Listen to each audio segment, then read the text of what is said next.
mean? What do you mean? Big boy. I'm streaming. I'm streaming right now. Adventures edition of Time Suck. This is Michael McDonald, and you're listening to Time Suck. You're listening to Time Suck.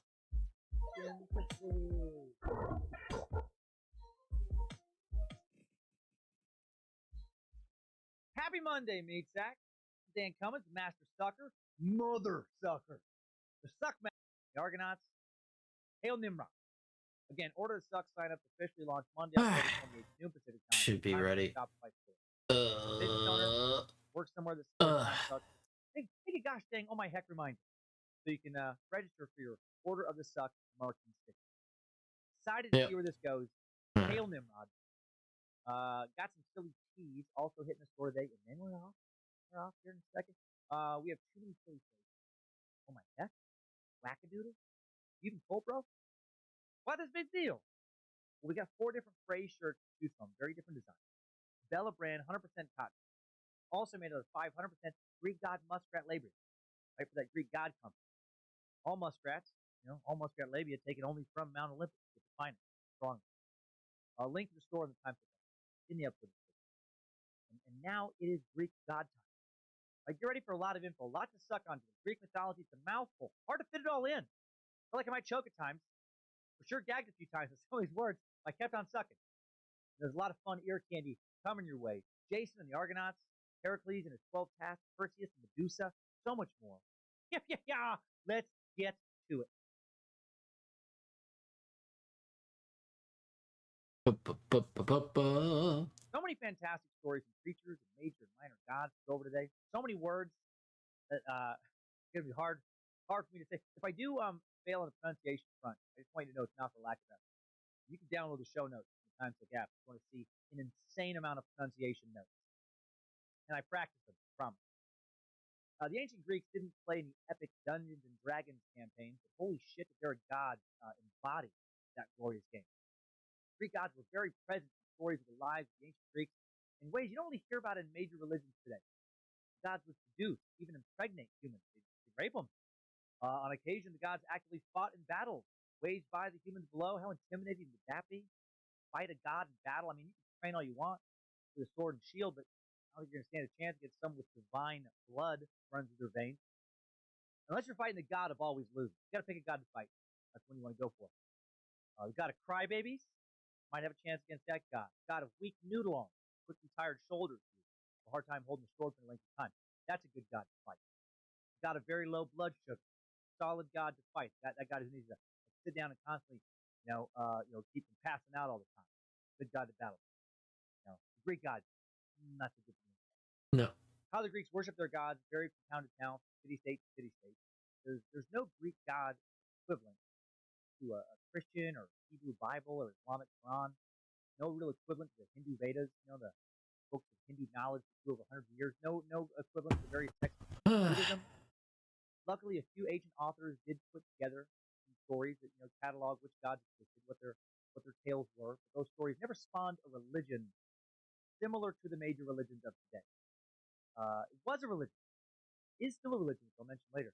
But if you think there's a lot of different ways to interpret the Bible, and there is so many different Christian denominations out there was actually far more variance in how the Greek gods were worshipped from town to town, temple to temple. Hello, how's it going? It's going well. Churches, it's going well. I hope everybody's going well. I hope everything's going good. Just making sure everybody's okay. Thank you for checking up on me. Also usually had one god who was like a patron god, a god more important to that city-state than other gods. The god believed founded that city-state in many cases.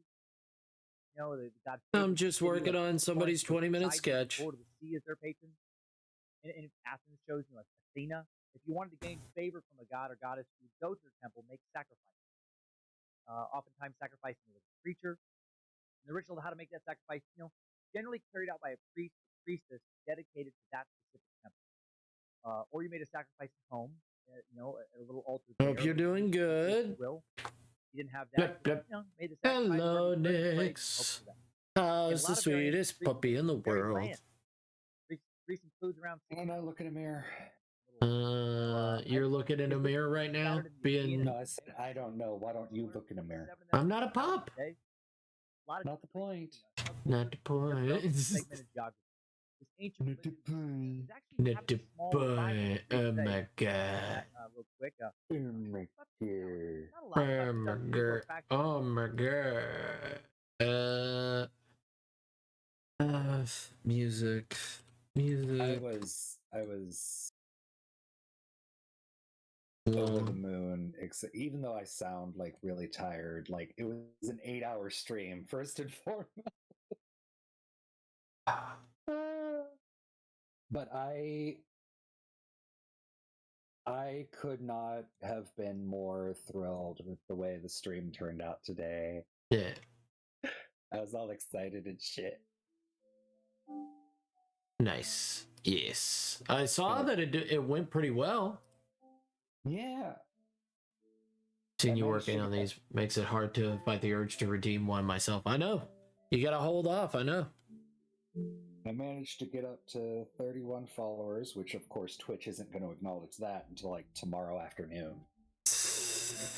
Managed to get up to 31 followers, which I appreciate. I majorly appreciate.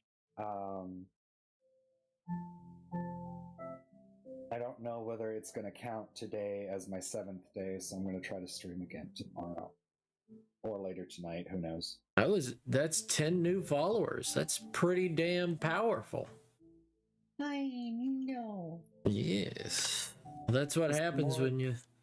The more followers I have, like the more my notification goes out, the more people hopefully send people my way, and I can send people their way, and vice versa, and people grow that way. Nice.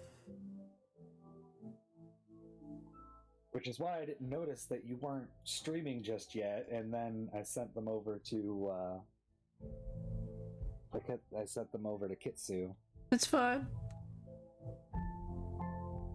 I was waiting until my medicine dried. I just need to go to a skin doctor for this. These warts are not going away. They're not dying with they're dying with a vengeance, and I'm like, you know what? I should just save up the money, go to the skin doctor, and just be like, outpatient. Just take these motherfuckers off. Freeze these damn things off, please. Right. They're the worst. So my affiliate tracker, Path to Affiliate achievement, is not acknowledging my new followers. Right. Sometimes it does that. My in progress achievement, What is Thy Bidding, acknowledged that I have 30 out of 50. But affiliate has not acknowledged it yet. Like, excuse you. Right. Agreed. I don't understand it myself. Sometimes, I think it's just because Twitch is just kind of a fucking weird website to begin with. So, I don't know. There could be lots of things. There could be lots of things.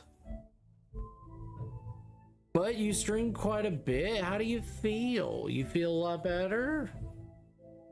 Well, I know when I go back to my 40-hour-a-week job, I'm not going to be able to stream as much. All right. That's kind of depressing.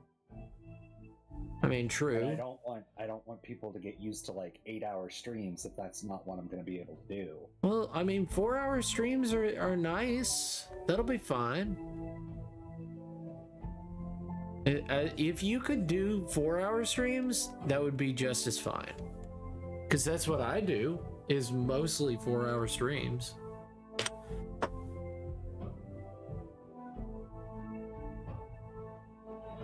Yeah, but if I want to turn it into like a job, or even like a part-time job, like even if I wanted to do that, I need to... If I wanted to turn it into a part-time job, I need to try to put aside 4 hours a day. And if I want it to be a full-time job, then it needs to be 8 hours a day, at least 5 days a week. Mm-hmm. Right. No, I totally understand that.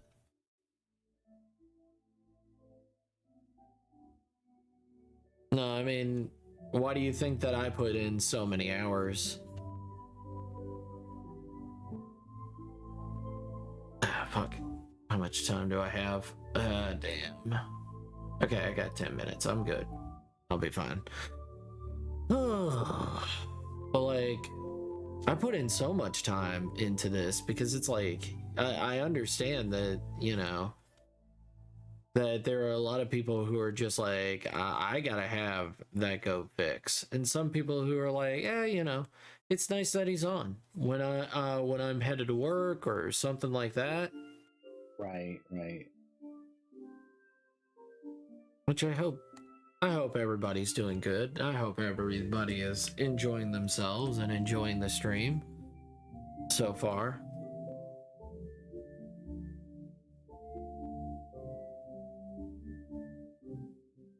Just doing my 20-minute sketch like I usually do when I start out the stream. Right.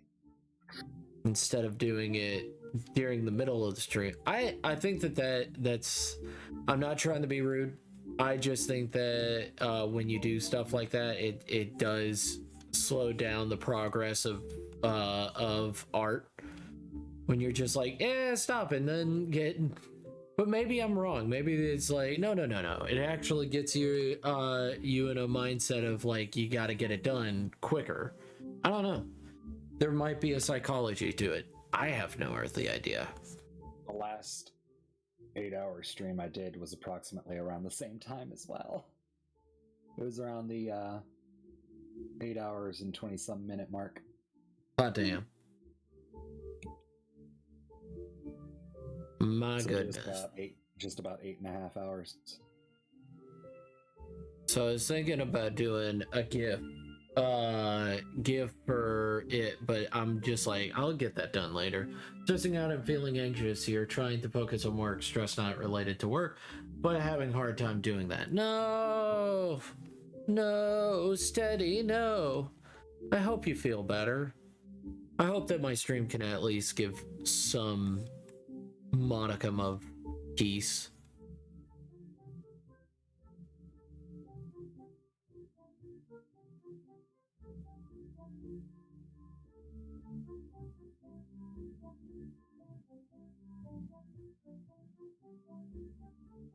Right, Nix?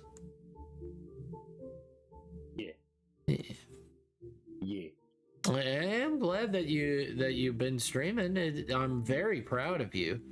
I didn't know what channel you were on. I would have hopped on. Who? What channel? What do you mean?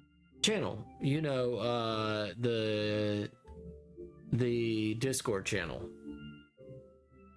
Oh, the Discord? It didn't show me? Yeah, which Discord channel were you in? I was just in gaming. Oh, okay. I died. I think gaming might have locked permissions.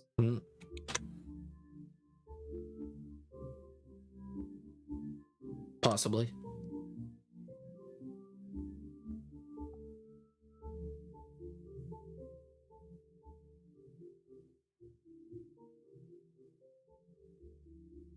You never know. Who knows? Who knows? Nobody knows. Nobody knows.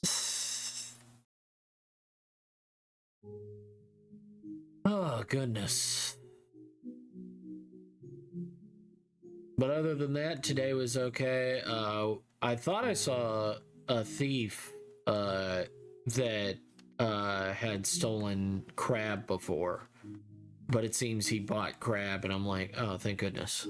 Thank goodness he didn't just walk out. But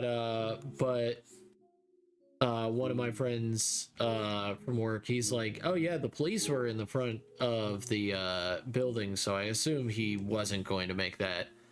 He's not that big of an idiot. And I'm like, oh, okay. It still might have been him. Who knows anymore? Yeah. It's a guy with silver teeth and stuff like that, and I'm like, I don't know. Maybe it was him. Possibly. I mean, there's a lot of people that have silver teeth these days. You never know.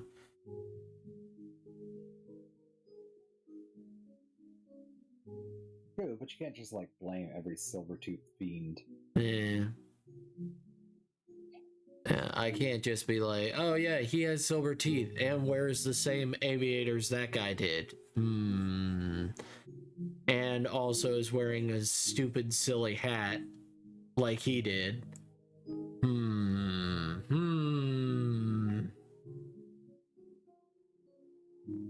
don't know. That's the thing about paranoia. It gets to you. Dude, Yes, sweetheart. I don't know whether you've noticed this or whether you did it on purpose, Mm-hmm. but your line work on the guy's crotch makes it look like his balls are on display. What? No, that's just how he that's how he has on his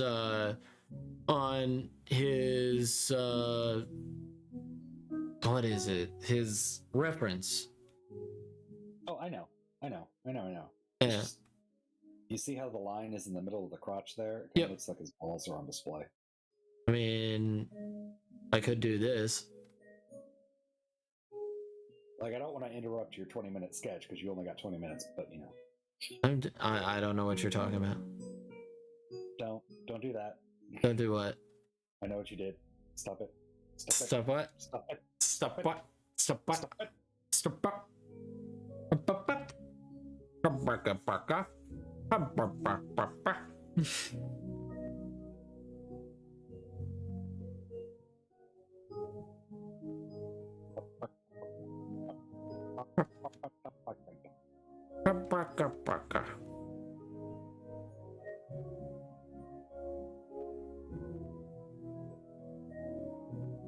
I do hope Heben is okay. I haven't heard from her. What? I haven't heard from Heaven in a minute either. I also have not heard from good old pal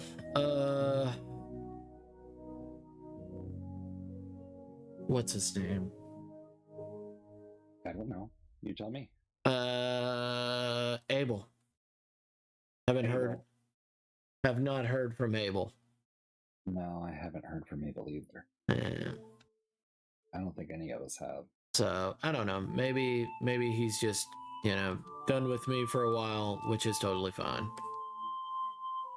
I don't know. I don't know either. That's why when you don't know, your brain is just making up stuff, and it's like, ugh, what did I do wrong? Yeah. What did I do wrong? I don't think you did anything wrong. Yeah, I don't know. Maybe I did. Because it seemed like we were doing just fine until, I thought we were doing real good until like afterwards. And then after that big stream where everybody was on, and then after that, he just didn't answer any of my text or anything like that. And I'm like, ugh, what did I do wrong? That's my question. I don't think you did anything wrong. You're fine. I had to have done something wrong because he would have answered, but also he hasn't stopped being a barkeep, a mod in my Discord, and he hasn't stopped he hasn't unfollowed me or unfriended me. So I'm like, what happened? I don't know. I don't know either. That's why I'm maybe it was me. What? Why would it be you? Maybe I was too much. I don't know. And I don't think it was you. I don't think it if it was you, he would have told me personally. How do you figure? I don't know. I feel like he would have told me personally if it was somebody that we were hanging out with, but he hasn't had a problem. He rarely has problems with people. So I'm like, he could just be going through some stuff and I don't know. And I just need to leave it alone and he'll come back when he wants to. You know what I mean? Right. Because if it was a big deal, he would have told all of our IRL friends and stuff like that. And I know I didn't do anything wrong with Heaven, So my thought is that she's just in the middle of stuff and she's got other things to worry about. She doesn't need to be worrying about Twitch right now. So that's my thought. Right. I'll be right back. I'll be right back. Be right back.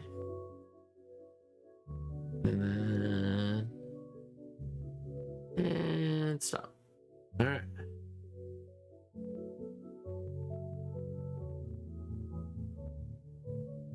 All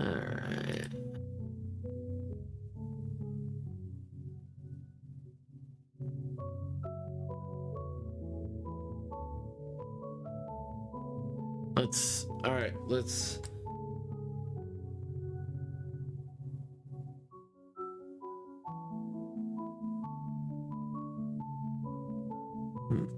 let me bring it out just a little bit.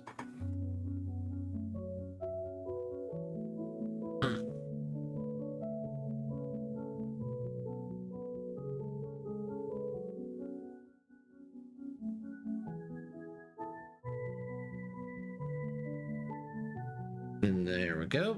And now I go to the Discord. I go to 20-minute sketch.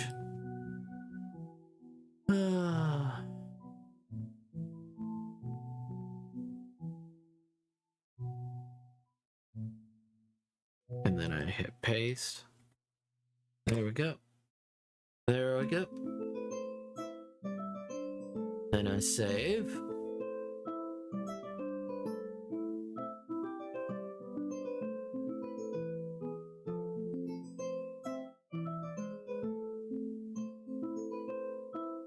And I close these out, close this out, and I go back to my drawing.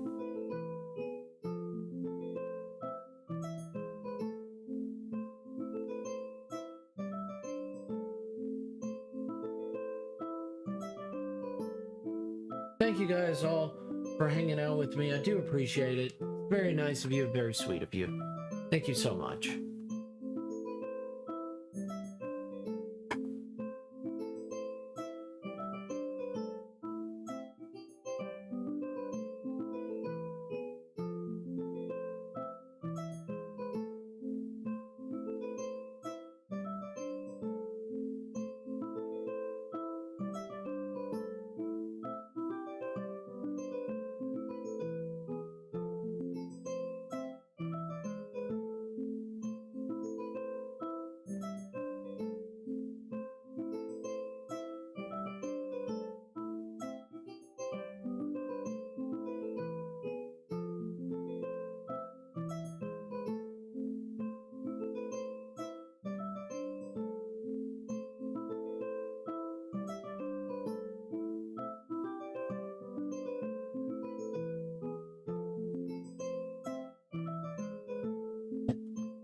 Pet the boy.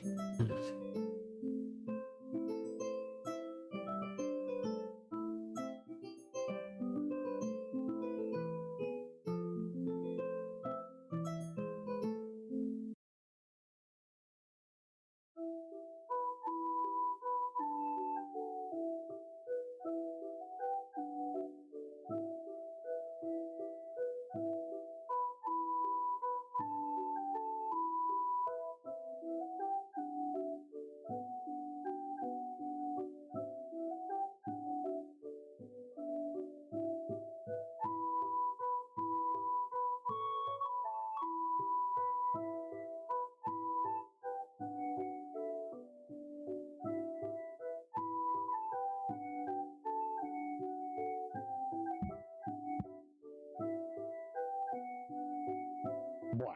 Blah. Blah, blah, blah, blah. Like that? What's up? I don't know. How you feel? What do you mean? No, I mean, how you feel? How you feeling? You feeling good? I'm tired. I know. I'm tired. Are you getting the sleepies?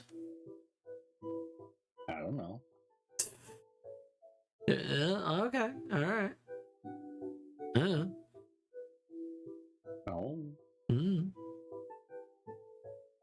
Maybe. I don't know. I wasn't there. I'm gonna clap your cheeks. Oh, goodness gracious. The sleepy threats. I'm gonna clap your cheeks. I love the sleepy threats. I'm gonna clap your cheeks. And here it comes. Here it comes. Yeah.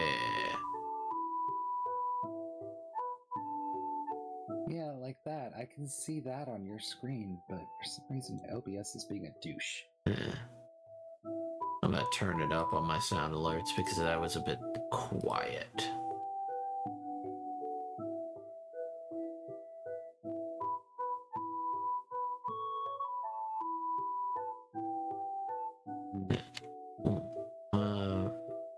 What is it called? Start with. Let me turn that up. This.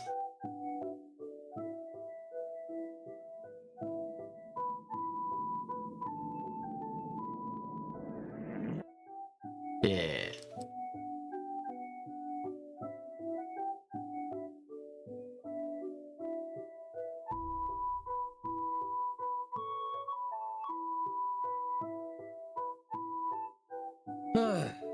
But yeah, today was pretty fucking boring at work.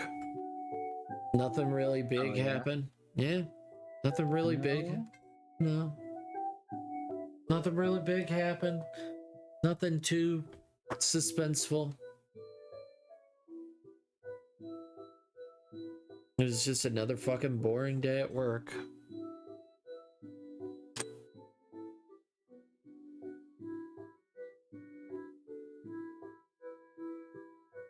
I found a new soundtrack I kind of like, and it will be stable in my streams. Ah, nice. Nice, Fluff. Nice. Right, Nix? What? Oh, she found a new soundtrack she can play in her streams.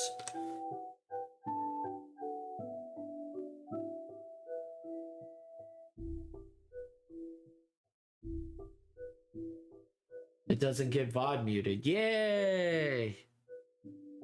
Hooray! Fuck VOD muting. Fuck it. Push it. Fuck the... Fuck it. Fuck it.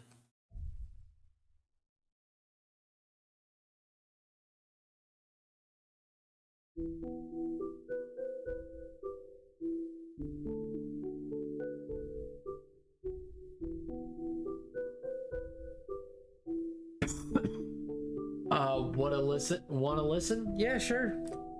You can send it to us. We'll listen. I'll listen to it. I don't know if Nix is gonna listen to it. I'm not gonna put words in his mouth.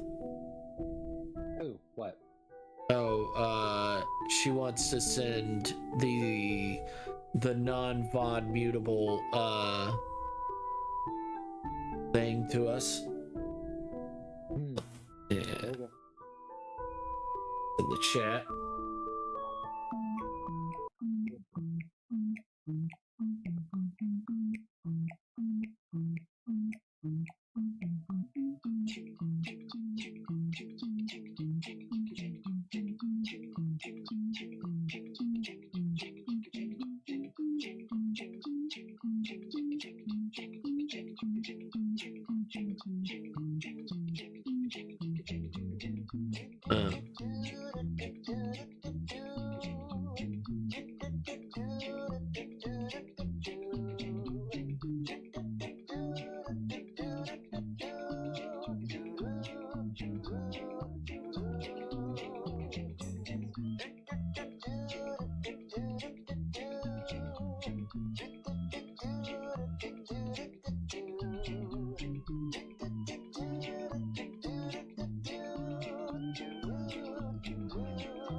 Okay. What's up? Nothing.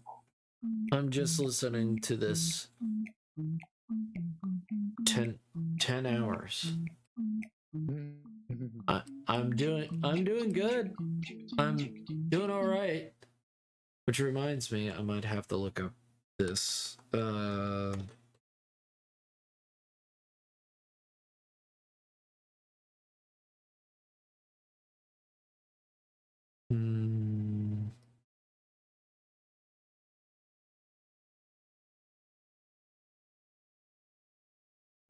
I love you. Did you know that?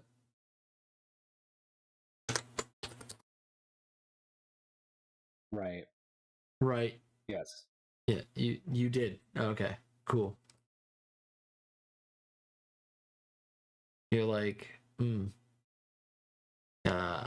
yes. Sorry, I'm trying to figure this shit out from my stream. Oh, okay, you're going through your stream stuff. Gotcha.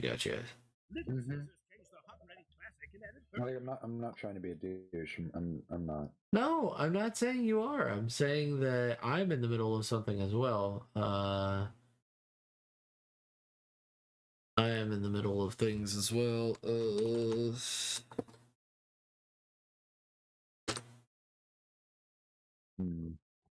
I'll probably do a very weaker animation eventually. I'm pretty sure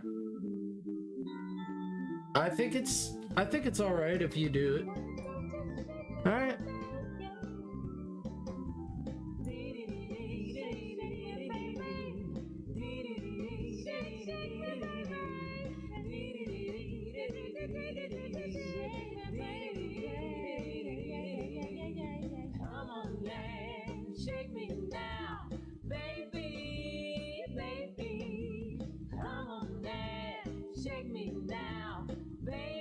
You can show us, Floop. We'd love to see it.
All right. I'll look at it in general. Fair enough. Oh, what is that?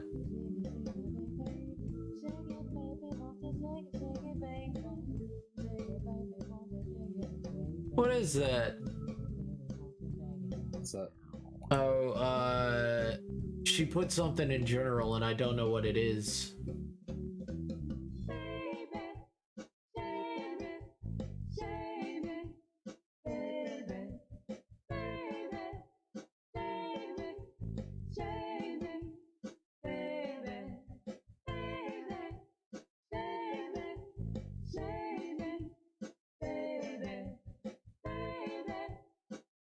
What is it, Fluff? Tell us. Let us know.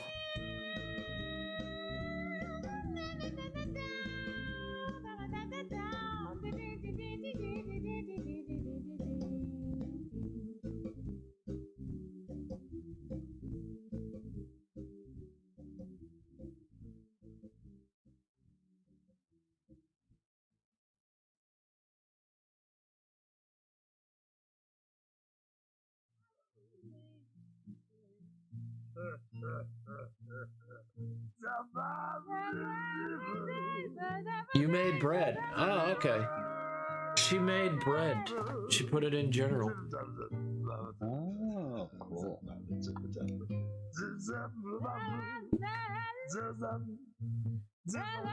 Ah.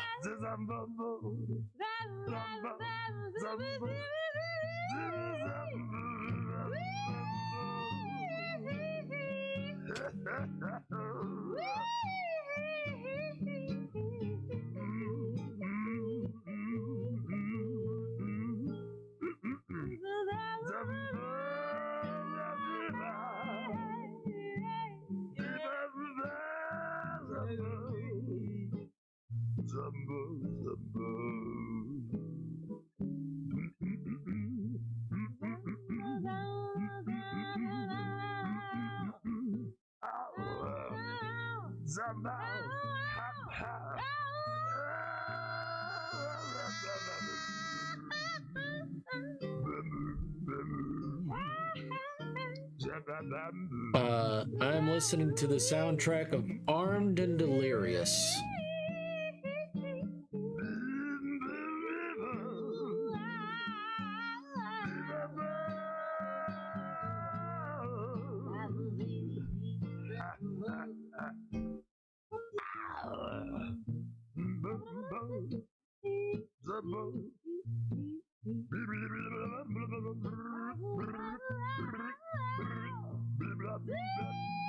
You wanted to know what I'm listening to because it is insanity in my book. Like when people are like, I know what insanity is. All right, have you played Armed and Delirious? Oh, no. I know Joker. And it's like,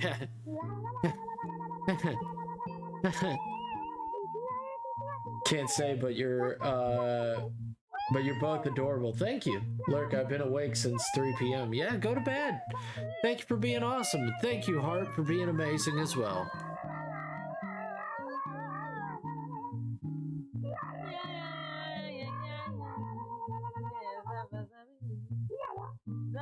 Hart's amazing. Everybody's amazing. You know, that's just unfair. Everybody's amazing here.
But thank you guys, everybody that's been hanging out with me. I do appreciate that. And we appreciate you, Hart. We really do.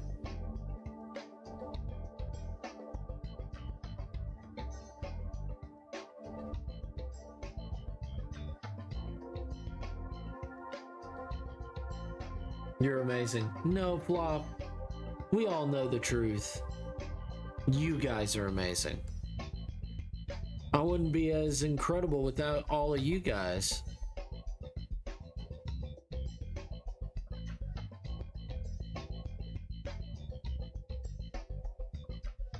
Oh, there we go. Son of a bitch. What'd you do? Was it real easy? Yes and no. I figured it out. There's a fucking... No! I know the truth. I'm stopping art. No! Don't stop art. Don't stop art. Bluff. Don't stop art. Do art. We all want you to do art.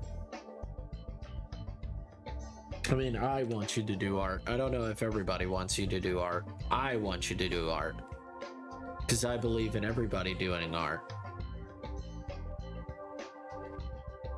Oh, the shy red fox. Ah, darn, he is awake. Darn tootin', he's awake.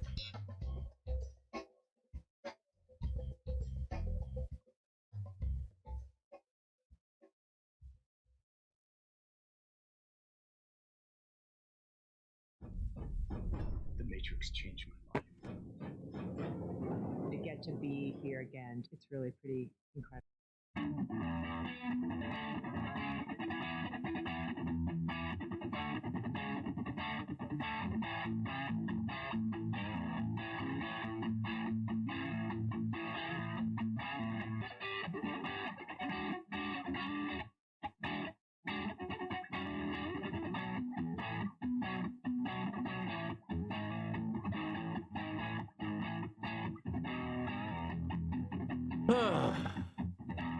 God damn it. What's up? Nothing. It was extremely easy. And it was made harder than it had to be. I'm gonna double check something.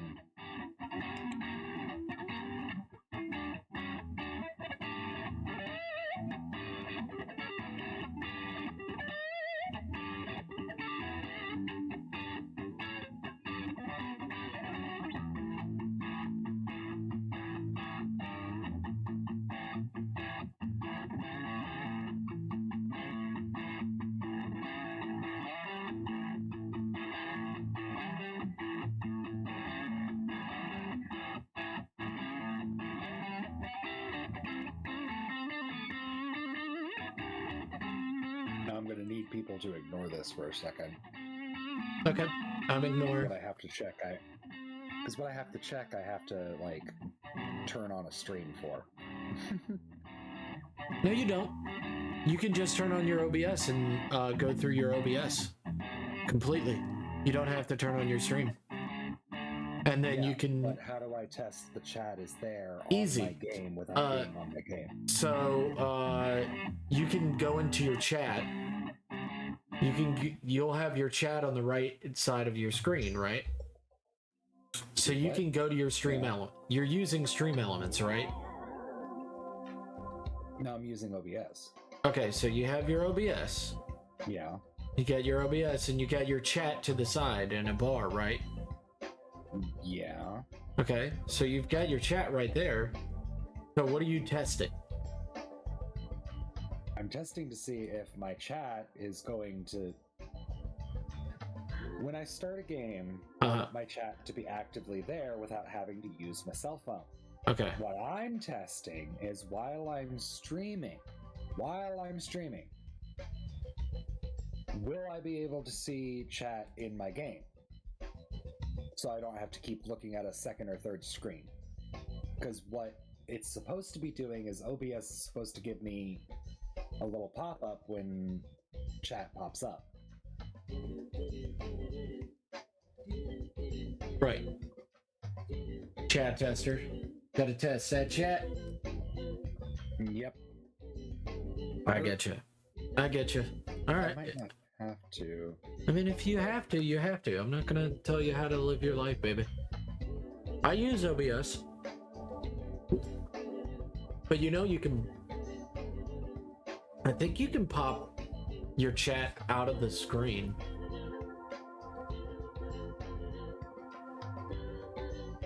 But I don't know. You know I what? don't know. I don't know. I don't know. I just because I have the use of two screens, which might be where we're coming into that, like, I don't know what to do to help you. Yeah, you're fine. You could connect it to your TV, but that's just. But I've suggested that before, and. My TV is already my monitor. Oh, yes. That's why it did not work. Yeah, my TV is already my monitor. Yeah.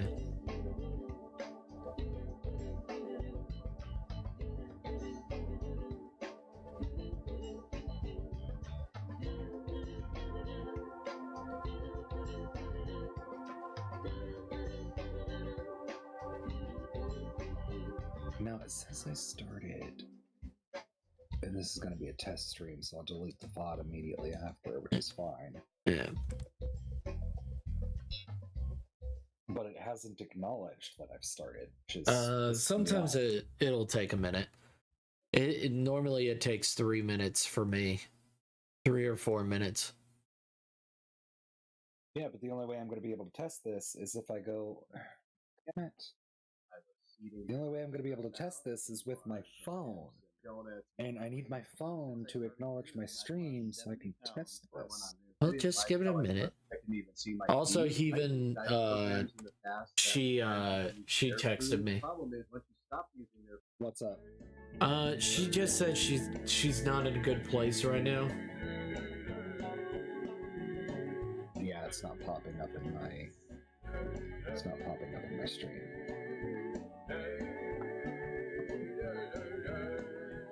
I gotta say, I'm not hating the soundtrack to Armed and Delirious.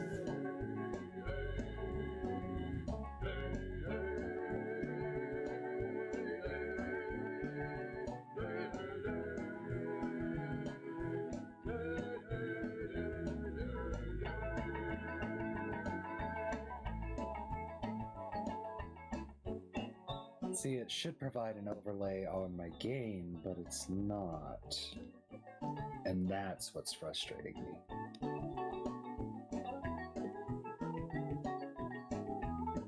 Yeah.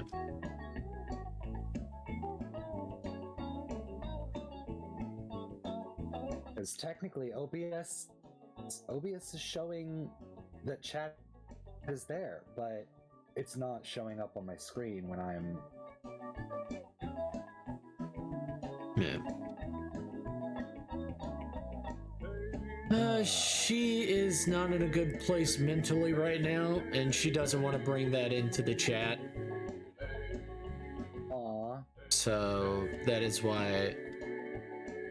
She's okay. Yeah. Well, we still love her face.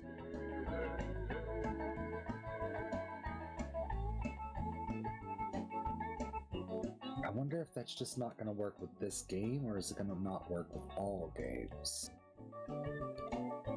Let me...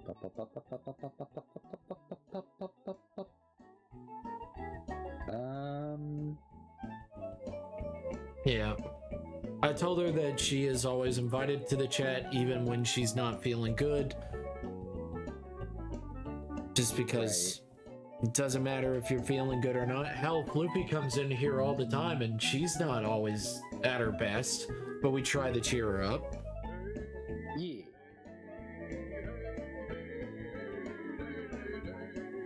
I'm only using you as an example. You're not the only one, Floof. Don't feel like you're the only one that comes in here. I want to stop that, because last night, Ladav, oh my God, Ladav texted me after stream.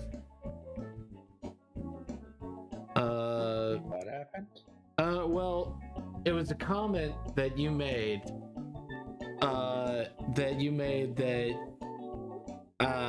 What was it exactly?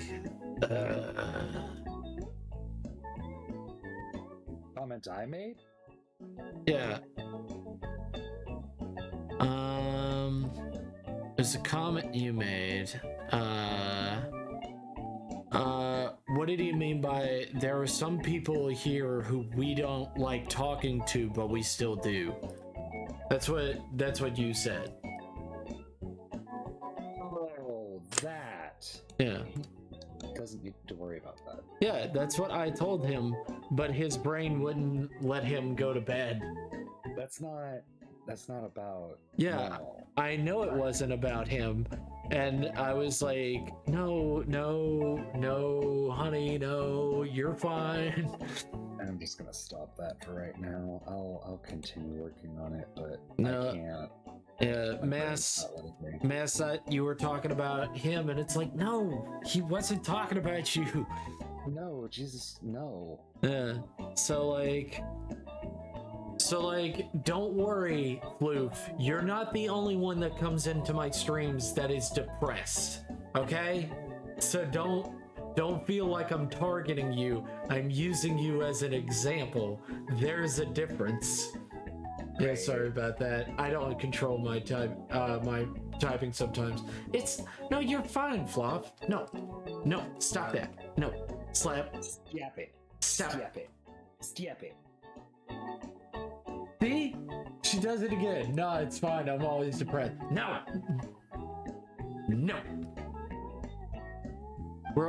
Do you hear this garbage music that I love so much? I kind of dig how like it has rhythm but not.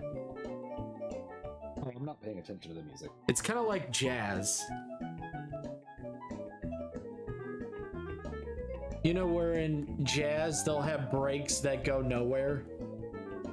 Like, they'll be like, oh, trombone, now you get a section.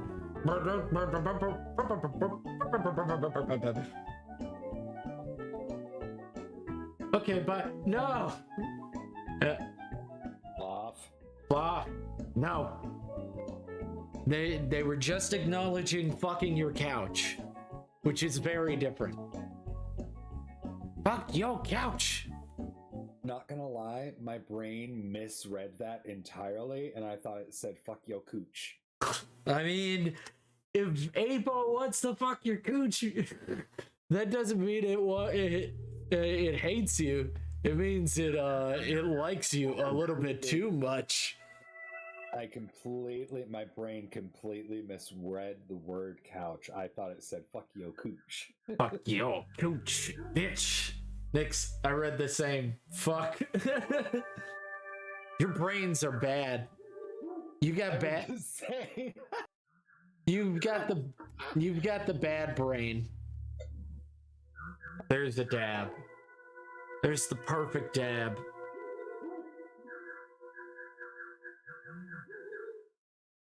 And now I gotta move his arm so that it fits as an emote.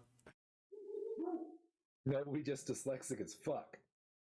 That's DYS, dear. It took me many years to figure that out. Yeah, it's DYS. Yeah, that's the funniest part about dyslexia. Me and fucking Board were talking about that. The best part about dyslexia. I don't have dyslexia, but I can't spell it either.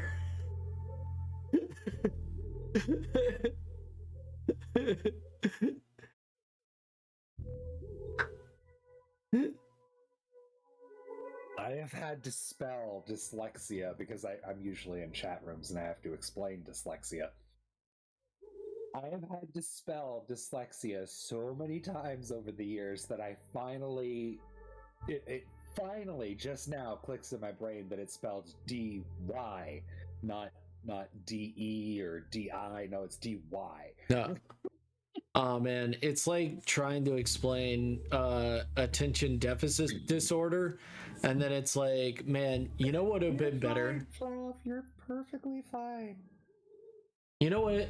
It would have been funnier if they made attention deficit disorder with an even longer description, just because it would make fun of that they wouldn't follow the full description. Like, the fear of long words is a very long word. No shit, I shit you not, I was just looking that up. The fear of long words. Hippopotamonstrous Dahliophilia. Dahliaphobia. I cannot pronounce that. Hippo. Dahliaphobia. Oh my god. I hate it. Yeah. I hate it too, Fluff. I hate it. Oh man. That is the word describing the fear of long words. Yeah, we've had this discussion before. Hi, Chungus. How you doing? How you doing, sweetie? And I feel like also Tria has had that as well. McChungus Among Us is from my sister's chat. He is also good and a good friend. He is also a good friend. I've never met him, but he's. Can you shout out your sister real quick? I keep meaning to follow her, and I keep forgetting. Oh, okay. I'll get her. Because you've mentioned her like 4 times in the time that we've been together, like in chat, like, oh, go check her out. I keep forgetting to click that fucking link.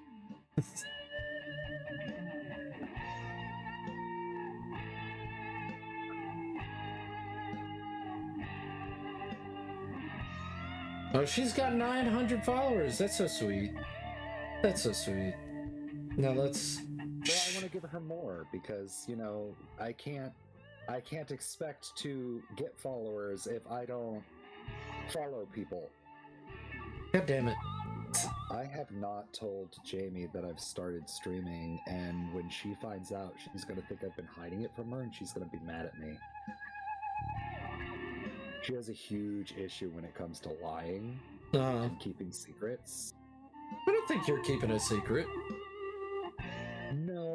No, but I understand how her brain works, and she's gonna feel that way, and she's gonna be really mad. McChungus, so you can't do shoutouts. You don't have the permissions to do shoutouts. I'm sorry. Opening a new link. I've got to give VIP powers to people. Just for the simple fact of like bots and stuff that can shout out. She did Boyfriend Dungeon? I loved Boyfriend Dungeon. Bastard. I mean... Wait. I thought... I thought that it would... Why did it work? The shoutout work for Floppy, but it doesn't work for McChungus. Now I'm confused. Nightbot, why are you being so mean to people? My god, I went to follow her, and as soon as I hit follow, it's like, while you're waiting for her username, or while her username is offline, check out, and it has Goat Chimera. You're featured in her feed. Hell yeah, I am. She's featured in mine, so yeah. You're featured in hers. Yeah. That's adorable. Yeah, she's my sister. She's not my biological sister, but I don't care. My biological sister she's a sweetheart, but she's also not on Twitch. I would love to shout her out, but she's not on Twitch. Oh, Barry rated tonight? Hell yeah. Hell yeah, he should work his ass off to give her more follows.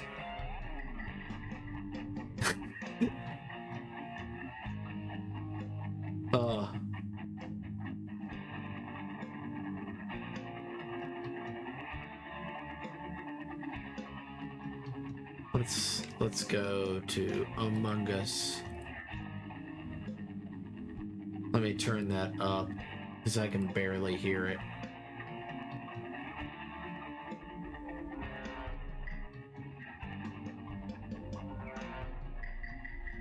we go.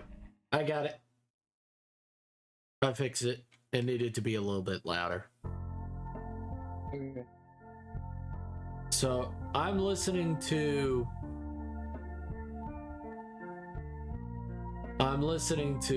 Armed and Delirious, by the way, if anybody wants to know.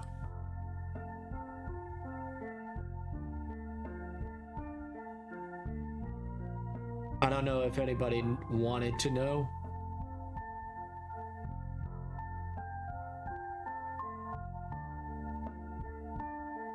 How have you been, McChungus Among Us? Fungus. We love your name. I've always loved your name. I'm sorry. Chungus. Maybe I'm nicer. Chungus. Maybe I'm nicer. Maybe I'm nicer to you because of your name. You know. The Chungus is so dummy thick, his ass claps back. Oh man.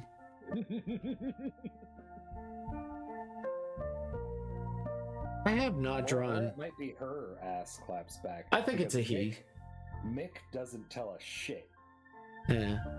You can have a McDonald that's a girl. Yeah. McFlanagan that's a girl. Like Mick tells us nothing. Oh, by the way, I did have McDonald's before getting home. And I love how Mick Chungus is just like, oh my. Oh my. Like, I'm over here having a philosophical discussion about Mick Chungus's pronouns. Like, Mick tells us nothing. And Chungus is just like, oh my. Oh my. Look, we just want to know your pronouns so we don't make you feel bad. Look, I always assume that if somebody doesn't tell me their pronouns, I will not ask. I will always assume their pronouns. Oh So my goodness. I assume it is a he. Speaking of which, was that one of the streams with you when I talked about the Yo Mama joke? Which one? Splash Attack. No. No? No. Oh, No? yeah, no. I remember. Yes, it was. No. Yeah, it was. Yeah. It was yesterday. Was that yesterday? Yeah, that was yesterday. My days are blending together, don't mind me. You're fine. You're fine, sweetheart. It just means you got dumb brain. It's okay. I got dumb brain. I can't be the dumb brain because I am the big brain. You're the big brain. I am the big brain boy. What do you think, little rabbit? But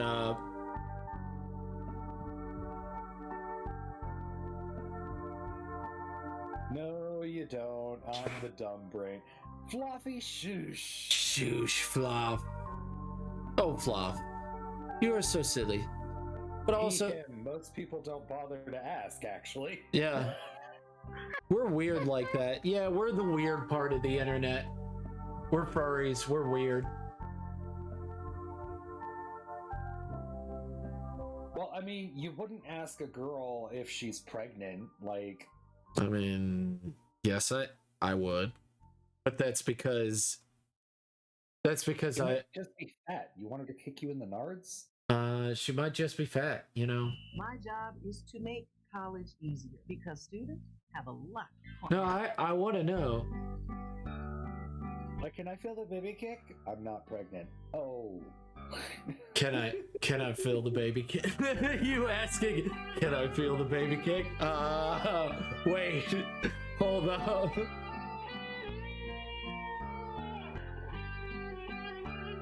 Hey Paul, am I pregnant?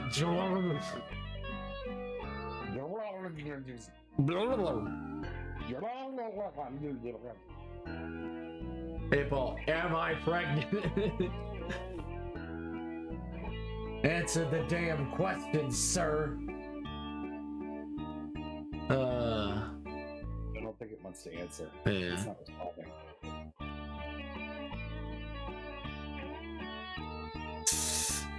Sure, I'll take you to a good place. Answer.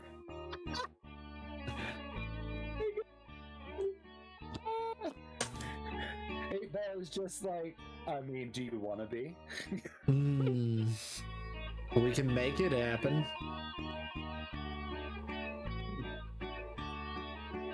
I am drawing a dab right now. I saw the default dance, the Turk dance, and I'm like, that's a lot. That's a lot to do for a GIF. That seems like something in the far future. I would love to do it as a funny gag, haha, funny gag, but also, that's a lot of animation. I'm not an animator. What do you think, Nix? I don't know. You've seen the default dance, the Fortnite default dance. Knock. Get bonked. All I said was they ball.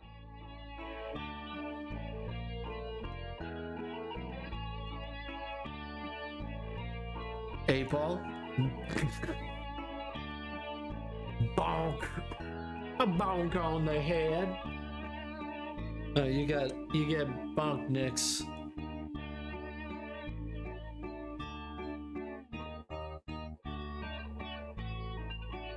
Pork you.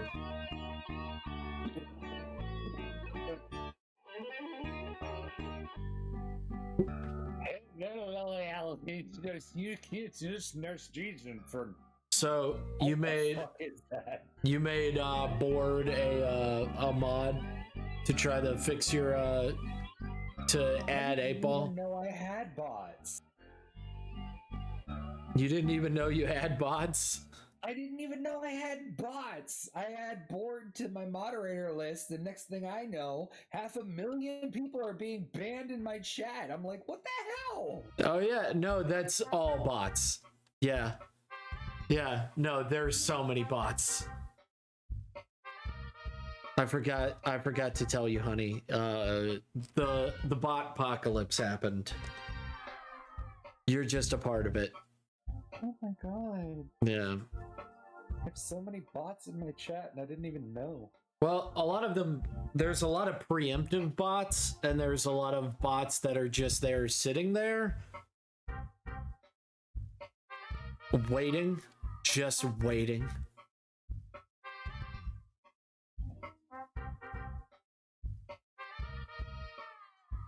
Did you spend all your money on Twitch, Floppy? Come on, don't do that.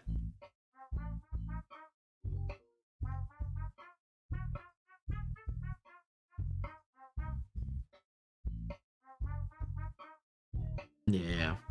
So she says she'll tell you when she gets back to her old happy self.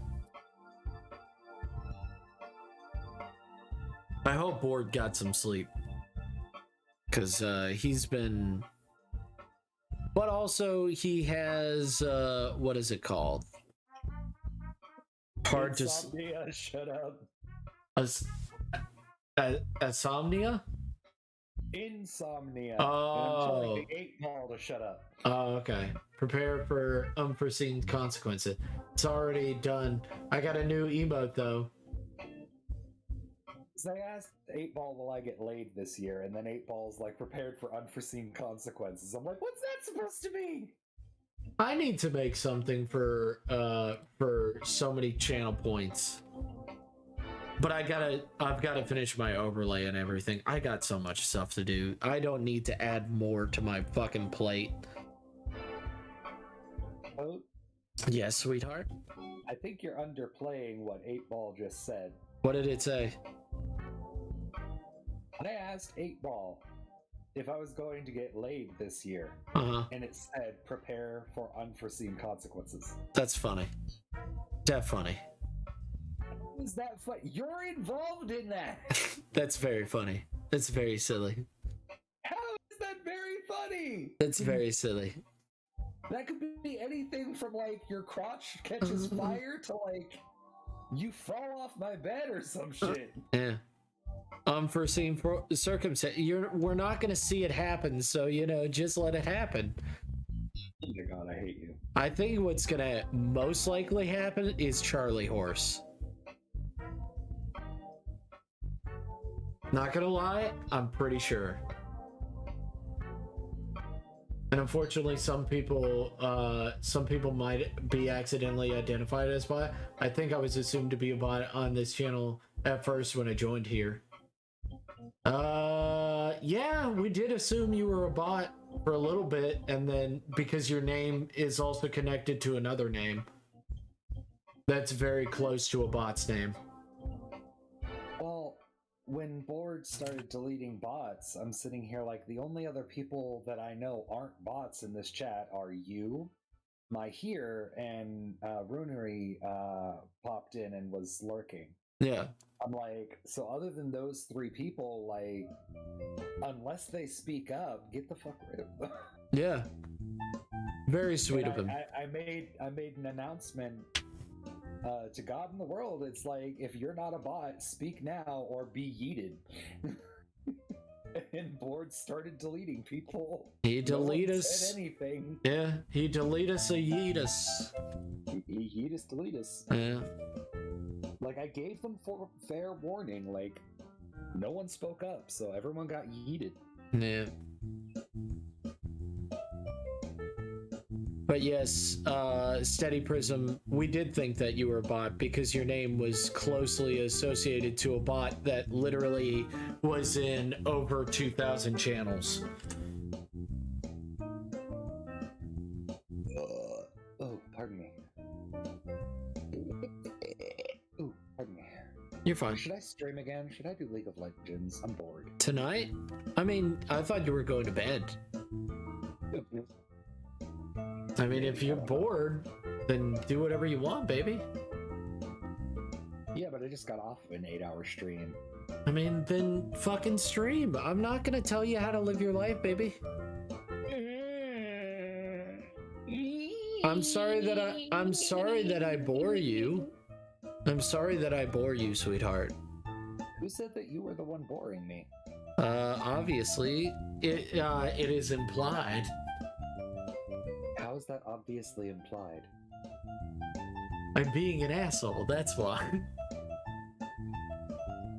I know. But my question remains unanswered.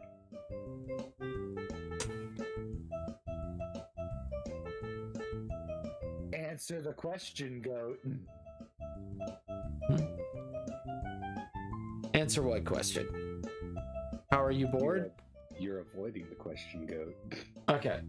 Let me think out the answer. All right. 5, 4, 3. Okay. 2. All right. I'm gonna clap your ass. Okay. All right. Okay. Going to Oh clap well. You. Oh well. The gods will hear the smiting of your booty hole. Ah, son of a bitch, I stepped on a bag of quarters. Oh, you got follow botted? Oh damn. Follow bots are the worst. What's a follow bot? So what happens is that the bots follow you and unfollow you immediately so that it pops up on stream, because there are a lot of nice people who are like, oh, I thank you, this person, and then they immediately click on the name, and then that's how they get information. Ew, that's gross. Yeah.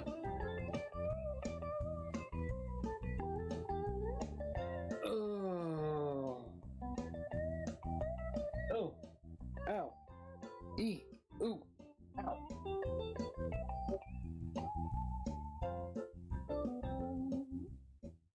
Wait, where the fuck did it go? Oh no. What No, happened? No. What'd you do? No.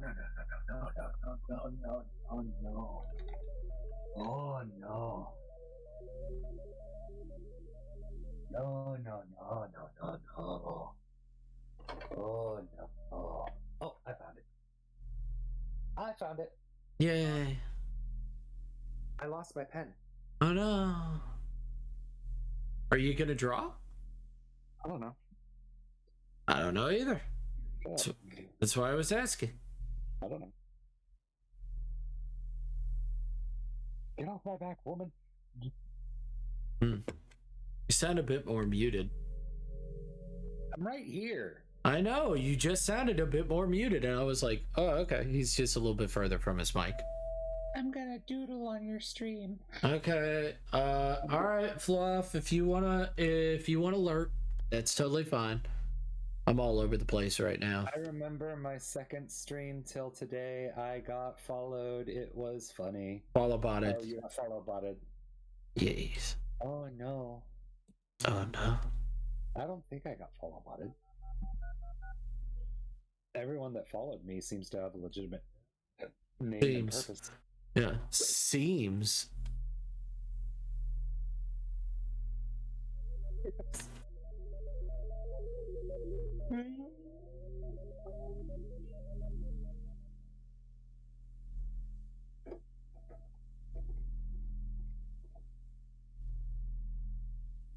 Oh, I'm so yawny. Oh no. Oh no, my poor boy. Oh no. I'm so yawny. Yeah, you're very yawny boy. You're a very yawny boy. Says the guy that just yawned. Yes, because I have that response. The what? The sleep the anaphylactic response, I think what it's called. Anaphylaxis? Anaphylaxis is an allergic reaction. No. It's involuntary response? it's an involuntary, but it's a, like, when you yawn, somebody else's yawn. According to Frontiers, in humans, yawning is a social I don't know. presence, and because a yawn can be triggered by someone else's yawn, as a result of a phenomenon known as contagious yawning. Give me a second. Contagious yawning. Contagious yawning. According to Frontiers, contagious yawning differs from spontaneous yawning because it occurs when an individual yawns in response to someone else's yawn. Yeah, contagious. I'm contagious. Yeah, it's Homo sapiens and non-human primates. Contagious yawning is higher between strongly than weakly bonded individuals, which is dumb because I yawn no matter what when somebody else yawns. I yawn, you yawn, we all yawn. I always yawn. You know what I'm gonna do? What's up? I'm gonna sit in your lap. Okay. Why would you? Why would I what? Why would you? Why would I sit in your lap? Yeah. Why would you? Why wouldn't I? I don't know. Why wouldn't you?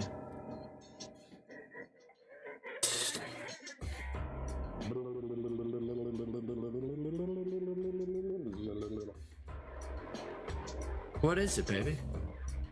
Nothing. All right. Does anything have to be wrong?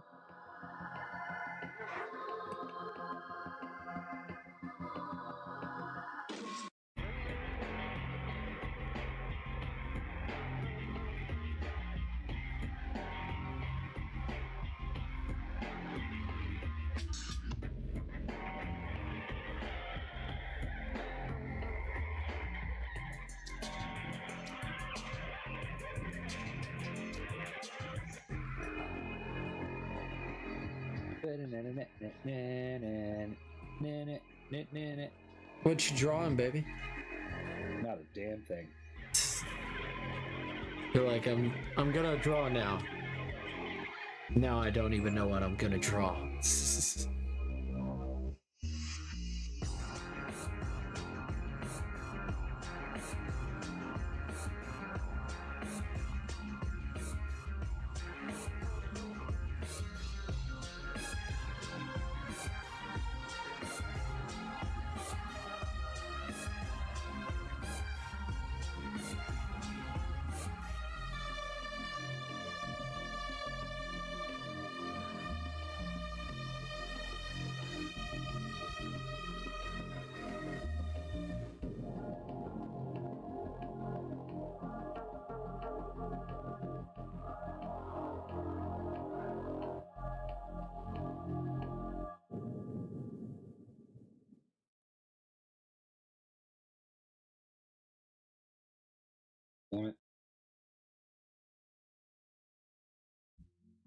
Express Oil Change and Tire Engineers will take care of all your vehicle needs, from headlights to taillights and everything in between. You'll drive away with the confidence and peace of mind you want and deserve. Express Oil Change and Tire Engineers. We take care of your car and your stress.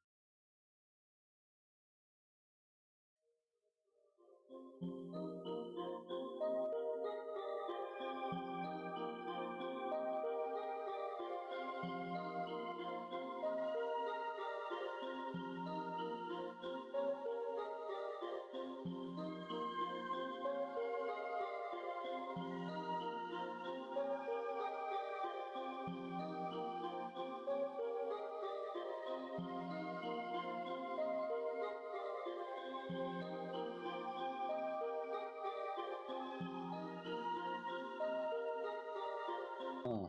What's up? I don't know. My board. What did your board do?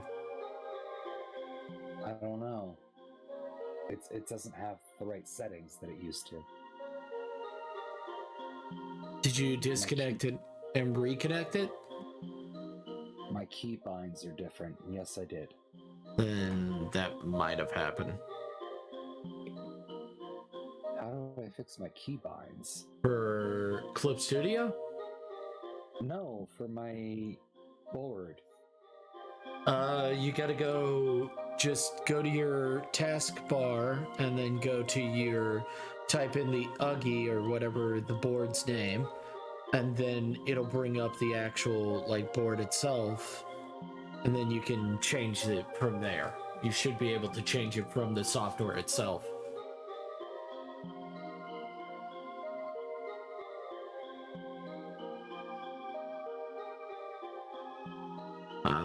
That's a lot better face. I like that face a lot better.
At You Break I Fix, we diagnose any electronic device for free and promise to keep you informed every step of the way.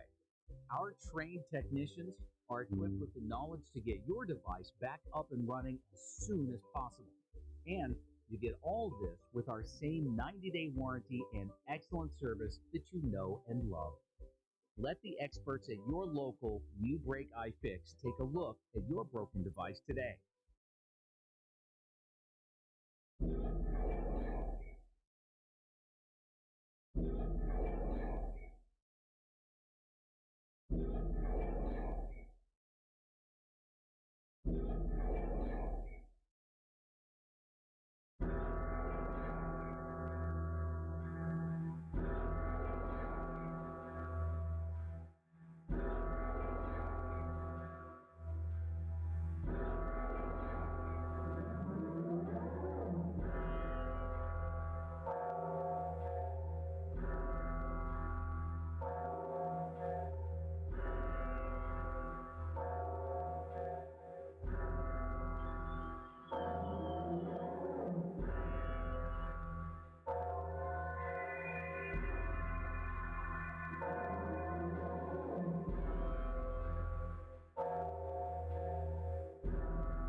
You still there? Yeah, of course I'm still here. What are you talking about?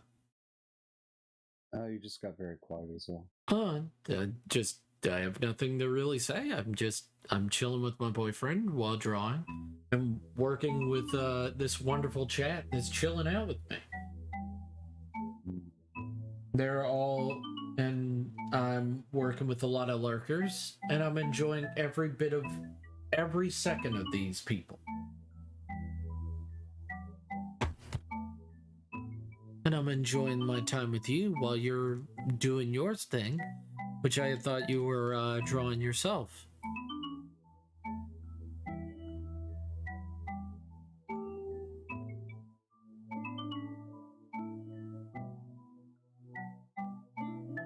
Was, but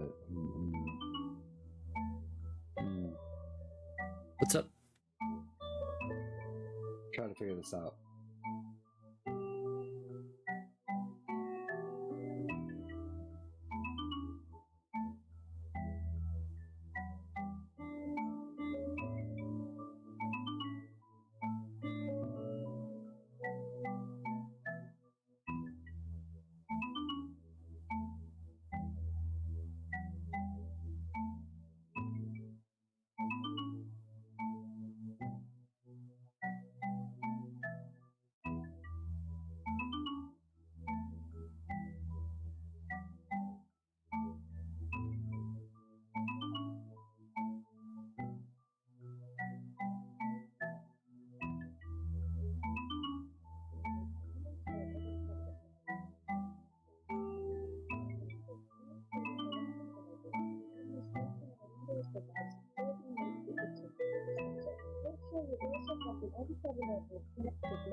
Ba, ba, ba, ba, ba, ba, ba, ba, ba, ba, ba.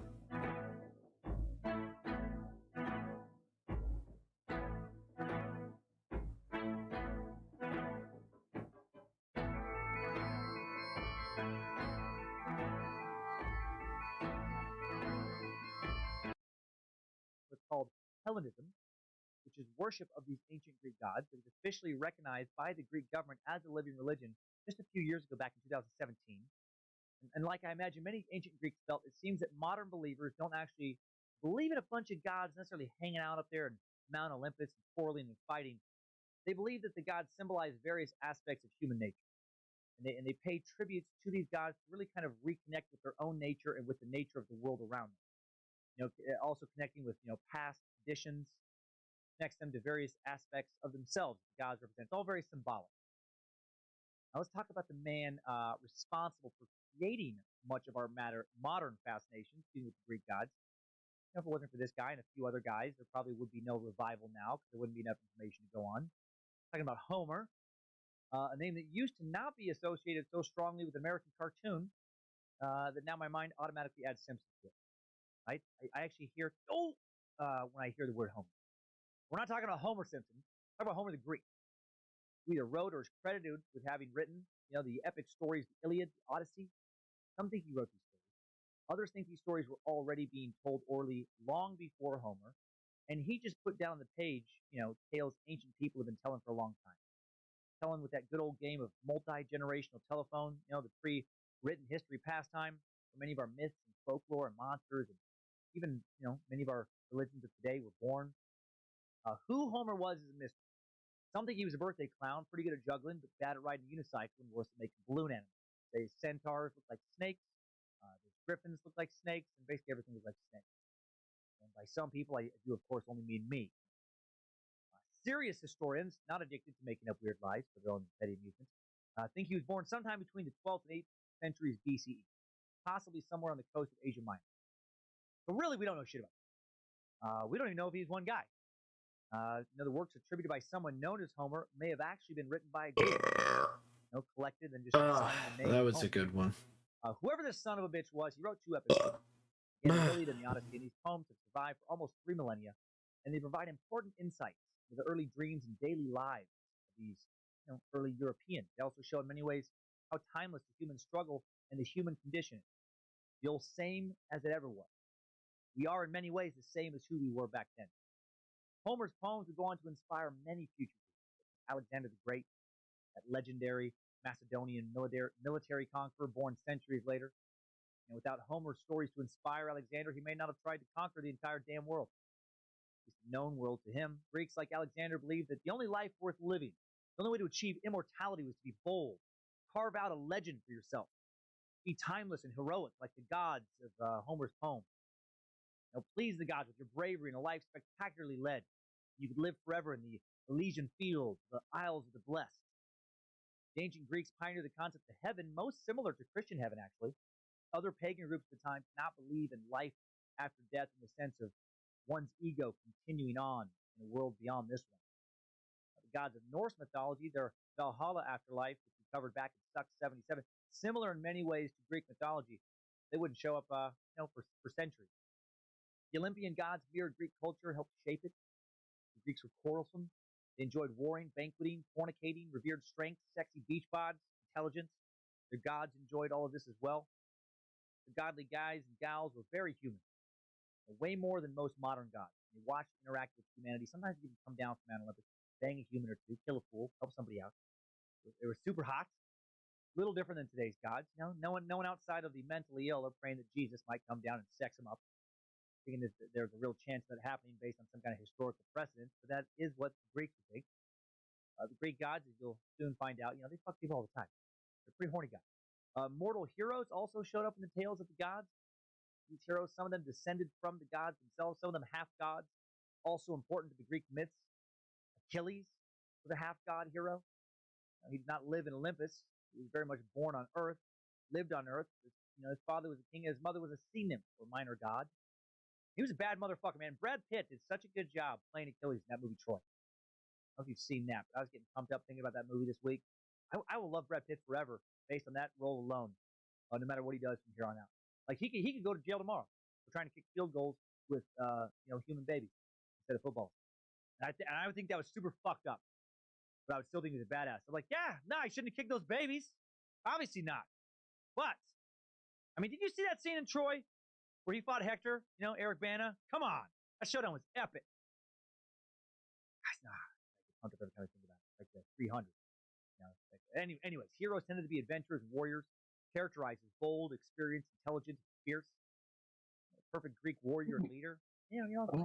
Stretch. Think of that movie, The 300. Poor boy. The Spartans. What? How's the drawing going? Poor little boy. Their lives I are haven't started yet. I'm trying to fix my Uggy. Uggy. Why are you being this way, Uggy? Why are you being such a dick, Uggy? I don't know. That's what I'm trying to find out. Why you have to be so bad? It's usually not bad. It's not a bad. It's not a bad tablet at all. It's just I've gotten used to my key bindings being what they're supposed to be, and they're not at all what they're supposed to be. Have you found out the solution yet? Or anywhere close? I'm gonna assume no. Trying to. Okay.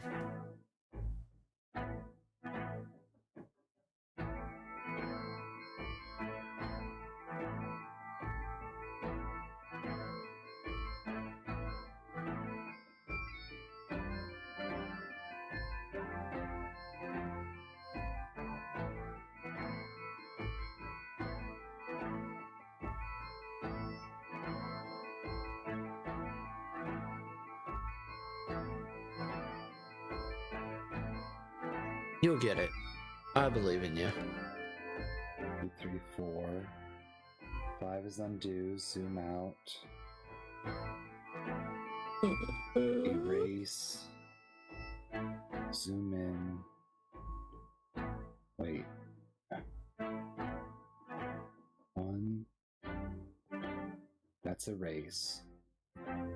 3, hand tool. 5 is undo. Zoom in, zoom out, and control panel. Okay. Okay. Yes. Good. Configuration saved safely. Presenting Home Chef Oven Ready Meal. They're as easy as 1, 2, 3. Step 1. Combine the pre-chopped, pre-portioned ingredients. Step 2. Yay! My keybinds are where they're supposed to fucking be. Hooray! Simple dinner time taste sensation. I had to reinstall the drivers manually, which means I had to dig through the internet to find what I needed. Hmm. Well, I have Left 4 Dead 2 now. Yay! Yay! So I can install mods to it.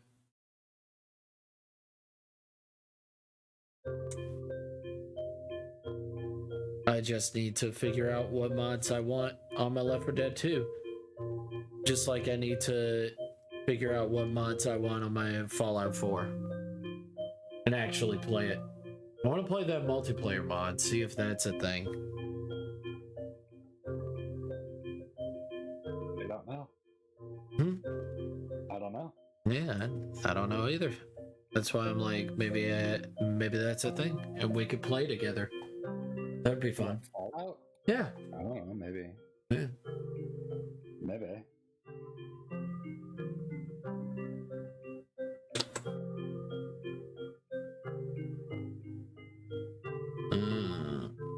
Okay, now that I've got that set up, I think what I'm going to do is I am going to lie down. Okay. You're gonna lie down? Big baby. I'm going to have me a little lie down. You're gonna have a little nip nap. Yeah. Are you gonna fall asleep in just a minute? Probably. Why? What's up? Oh, I'll just miss you. No reason other than I'll miss you. But I know you need sleepies. And I love you. I love you more. I love you more. I love you more. You silly little pop-pop. And Talk to you. you later, sweetie. All right. What were you saying? I love you with all my heart. Oh, I love you. I love you. All right. I'll see you later. Love you. Night night. Love you. Night night.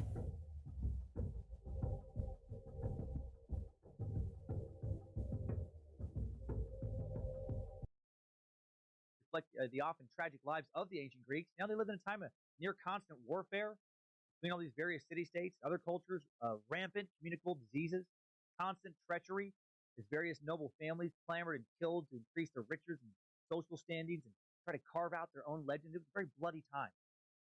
Like the lives of the Greeks, the epics of the Greek gods are filled with self-ruin, suffering, injustice, as well as numerous character flaws like extreme pride, rashness, and cruelty. Stories of the Greek gods were meant to be models of human excellence that Greek kids and adults alike could look to and try and emulate, while also finding solace and acceptance of their own flaws and shortcomings, understanding that even the gods made mistakes. I gotta say, the idea of ancient Greek excellence seemed to be win at any cost. Take what you want by any means necessary. Those Greek heroes and gods, as you're gonna find out, were ruthless motherfuckers. We've already met Homer. Before we delve into the most epic tales, let's meet some of the other important Greek authors, men who breathed life into the myths of the gods and the heroes of ancient Greece in today's time suck. Strap on those boots, soldier. We're marching down a time suck timeline. Like I mentioned earlier, most of the ancient Greeks utilized the oral tradition, passed stories down from one generation to the next. Nearly all of the tales we know of Greek myth come from ancient How are poets. you, Playwrights Bowd? finally Hope you're wrote down doing the well. chronicles. Because Hope the industry everything's developed, going there good. are also different versions of all of these stories you'll hear today. So if you're like, I don't know about that detail. Well, I mean, you might be thinking of a different version. There's a lot of different versions of these tales. I hope everything's been good. Vary only slightly, some tremendously. Some of the gods. Everybody else is just lurking right now, which is totally fine. And also a lot of other people that are just chilling out and just being here. I appreciate them as well. Being, super epic is also. I'm not calling you guys out. I'm just saying I appreciate you. Authors probably left a few gods out of the list. Some were lost to history. I'm sure there were some gods who didn't make it to the page. Like, Nimrod, Lucifina, Bojangles, Triple M. More on those for sure ancient gods coming up later. I'll fill in the gaps. Let's start with the Trojan War. So hope you're doing well, Bowd. Hope everything's been going good. How's streaming been? Hope everything's been going good there. Depictions of this war is where the majority of Greek mythology. I'm not very good. I'm at work, lurking a bit. Don't worry. Thank you. Yes. If anybody doesn't know, if everybody doesn't know, Bowd is an amazing streamer. Keep an eye out on Bowd. Keep an eye out on them. Famous by far of all Greek mythology and folklore to mix of mythology and historical fact. How much fact is mixed in, we'll never likely know. I guess not a lot. According to Homer and other classical sources, the war began after the abduction or elopement of Queen Helen of Sparta. Sparta! By the Trojan prince Paris, a woman of legendary beauty. Helen's jilted husband, Menelaus. There we go. Just gotta pause on that one for a second. I want to say Menelaus, and that's not even close to right. Menelaus convinced this his brother Agamemnon, king of Mycenae, convinced him to lead an expedition to retrieve her. Agamemnon is joined by the Greek heroes Brad motherfucking Pitt, Achilles, Odysseus, Nestor, and Ajax. Thanks, no problem, Bowd. From throughout the no problem, Bowd. Lay siege to Troy and demand Helen's return. I hope your day only gets better and better. I hope your evening gets better and better. I hope work does not suck. I know that is a hard thing for it not to do, but I hope it doesn't suck. Leaving a large wooden horse outside the gates of Troy. After thinking things over, the Trojans pulled the mysterious gift into their city like a bunch of idiots. Hey, good news, you guys! Those guys have been fighting for 10 years have left! And their place is a giant wooden horse! I love a wooden horse! Yay! Do you think those bad boys have anything to do with this horse? No way, Jose! Since when did enemies give cool from horses? especially ones we could sit on top of and say things like "giddy up" or "hi-yo, giant horsey away." I bet some nice horsey people came as soon as the bad boys left and gave us a big horsey because they felt bad for the fighting. That sounds good to me. Let us bring it inside. Nothing fishy could be going on. And the night falls, the horses opened up and a bunch of Greek warriors led by Odysseus climb out and fuck Troy up from within. And then those idiots were feeling pretty stupid. Oh man, it's the worst horsey gift ever. What a naughty horsey, full of so many bad boys, stabbing and hurting me. Oh my heck. After the Trojan defeat, the Greek heroes slowly made their way home. Odysseus took 10 years to make the arduous, often interrupted journey home to Ithaca, recounted in the Odyssey. Helen, whose 2 successive Trojan husbands were killed during the war, returned to Sparta to reign with, pause again, Menelaus. And after his death, some sources say she was exiled to the island of Rhodes, where a vengeful war widow had her hanged. Yeah, bummer. And most people don't meet good ends in these stories. Even if they survive the initial fight, they usually die tragically later. What a bummer that Brad Pitt had to die. Stupid Achilles' heel is one weakness. The story always annoyed me. Dude takes an arrow to the heel. He was able to be shot. Bad PC was acting wonky, so I rebooted. Why did you do this to me? Wonky. His thoughtless goddess mother held him by his heel. Wonky Him into the river PC. Styx, as a baby to make him immortal. The magical Wonky water PC. shielded his body from any and all attacks, but she forgot to get his heel wet. Come on, lady. Never go fucking skimpy with the magic water. Goddess should know that. Don't be afraid to toss him in. Why you Double dip acting it, for so fuck's sake. Let him wonky? swim around a bit. Let him pee in it. Let him come back out. Cannonball back in. Freak gods. Why you acting so wonky, PC? Now back to history. As I stated before, many historians place I'm Homer being born sorry. around Thank you for 300 coming in, He has McChungus. him writing within 200 years of this supposed. I know that we're not really doing much. nearly We're the just honesty- listening then to later our translated favorite into Latin, podcast, my 34th favorite century podcast. BCE. Also, they were the first stories ever to be published in Greek I would vernacular. love to listen Actually, they're to considered the first still existing tales to be published in the history of all Western literature. probably gonna listen Sumerian epic of Gilgamesh. after all Old this. Maybe stories listen to time people's Noah, like podcasts Noah, for like yeah. D&D and stuff like But that. it is battle really. Many modern scholars, historians, archaeologists utilize both books as references for tracing the possibly real lost civilization of Troy. The ancient city of Troy, in some form, does seem to have actually existed. Located in the northwest coast of Turkey at a site known presently as Hisarlik. Hisarlik. Archaeological research shows this area has been inhabited for almost 4,000 years, and many a battle has been fought within its walls. Based on what archaeologists have uncovered, Troy was sacked over 10 separate times, razed to the ground essentially each time. After each sacking, a new city will be built upon the ruins of the previous one, over and over for centuries. Perhaps one of those cities is the city that was sacked in Homer's legend. Another very, very important contributor to Greek mythology was Hesiod. Hesiod was one of the earliest Greek poets. He lived a century or two after Homer, sometime around 700 BCE. Impoverished in his youth, he moved to Boeotia, became a farmer. One of his books, The Marvelous Works and Days, gives an astonishing view of what agricultural life was like in ancient times. Yay, writers! Right? History's documentarians. Think about all the amazing stories we have. All because some asshole, a long time ago, took the time to write that shit down. Pretty amazing. Hesiod won an important poetry contest and quickly became a celebrated poet. He wore a beret, dressed all in black. I had like a tight-fitting, long sleeve cotton turtleneck. At the cotton, maybe snapped his fingers a lot. He was doing his poetry. I wonder if while he was preparing his poem, he worked at like a record shop or maybe an independent bookstore. Spent a lot of time, when he wasn't working at a locally owned fair trade coffee shop, complaining about the evils of capitalism, and talking about how Castro actually had a lot of good ideas. I feel like I'm thinking of a different era of poetry. The Greeks held all sorts of poetry contests. They were way into it.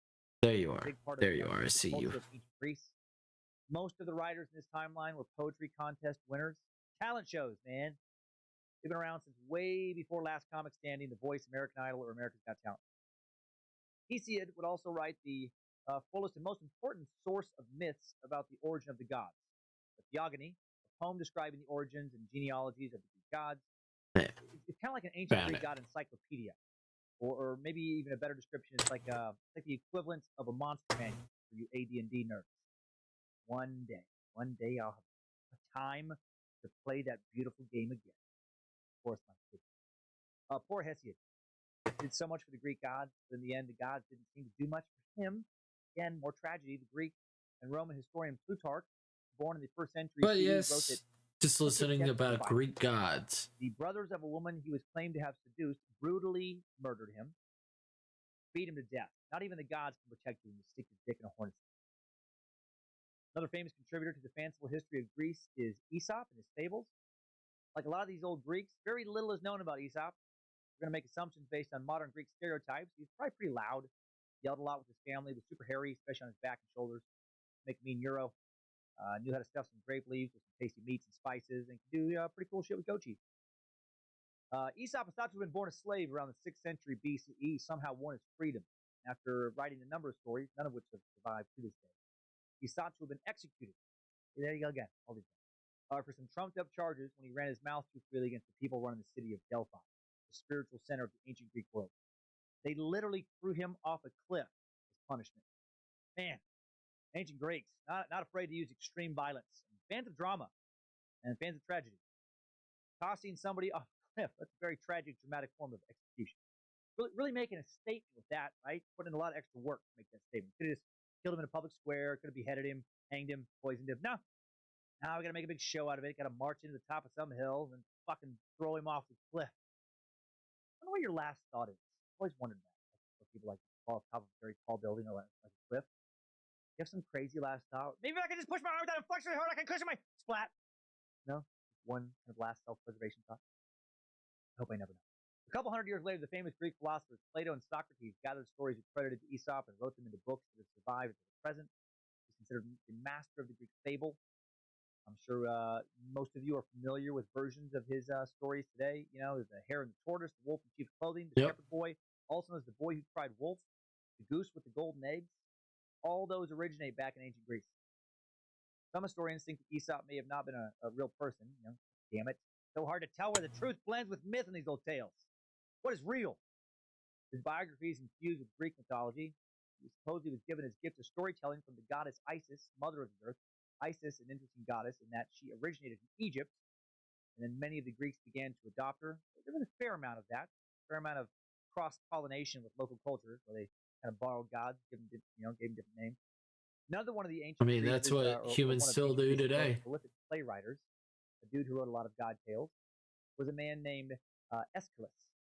Born in 525 BCE, Aeschylus was a prolific playwright who is considered the father of the Greek tragedy, or just the father of tragedy in general. He wrote around 90 plays, only 7 have survived. His most noted work is Prometheus Bound. I've heard of it. I know a few things here and there. I don't know what it's about, but I've heard of the title. The story of the Titan, Prometheus, being punished by Zeus for giving humanity the gift of fire. All kinds of gods star in this tale. Aeschylus is also said to be the innovator of adding a second actor in a scene. Apparently before him, live dramas only had one figure appearing on stage at a time. Must have made fully nude sex scenes especially hot. Aeschylus was the son of a nobleman. Seemed to have lived a good life. Thought to have been very, very real. No Aesop, no Homer. He was a real dude who fought in the Persian Wars. And the great Greek leader Pericles was such a fan that he sponsored much of his work. Made sure he was taken care of, so he focused on his writing. Aeschylus died in Sicily around 456 BCE at the age of 67. He had an odd death as well. Not necessarily super tragic, but fucking weird. Supposedly he died when an eagle dropped a turtle on his head. And I'm not making that up. Okay?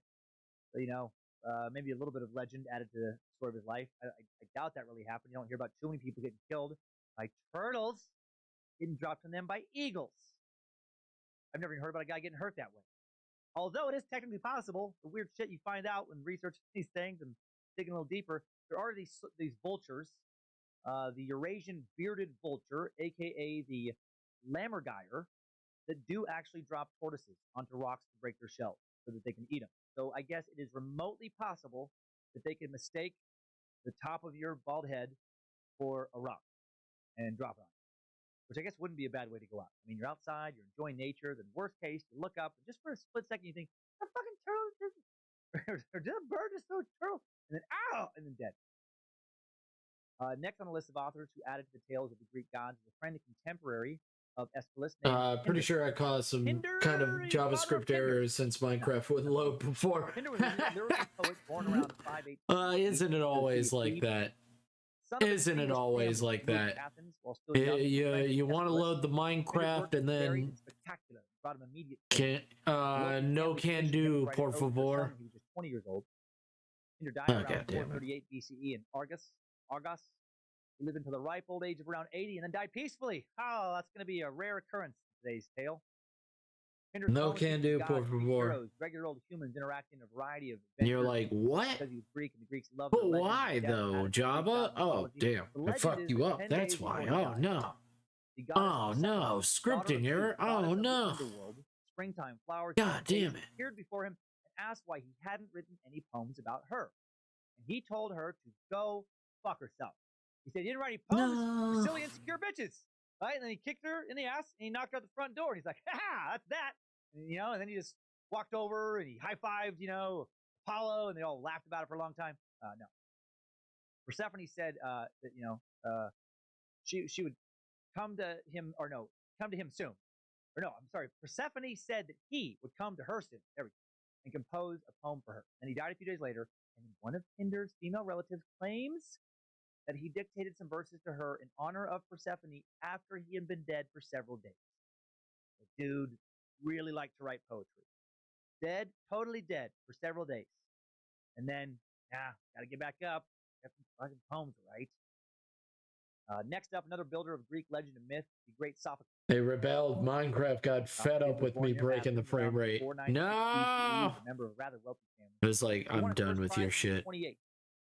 Even Fucking quit it. Aeschylus, Quit it. competitors, these guys contemporaries. Sophocles was a priest, and his devotion to his religion reflected deeply in his works. He did not question or criticize the ways of the gods. He merely presented the situation for the audience to observe human nature. He's said to have written over 120 plays. Only 7 survived. And while Aeschylus is credited with adding a second actor to plays, Sophocles went a step further and introduced a third. Boom! One up him. Died around 406 BCE. His best-known work is Oedipus Rex, or Oedipus King. Yep. In this tale, Oedipus encounters the mythical beast. Yes, this is the Oedipus of the Oedipus complex. But Oedipus encounters the mythical beast, the Sphinx, a magical creature with the head and breast of a woman, the body of a lioness, and the wings of an eagle. This is a story that introduces the Sphinx's riddle. What is the creature that walks on 4 legs in the morning, 2 legs at noon, and 3 in the evening? He goes, I'll give you a chance to guess, actually. Quick pause. What is the creature that walks on 4 legs in the morning, 2 legs at noon, and 3 in the evening? The answer, of course, is the trapeze dog. Trapeze dogs start off life as normal dogs, run around 4 legs, and they learn to walk on 2 legs. They can delight audiences with a death-defying kind of high-wire act. And then they walk on 3 legs, later in life after they eventually fall off and kind of smash up one of their legs and have to have it amputated. You knew that. You knew it. No, the answer is man. Man crawls as a baby at the beginning of his life, then walks as an adult to the middle of his life, and then hobbles around with a walking stick towards the end. That's what the Greeks believe. Right? I see it. Next on the timeline of ancient Greek myth builders is Euripides. Euripides was the youngest of the 3 5th century BCE Greek playwrights. The greats, the other 2 being Sophocles and Aeschylus. Euripides was born around 45 BCE. His parents were simple shopkeepers in the region of Salamis. I'm glad I looked that one up because I was going to say Salamis. Salamis. Tasty ass Salamis. That's where salami comes from the Salamis region.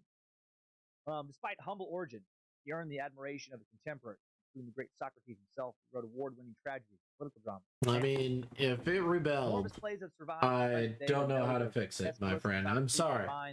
Sorry, I can't help. Lifetime. His characters were more nuanced and complicated. He wrote of their inner motivations and desires in new ways that would influence playwrights such as Shakespeare many centuries later. Yep. And again, the Greek gods featured prominently in Euripides' works. Euripides. At the opening of the play, Hippolytus, Aphrodite, goddess of love, explains that Hippolytus has sworn chastity and refuses to revere her. Instead, he honors the goddess of the hunt, Artemis.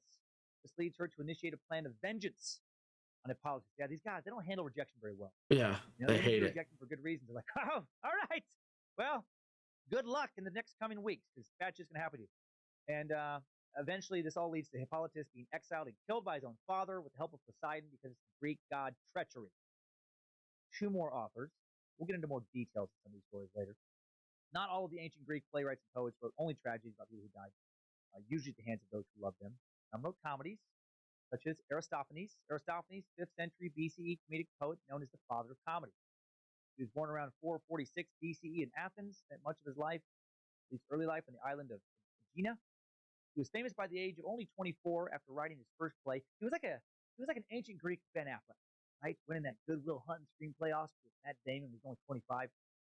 Except he wasn't also an actor, and he was never romantically linked with the ancient Greek equivalent of Jennifer Lopez or Jennifer Garner, and he never really struggled with alcoholism or gambling profession. So actually, probably not a good thing. Aristophanes lived through the Peloponnesian War, which lasted from 431 BCE to 404 BCE, fought between the Greek city-states of Athens and Sparta. When Athens lost the golden age of ancient I Greece, tried to get over, into Minecraft. he was able to mock Minecraft's and just praise not the for me. decisions of the gods and the heroes, something that really hadn't been done before. It wasn't just, paying tribute to them. But that's teasing okay. A little bit. You Aristophanes guys can faced play many it. of the I don't challenges of have to vast play it. irony, heady battles between mortals and their power-hungry, insane leaders and gods. In his play, The Frogs, performed in Athens in 405 BCE, he tells the story of Dionysius, the god of the grape harvest, winemaking, wine, fertility, ritual madness, religious ecstasy, and theater, who, despairing of the state of Athens' tragedians, travels to Hades to bring the playwright Euripides back from the dead. Euripides had died the year before. Dionysius brings along his lowly slave Xanthias, who is smarter and braver than the god. As the play opens, Xanthias and Dionysius argue over what kind of jokes Xanthias can use to open the play. For the first half of the play, Dionysius routinely makes critical errors, forcing Xanthias to improvise in order to protect his master and prevent Dionysius from looking like an idiot. This only allows Dionysius to make even more mistakes and look even dumber. Edgy shit, right? Mocking religion, mocking Greek heroes, critical of Greek culture and its leaders. He was like a regular Lenny Bruce. He was like a Bill Hicks who was way into hummus. Right? You stand-up fans. That more popular in life. However, at the end of his life, when Sparta defeated Athens, the political climate changed, and he had to stop making fun of political leaders if he didn't want to be horribly executed. And Spartans, not known for their sense of humor. Aristophanes died around the age of 60 in 386 BCE, shortly after the production of his last surviving play, Plautus, like Kudos. The Greek author for today's timeline is the poet, or the next Greek author, excuse me, for today's timeline is the poet Apollonius. Oh, it's fine now. Just needed to reach the start. Designed a weapon that works pretty well. However, it caused a visual anomaly on the horizon that the game really doesn't like. Now I gotta see this. What can you put it in the Discord? Can you put it screenshots in the Discord? I would love to see it. Sounds funny as fuck. It's hilarious. And then they're just like this. Sounds fucking hilarious. It just doesn't sound Greek at all. I guess it could be. Sounds like a Commodore Riot. Bobby. or Jimmy. Jimmy in the quest for the Golden Fleece. Ed in the quest for the Golden Fleece. We know almost. No worries though. Minecraft isn't for everyone. I mostly just use it to build really demented shit. Oh, okay. Well, at least you're honest about it. At least you're not like, you don't understand. You just got to get into it. And it's like, I've tried so many times. Tried so many times. Sort of prequel to Homer's Iliad, taking place before the Trojan War. And also, my ex loves that fucking shit. And, ugh. There we go.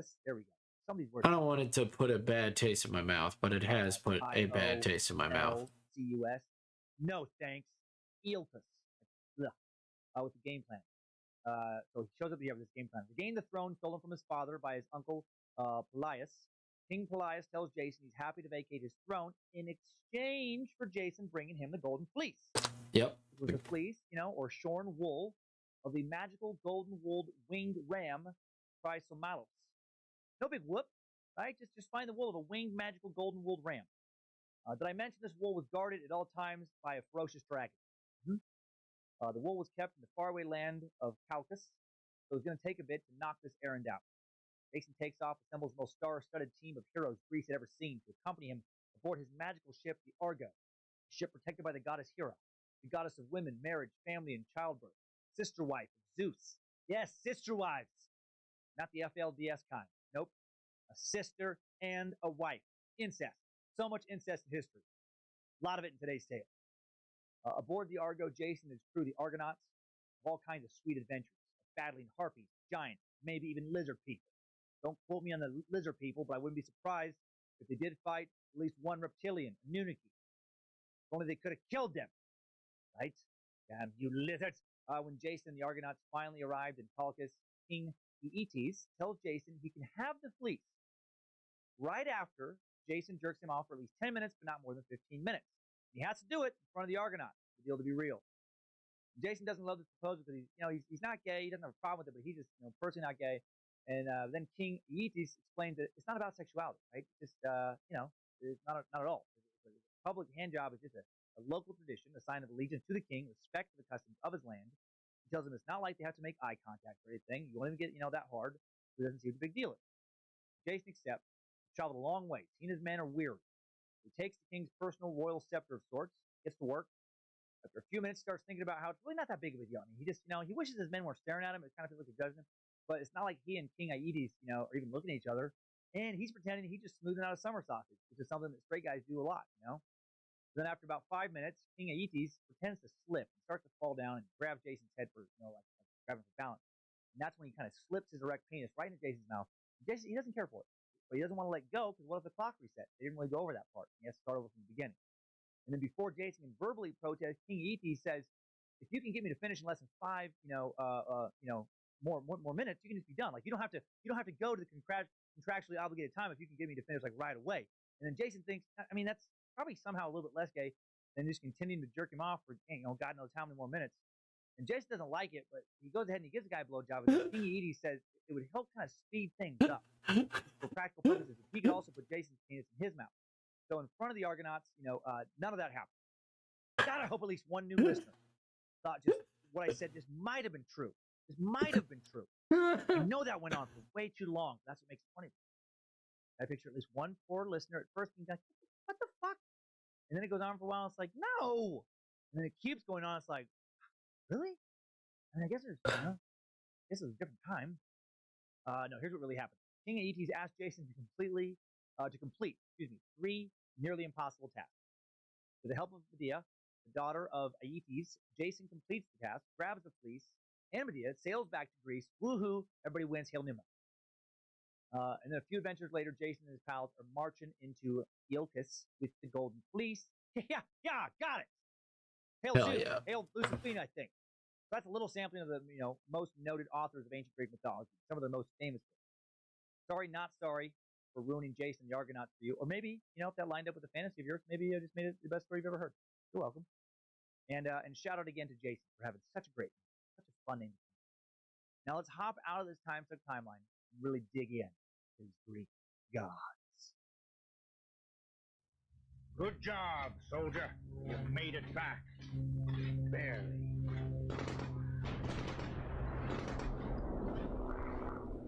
Now that we've gone over some of the written origins of the gods, let's really dig into their mythology. After a quick word from today's first sponsor, today's time suck is brought to you by Quip. What actually makes a better toothbrush? Industrial strength power, multiple modes, black magic. Brad Pitt building it himself by hand. If you ask your dentist, they'll tell you it's less about the brush, more about how you use it. That's why you use it. Quip's sensitive vibration, built-in timer, guide gentle brushing. The dentist recommended 2 minutes of gum and sweet chomper massaging, and your teeth are clean and happy and sparkling. And Quip automatically delivers brush heads to you every 3 months with clean new bristles right on schedule. Quip makes brushing something you actually want to do twice. Good habits, matter when you're living a healthy life. I've been using my Quip for months now, and I love it. It's very affordable. Keep sending new brush heads and batteries, so I have no excuse not to have fresh, clean chompy chomps. It tells me to switch to a new section of my mouth every 30 seconds. Only a robot brushing my teeth, and gently caressing me would make it an easy. Quip starts at just $25, and you'll get your first refill free at getquip.com/timesuck. This is a simple way to support this show and start brushing better. But you have to go to getquip, QUIP.com/timesuck to get your first refill free. Easy link to this deal in today's episode description and in the sponsor section button of the TimeSuck app. Quip button there. Now let's get weird. We're going to meet some very strange and far from perfect gods and goddesses, strange beasts, any cryptozoologists will guide us. To understand the gods, it helps to understand where they live. Let's hop on the back of a griffin and soar to the top of Mount Olympus. At the center of the earth, at least Earth as the Greeks once knew it, towered Mount Olympus, the predecessor to Vikings' Valhalla. where the gods ate ambrosia, drank nectar, and held court. Sounds awesome, but what the shit is ambrosia? I'm assuming they're probably not talking about, that awesome 70s and early 80s yacht rock band saying smooth adult contemporary hits like How Much I Feel. That's how much I feel for you, baby. How much I need. Well, I need your touch. How much I live for your love, and that's how much. That's how much. You get it? You fucking get it. We all know ambrosia, right?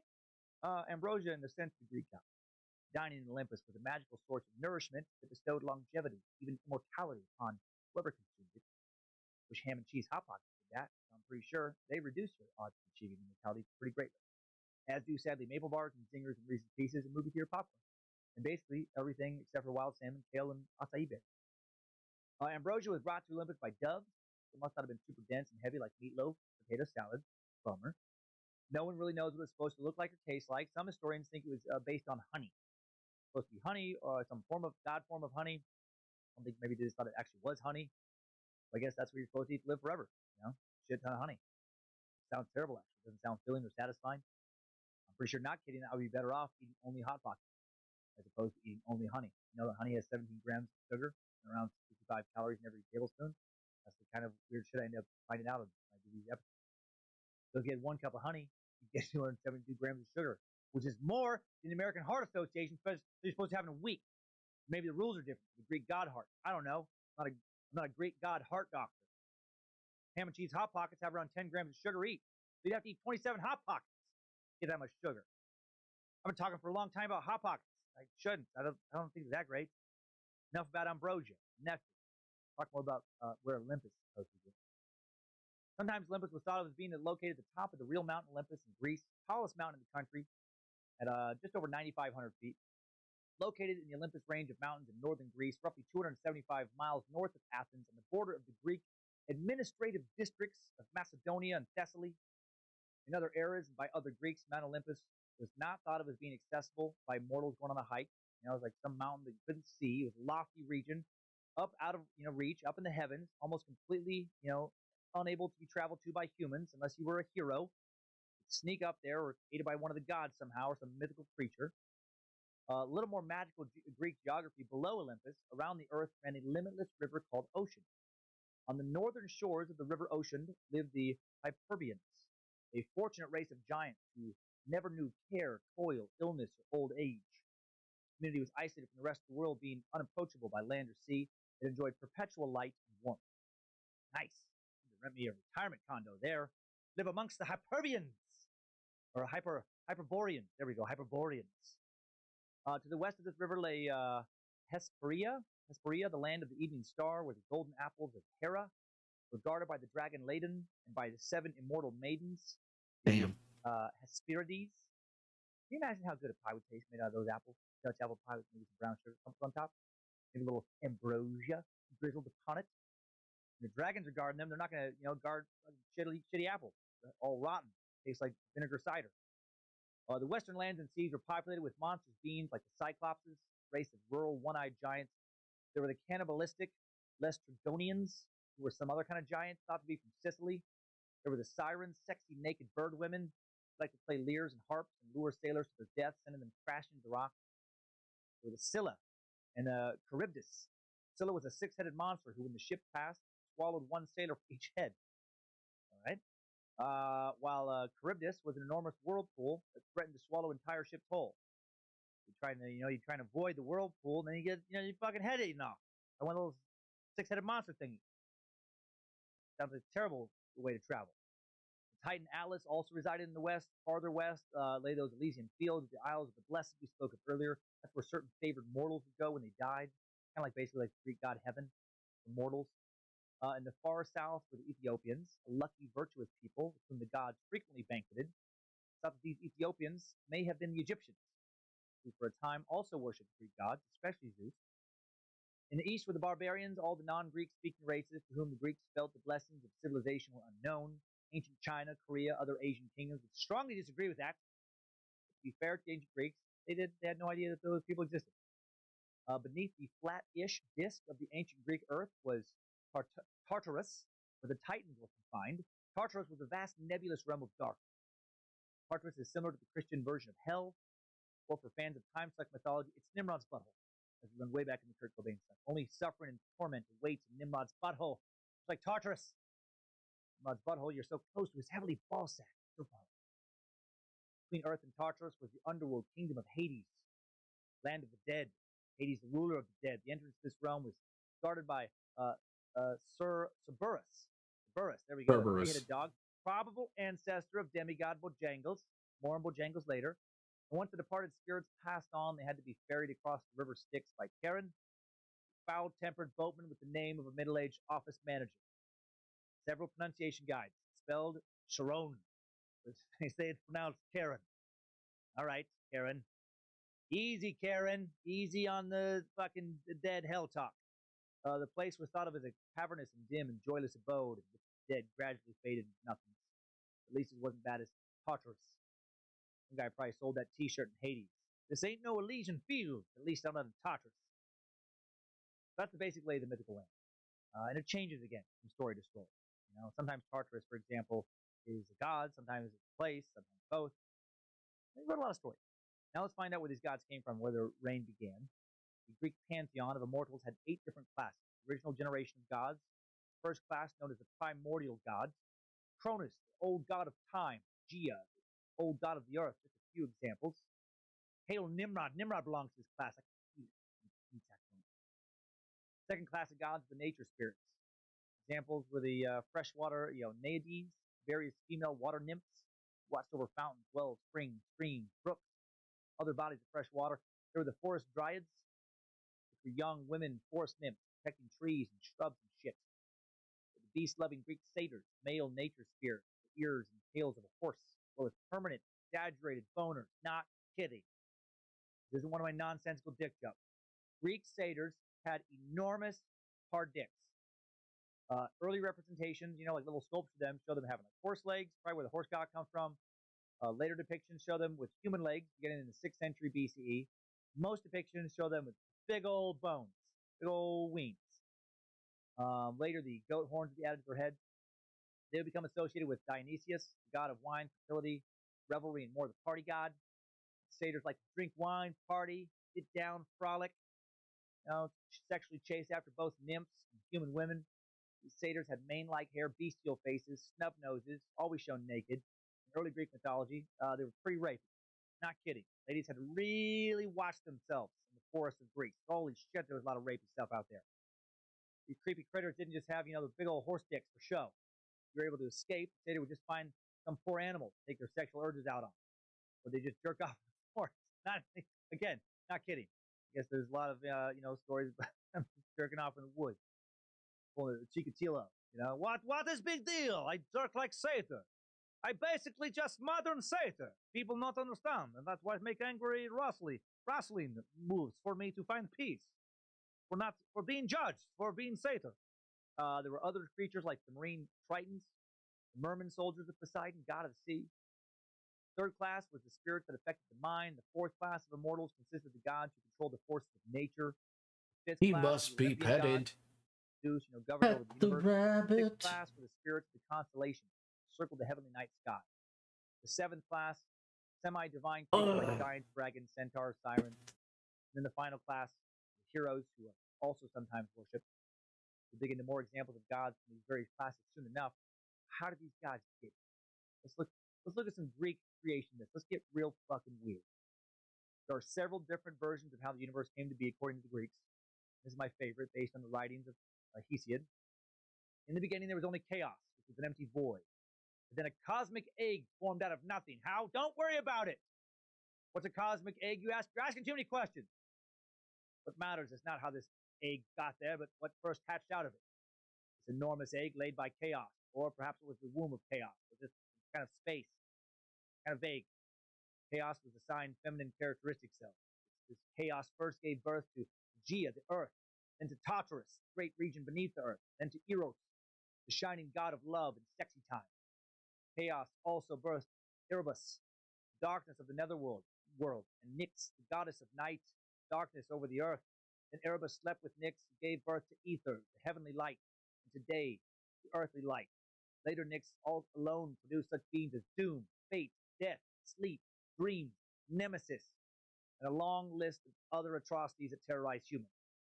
Nyx, daughter of chaos. She's a real dark doom and gloom motherfucker. Nyx may have been based on Lucifina. Yes, Lucifina, one of the most ancient gods, older than the earth. Lucifina may have influenced the mythological creation of the other Greek gods, we'll soon talk about, such as Aphrodite, Greek goddess of love and beauty. Lucifina embraced both beauty and chaos. In fact, the beauty of chaos.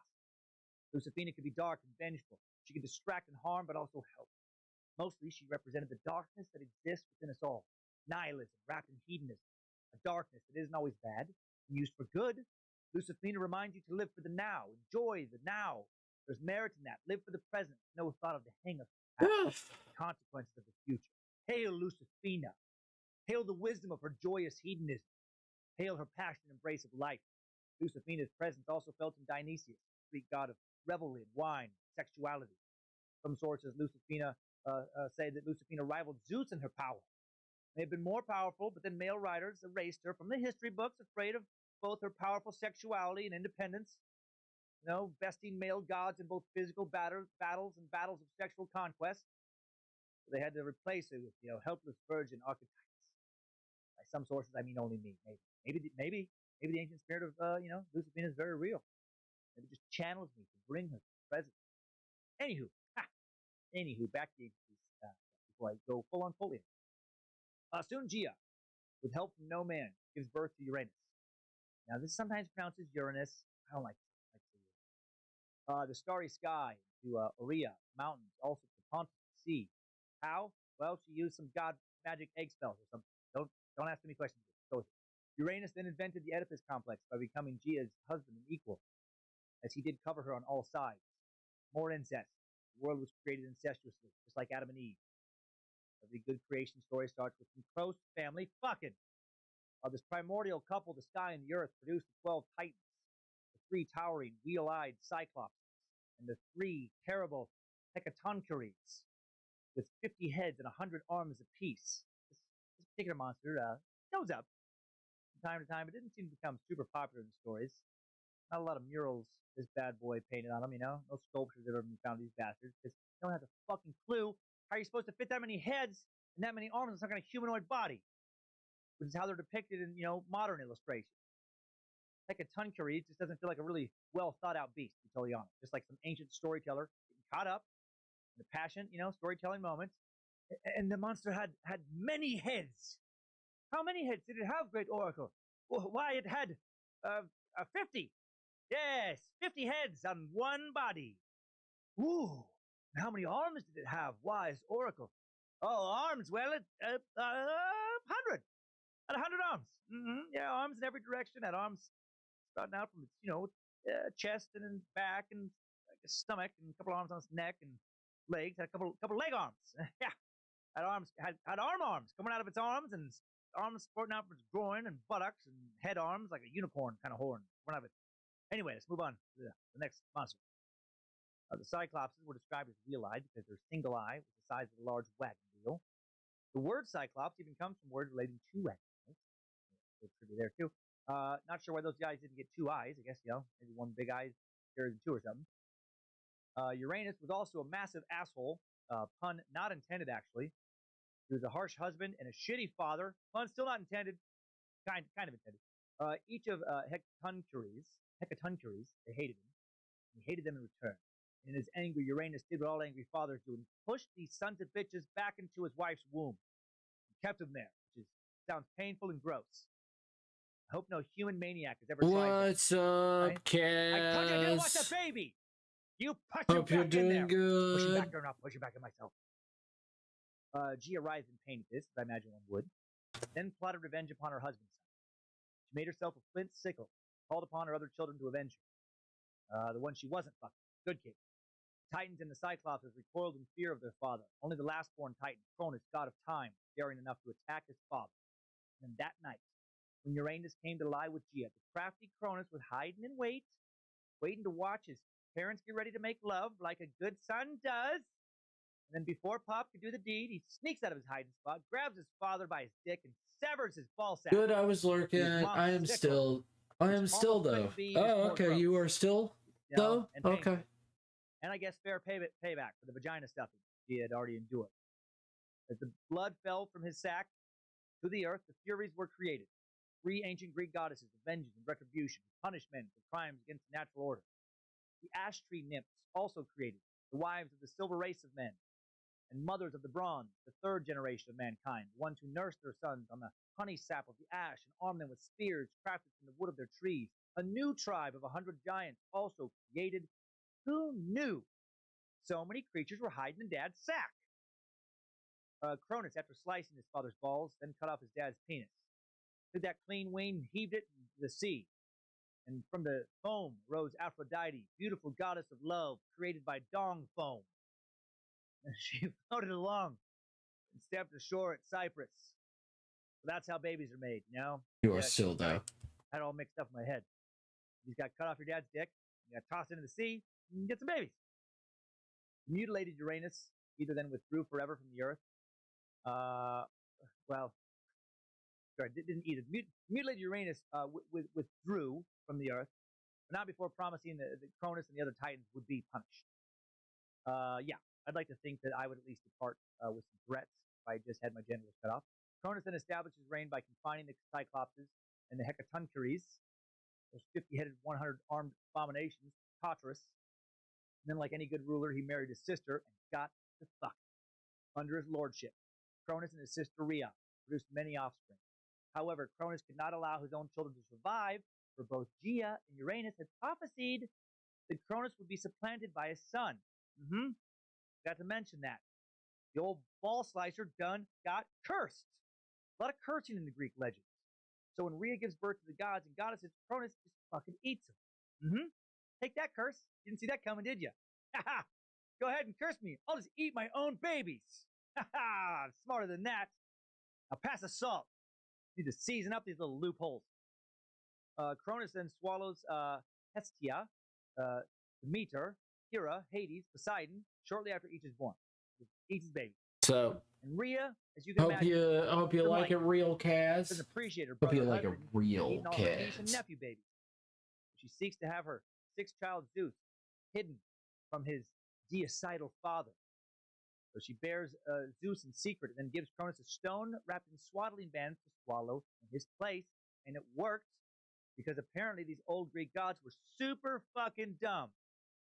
Can't stress that enough. They fall for a lot of weird stuff. Cronus just eats a big rock and thinks, yum, tastes like the baby. Zeus was then raised to manhood by a bunch of sexy nymphs on Crete, which may help explain his later very aggressive sex drive. Cronus, meanwhile, was growing older. Bummer. What's the point of being a god? He's going to get old anyway. So Zeus seeks advice on how to defeat his old father from Metis, Titanus, cousin of Zeus, mother of wisdom and deep thought, and later first spouse of Zeus. The Titans and Titanesses were the 12 children of Uranus and Gaia, 6 male, 6 female, Cronus being one of the boys, Metis, daughter of one of the female Titans, Oceanus. What color is your eyes? Anyways, Metis prepares a special potion. Fuck, I think I already know, but let me double check. Cupbearers. Somehow they have cupbearers out in the cosmos, wherever the hell they're at right now. A lot of stuff not explained.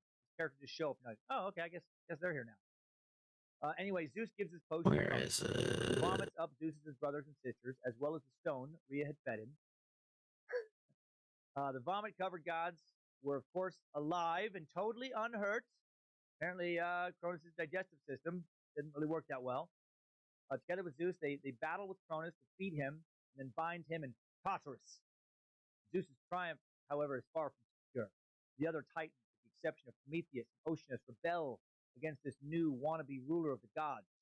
For 10 years, a war rages on. Cronus' fellow Titans, Atlas, Hyperion, father of the sun, moon, and dawn, Creus, god of the heavenly constellations, and many others battle the new gods of Zeus, Hestia, Demeter, Hades, Poseidon, and more. But the Titans, even without Cronus, were formidable, and neither the gods nor the Titans could secure a decisive victory. But Zeus would turn the war in his favor when he went down to Tartarus and released the Cyclops. And those 100-handed, way too many headed monsters as well. And the Cyclopses awarded Zeus their weapons of thunder and lightning. And the Hecatoncheires pelted the Titans with boulders, which then secured the victory for Zeus. Ah, take that, gods. Have fun catching so many boulders thrown by all those arms. Zeus then imprisoned the Titans in Tartarus, and he condemned the rebel Atlas to stand forever at the edge of the world and bear the heavens on his shoulders. Gia was enraged at the downfall of her children, so she decides to have some sexy fun time with her brother Tartarus.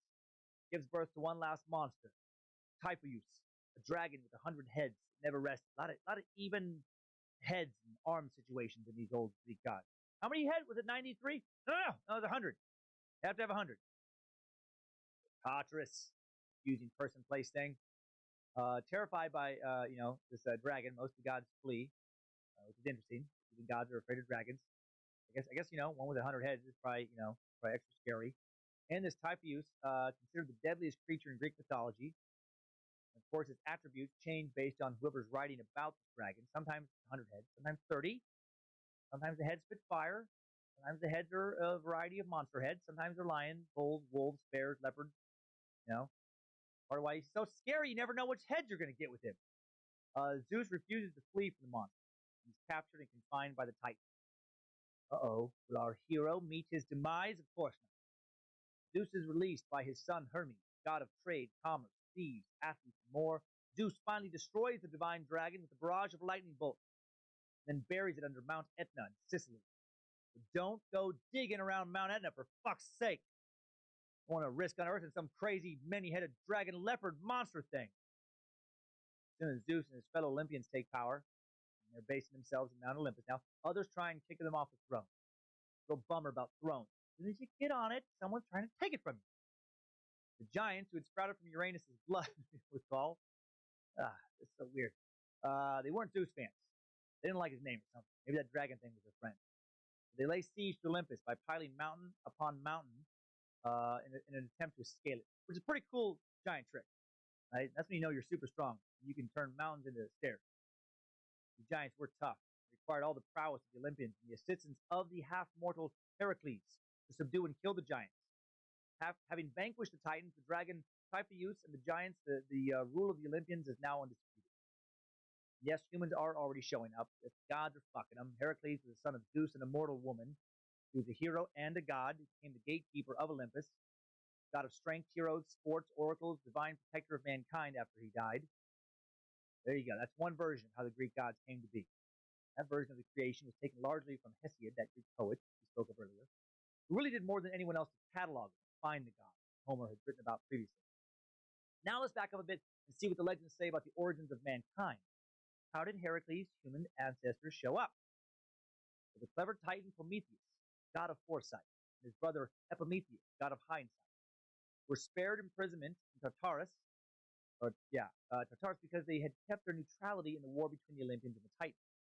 And this would lead directly to the first race of men. According to one tradition, Prometheus shaped man out of mud, and then the goddess Athena, goddess of wisdom, courage, inspiration, civilization, law, justice, strategic warfare, math, strength, strategy, the arts, craft, skills. There's a lot of talent. These gods have a lot of things. She breathed life into this first man.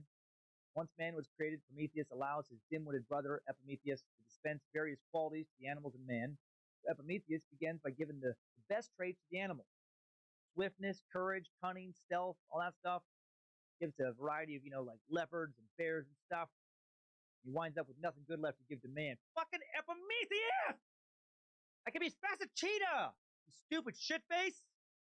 You had the courage of a lion, but you wasted it. Ugh.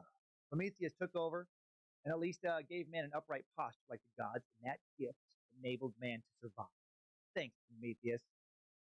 Appreciate not having to crawl, even if I am slow. Prometheus had little love for the Olympians, who had banished his fellow Titans to the depths of Tartarus. His primary affection was for his new meat sacks. He disobeyed direct God orders to help us out. He's our friend, because gods will be gods, and they demand sacrifices to be made to them, just like Nimrod's Cocker Spaniels. Man was now commanded to make animal sacrifices to the gods, but humans were allowed to keep a portion of the sacrifice for themselves. And Zeus got to decide what that portion was going to be.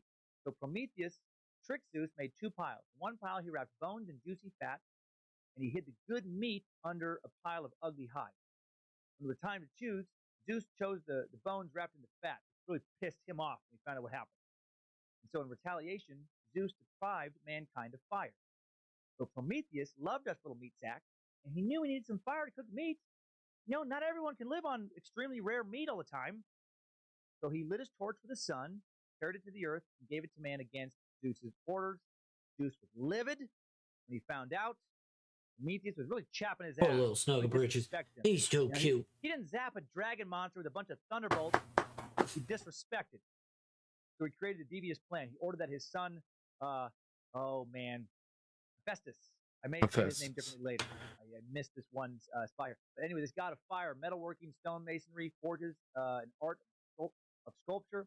He orders him to create a mortal of stunning beauty. And when Hephaestus had done so, the gods gave this new creature a number of gifts. Okay, that's probably the best I can do as far as screenshots go. Okay, let's see it. Let's give it a look-see-loo. A worse calamity. Where are you? Gaming General. My heck. Gosh dang. Misogyny, alive and well in ancient times. So it doesn't like any of that. Okay. Christianity and Greek all right. Eve, she fucked up things for dudes. Pandora, she keep fucking things up for guys. Well, it's almost like all this keeps going. Just keep going. Epimetheus about accepting gifts from Zeus. Yeah, when Epimetheus saw this radiant creature, Pandora, he could not resist her. Pandora had brought with her a jar that she was forbidden to open. But she couldn't resist opening things, and her curiosity won out, opened the lid, and then a multitude of evils flew out and scattered over the world to afflict man forever. Damn it, Pandora. Between you and Eve, you really ruined a lot of stuff. No more living in paradise. Now we got evil stuff floating around. What evils, you ask? Well, in some legends, it's not specified. In others, generally sadness, poverty, disease, and death. Fire charges were probably never meant to be used like that. Probably. According to this fire bullshit, Zeus was made aware that Prometheus knew the identity of a god who'd one day dethrone him. Zeus wanted to know who that god was. In defiance, Prometheus refused to tell him. So Zeus had Prometheus chained to a rock in the Caucasus. Those mountains, one of the pillars supporting the world. Also, that mountain range that divides Europe and Asia, stretching between the Black Sea and the Caspian Sea. Every day, Zeus sent an eagle to peck out that's my thought. Which would grow back again every night. And then this agony was drawn out for ages. And that is the story of how Prometheus made man, and how a woman ruined everything, and how Prometheus then got chained to a rock. According to another story, the gods created man and existed on Earth while the Titan Cronus ruled. There will be 5 ages of man in this story, and then we'll move on after this. The first race of men lived in complete happiness. During that golden age, men were free from suffering, labor, old age. Dying was pain-free, and as easy as falling asleep. Yeah. Okay. Oh, well. I love you, as they say. Over time, this race died out, but their spirits remained to protect the following men from evil. Thanks for your spirits, golden guys. Super thoughtful. The gods then created the men of the Silver Age, who sucked compared to their predecessors. These men would remain children for 100 years. They loved the number 100. They remained children for 100 years under the dominance of their mothers. Seriously, not adding that. It was the age of the beta male, the mama boy. When these mac and cheese and corn dog eating, Capri Sun drinking basement dwellers finally matured, they quickly died off because they were idiots. They didn't know how to take care of themselves. So Zeus put an end to this terrible age of men. Next, Zeus created the men of the Bronze Age out of ash spheres. These men were mighty, tall, ferocious. They worked with metals. They proved to be a violent race of warriors, and in the end, so violent they completely destroyed one another through warfare. The next period was the Heroic Age, a time of notable heroes indeed. Famous heroes like Heracles, Jason, Theseus, Odysseus, and the great men in the Trojan War all existed during the Heroic Age. Brad Pitt. As a tribute to his obvious favorite, Zeus established those sweet-ass, heavenly Elysian fields as a resting place for the spirits after death. Still optimistic that he'd make a better man, Zeus went back to the drawing board, created the men of the Iron Age. According to the Greeks, they were the worst race ever to appear on Earth and one destined to become totally depraved. And you and I are part of that age. Damn it. No more Heracles and Achilles type heroes for us iron folk. Hard work, trouble, pain, weariness, that's our fate in this group. Damn it. The gods become so frustrated by our noises, smells, and shitty cowardly deeds that they'd abandon us. That's why they're not around anymore. Now, I've been pissed off this entire last week thinking about how all these gods abandoned us. Actually, I'm glad they left us alone. As you've already seen, and will continue to see going forward, they're not mentally stable. The Greek gods are utter maniacs. We are definitely better off without them. One time, Zeus was so thoroughly disgusted with humans that he decided to annihilate the species with a watery deluge. Talk about the Greek flood myth. Prometheus, before being chained to a rock, warned his son Deucalion to prepare a waterproof chest. When a great storm began to rain down upon the earth, Deucalion and his wife Pyrrha climbed into the chest, which was loaded with provisions, and they floated atop a great flooded ocean that drowned out the rest of the world. Sound familiar?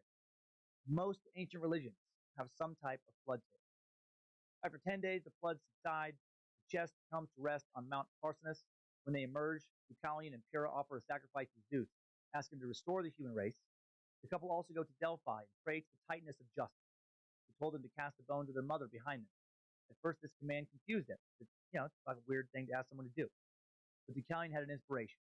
His mother's bones must be the stones that lay upon the earth, for the earth had given birth to mankind. And as Deucalion started casting stones behind him, these stones became men.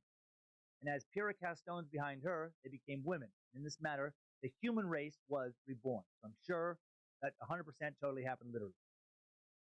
Now that we've explored the creation myths behind both Greek gods and mankind, let's get to know some of the main cast of Olympian characters a little better. This is my favorite part. It's God time, everybody. Yeah, let's get to God. Let's start with Zeus, god of thunder, lightning, and illegitimate sex trophies, right after a word for another one of today's sponsors. Time Suck is brought to you today by Father Yode's Ballin' Daddy Time sleep meditations for young ladies. Over 1,000 minutes of peaceful, soothing meditations. Right, to get your young lady cheeks centered, your female chakras aligned, your third eyelid heavy enough. Get some solid soul slumber. I'm Father Yode. Get your mind right. Breathe in, breathe out. Far out, woman. Can you feel it? Try and get some sleep. But not yet. Take your clothes off. Give me a call. How old are you? I'm the father you didn't know you could have. The one you need. The father who loves you, touches you. Sex magic falling deep. How old are you? 22, younger. Age is just a number.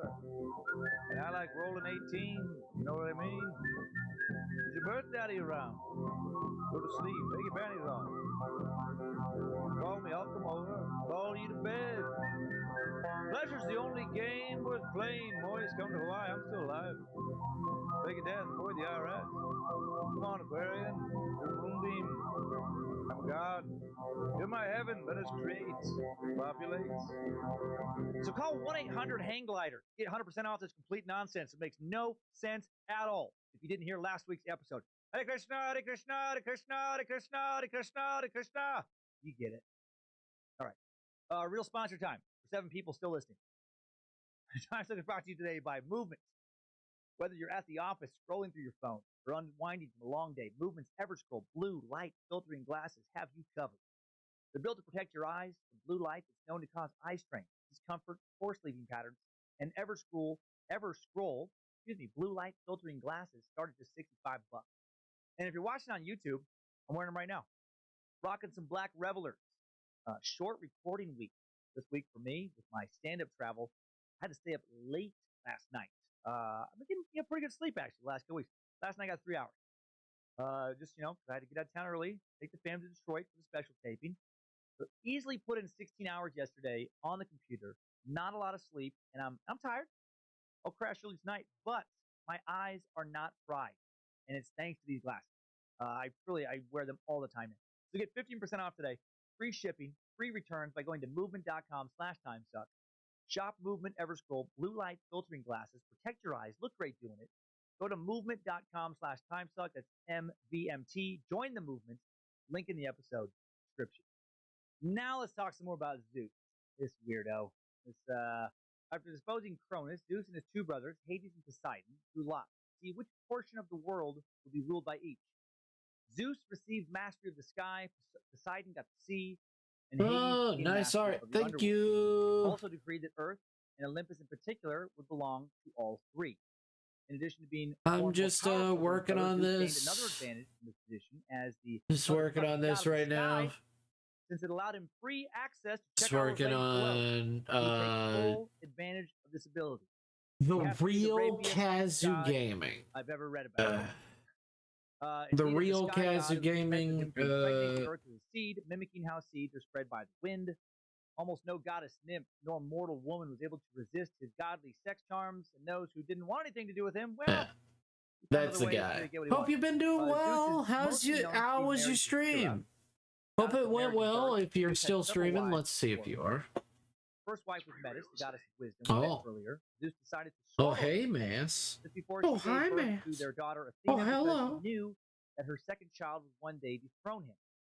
It would be a common way for the gods to solve problems, eating their family. No, you finished Your streaming. kids are destined to one day destroy you. Well, eat a mother's babies, or eat your wife before she can have a baby that's going to kill you.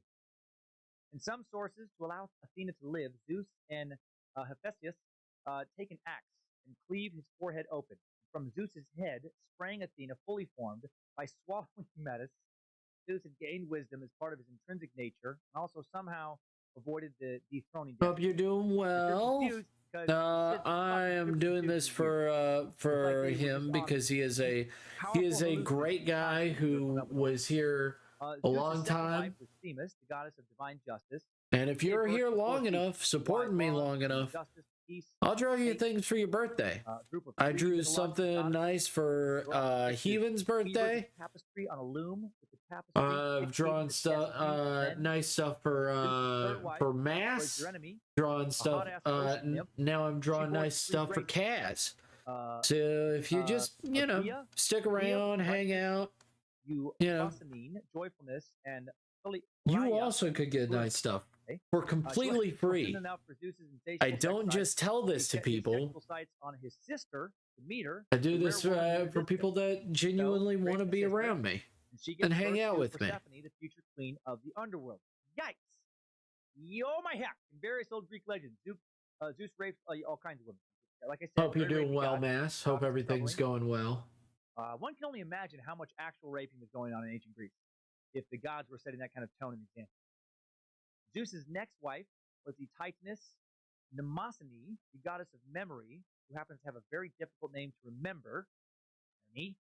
Her union with Zeus produced the 9 muses, deities that gave artists, philosophers, and individuals necessary inspiration for creation. Zeus finally became enamored of the goddess who would become his permanent wife, Hera, who he would for sure cheat on so much. After courting her unsuccessfully several times, he changed himself into a disheveled cuckoo, or cuckoo, a bird.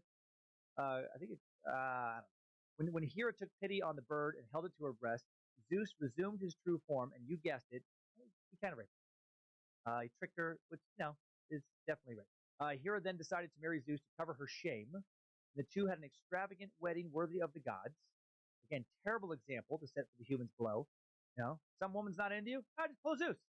You just rape her and then hope that she somehow decides to go ahead with it, marry you so no one finds out. This is insanity. Zeus and Hera have 4 children together. He be the cupbearer to the Good gods. days all Ares, around. god of Hell war. yeah. Ilithia, Hell goddess of yeah. childbearing.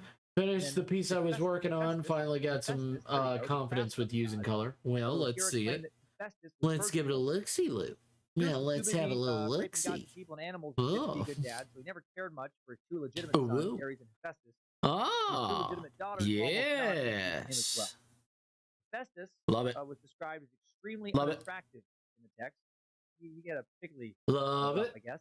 One time, Hephaestus got in the middle of a quarrel between Zeus and Hera. He sided with his mom, and in a rage, Zeus hurled his ugly-ass kid down from Olympus to the Isle of Lemnos, crippling him forever. Which I understand. I get it. I mean, pretty annoying to be a super powerful god, and then you end up with an ugly kid. That has to sting. It has to sting. You think you just pump out nothing but models if you're a god. Your sons would look like Brad fucking Pitt and Troy, remember? Did I mention that was an awesome movie already? I think I did. No Tombstone, but close. The arguments between Zeus and Hera were fairly frequent. Oh Zeus man, continued to Mass. have, one Looking affair after good. another. Hera wanted to Looking punish good him, so but that wasn't far. enough. He was quite a bit strong. I love it. He could throw those damn lightning bolts whenever he wanted. While she couldn't lash out very effectively against Zeus directly, she could avenge herself on the females that Zeus banged. I Often did, love which it. is a bummer, considering that many of these women were raped. A number of Zeus's affairs resulted in new gods and goddesses. One night, as Hera slumbered, Zeus made love to one of the 7 Pleiades nymphs, a shy goddess who lived alone in a cave. Her name was Maya. After a time with Zeus, she gave birth to the tricky messenger of the gods, Hermes. By some accounts, Zeus was also the father of the goddess of love, Aphrodite, by way of banging the Titaness Dione. or Dione, more on Aphrodite later. Zeus would also have twins with a gal named Leto, which is, I think probably who Boss Skaggs sang about, Leto, oh, one more time for the money. Zeus is hard to understand. What even am I talking about? I'm not sure that those are the exact words of that song.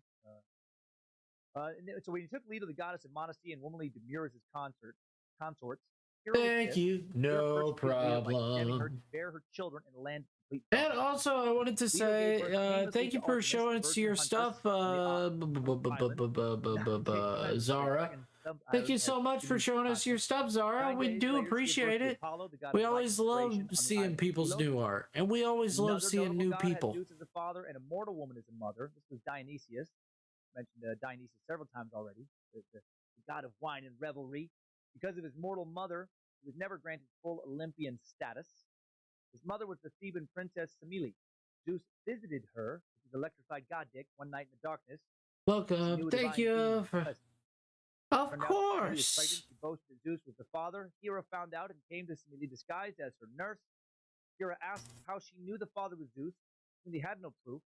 So Hera suggested that Semele ask to see this god in his full glory. Next time Zeus visited the girl, he was so delighted with her that he promised her anything she wanted. And she wanted to see Zeus fully revealed in light. And sadly, when he showed himself in his true essence, Semele was fucking obliterated by his god glory and burnt to ashes. Okay? Sense? Actually, I do kind of understand that one a little bit. I won't let Lindsay see me naked. Not in a completely lit up room. No, sir. No. My majestic naked glory would burn her Polish eyes out. Behold! Behold! Despite frying the kid's mom, Zeus was able to spare unborn Dionysius, sewing him. What he did is he sewed him up inside his thigh, as one does, to save an unborn baby. He let him hang on his man leg womb until he was ready to emerge later. Yep, all this makes a lot of sense. Zeus still had more kids, many of which would not be gods. Among Zeus's offspring were great heroes such as Perseus, slayer of the Gorgon, Medusa, founder of the Perseid dynasty. We'll talk about Perseus a lot later. 2 other sons were Castor and Polydeuces, 2 of the Argonauts. Watched Jason, do what he had to do to get that golden fleece. There was also the great But Heracles, yes, the we defender of always Olympus. appreciate it. How was your Other stream, children were by the founded of way? great Hope it cities went of wrestling. well. And thank you for coming to Mass. I do appreciate it. Became king of Arcadia, Does make me feel better. and the founder of Sparta. Makes one me of his, feel good sons. when Another my one of his friends children come was the wisest along. lawgiver of his age, the first Minos. Another was a fabulous beauty, the famous Helen of Troy. On and on and on. Then there was one was a king, a monster, a divine piece of shit, Tantalus, who attempted to serve his own son at a feast with the gods. This guy was punished by Zeus to go forever thirsty and hungry in Hades, despite being in a pool of water and almost within reach of a fruit tree. Zeus was like, listen, don't think that just because I'm super rapey and in favor of killing, Was good, yes. I try to watch when my schedule and sanity allows it. Always happy to tune it. Yeah. All of Zeus's kids were powerful and renowned in some Hell way. yeah. Leto was another victim of Zeus's lust, of being visited by Zeus in the form of a swan. Yes, Zeus, raped her as a swan. She gave birth to an egg, in which Helen and Clemenstra, and Castor, and Polydeuces were born. What the fuck are you even talking about? I don't know. It's just this fucking series of crazy words. And this is pared down to make it as much sense as I can possibly have it make. My God. Yeah, they didn't. Their books were a little different. That's years ago. I just keep on picturing it as like a children's book now. Sitting there reading this to your kids. Then a swan came. Then swan came. Raped her and she gave birth to an egg. But... Exactly. They probably were reading these to Greek kids a long time ago. Anyway, I couldn't hold it any longer. Carry on. I get it. Since Leta's husband, Tartarus, also made love to her shortly after Zeus, the exact fraternity of her quadruplets, subject to question. And now this next tale features Zeus raping a woman after turning her into a cow. We're getting even weirder than we already have been. This story revolves around Io, princess of Argos, who was an ancestor of many kings and heroes such as Perseus, Cadmus, and Heracles. Poor Io was famous for her long persecution at the hands of Hera. Zeus fell in love with Io, seduced her under a thick blanket of clouds. Keep Hera from spotting him. Hera was so aware of Zeus's constant philandering, she was apparently always trying to keep an eye on him. And for God, you think they have a healthy relationship. Too bad they couldn't do some kind of God counseling. Hera was on to her cheating husband's bullshittery. She flew down from Olympus, dispersed the clouds, caught Zeus with his dick out, standing by a white heifer. Ah, man. Who, of course, was Io. He had turned into a cow. Zeus was like, nothing to see here. Nothing to see here. Just your husband, fresh after a bit of cow fucking. No big whoops. We all have our kinks and faults. Sometimes, you're jealous and insecure. Sometimes I have a fucking cow behind a cloud. Hera calmly asked Zeus if she could have this animal. Zeus gives it to her. He's like, yeah, whatever. Yeah, it's just a cow. I don't even care. Hera knew it was Io. Then she imprisoned her, put her under her guard. The watchman Argus was put in charge of guarding her. Argus was a giant with 100 eyes. Fucking, they loved the number 100. Argus was a perfect god, or guard, because he never slept. And then eventually Zeus, he was tired of not, having access to Io, because I guess he really wanted to have sex with more. And so he sends his son Hermes to rescue her. In disguise, Hermes manages to put Argus to sleep with stories and flute playing. And then Hermes, master of the super boring story, accompanied by some kind of soft jazz flute playing shit, kills him. These stories, they really are so ridiculous. As a memorial to Argus, Hera set his eyes and tail and peppered the peacock. This is how they got to look how they look. And then Hera, furious at Io's escape, sends a gap. That is fucking hilarious, though. Still in the form of a cow. Fucking boring ass songs. Thanks, Hermes. Fucking boring ass fucking songs. Right in the Caucasus. And the two victims of divine injustice discuss her plight. Prometheus points out that her sufferings are far from over. But after a long journey, she would reach the Nile, be changed back into a human shape, give birth to Oedipus, the son of Zeus, and receive many honors. Fuck yeah, kind of good news. Not gonna be a cow chased by a fly forever. And then from Io's descendants would come Heracles, the man who would help defend Olympus from angry giants. The man who would set Prometheus free, by killing the eagle Zeus had sent to repeatedly eat his liver, and then unchain him. Man, if I get a time machine, if we do get one of those figured out, never going back to ancient Greece. This is the most insane culture. If the hero was actually they weren't. Actually, their stories of their gods were more insane than they were. Thankfully, if Hera was vigilant about punishing Io for sleeping with Zeus, the opposite is true for Europa, who escaped her wrath without consequence. One morning, this lovely daughter of the king of Sidon had a dream in which two continents, female form, laid claim to her. Damn. Europa belonged to Asia by birth, but the other continent, which was nameless, said that Zeus would give Europa to her. Later, while Europa and her girl companions were frolicking by the sea, Zeus was smitten with the princess, who wanted to fuck everything, and he changed himself into a marvelous bull, great handsomeness. It's kind of weird to say. He's not going to be just a regular old bull. Nah, he's going to be some sexy-ass bull, Some sexy, handsome-ass bull. It's a handsome-ass bull. Gently run over to play with him, because he's a handsome-ass bull. Zeus kneels down, Europa happily climbs on his back, and then he charges out into the sea. He's like, ha! Tricked you! And they head out to, Europa. Or, I'm sorry, they head out, Europa's on the back of Zeus as the bull. And then they have some other strange sea creatures show up, like Triton, Poseidon, and shit. Europa soon realizes that the bull is a god. She begs Zeus not to desert her. Zeus replies he's taking her to Crete, his original home. They're going to bang it out. And later their kids are going to be grand kings who would rule all men. They do go to the island of Crete. They do bang it out. Europa gives birth to Minos and Rhadamanthus, wise rulers who become judges in the netherworld after death. And Europa gives her name to an entire continent. Yep, Europe. Named after this one of the fucking most ridiculous, crazy stories. Despite his conquest, Zeus, not always successful in his love pursuits, the nymph Asteria manages to resist him, only by the most desperate means. She has to change herself into a quail. I guess one of the few animals Zeus wouldn't fuck. Then she flings herself into the sea. She becomes a floating island. Ortesia.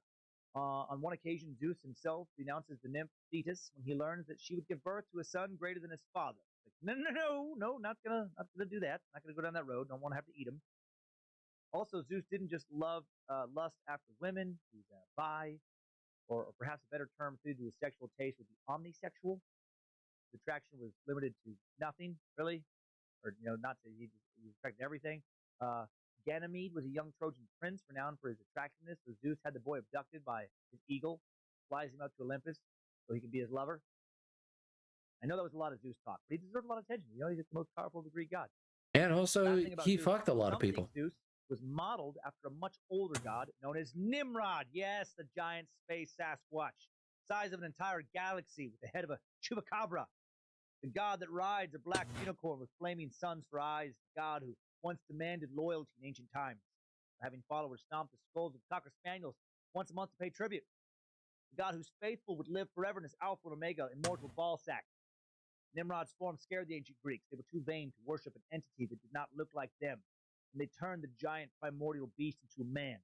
They forgot their god, began to worship their own image. Nimrod, older than chaos, reigning so far back that his reign circled infinitely, wrapping back around to form the future, filling the space-time continuum with celestial glory. Nimrod gave birth to both Chaos and Uranus, and to many gods before them in countless solar systems and worlds beyond these. Nimrod created the race of the Anunnaki, the space lizards destined to rule humanity. Reptilians who once were good, then became greedy, turned selfish and dark. And then a new tribe of space lizards was created by Nimrod to defeat the old reptilians, just as the gods of Olympus overthrew their titans, or something like that. Just a thought. Just a thought. A lot of time suck mythology in this suck, as well as Greek mythology. If you're a new sucker, this might not be the best episode to start. Also, I gotta say, after all these Greek stories, my stories of the time suck gods, not any crazier.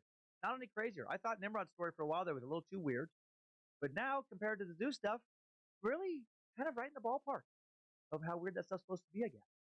Okay, now let's go back to the Greek stuff. Next up, Poseidon, great god of the sea. Zeus's brother Poseidon gained control of the sea as his portion of the world back when Zeus was given the sky. And like the sea, also, he was stormy and violent. Poseidon built a palace in the watery depths and sought a wife who could live there. It's hard to find because quite a few people have trouble breathing underwater. Yeah. One time, Poseidon courted Thetis, sexy little sea nymph. But he gave her up when he learned that she would bear a son greater than him. So much father-son anxiety in these tales. Man, such a reflection of the times. All these old ancient Greek city-state kings clearly real fucking worried about their sons coming after the throne. Apparently that was a real problem. I wonder if Kyler's going to try and take time suck away from him. Probably lock him in Tartarus. You know, can't be too safe. Can't risk him taking a scythe to my balls. Getting too powerful. I'll have to talk to him. You know, as soon as I see my son next, I'm like, hey, you're going to get in a lot of trouble if you try and scythe off my nuts. I'm just going to walk away. Later, I'll be like, you know what I'm talking about. You know exactly what I'm talking about. Poseidon courted Amphitrite. Fucking names. This is one of those ones, I said it so many times before the show, hoping it would stick. Wrote so many pronunciation guides, but this does not fit in my brain head.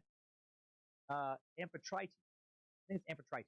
Another sea nymph, was courted by Poseidon. She disliked him, fled far away. He was striking out with the sea nymphs. Poseidon sent messengers to fetch Amphitrite, and one of them, a dolphin, able to persuade her to marry the lord of the sea. Good job, dolphin. That's why people like him. This marriage would not be a happy one because Poseidon, like Zeus, loved some side action.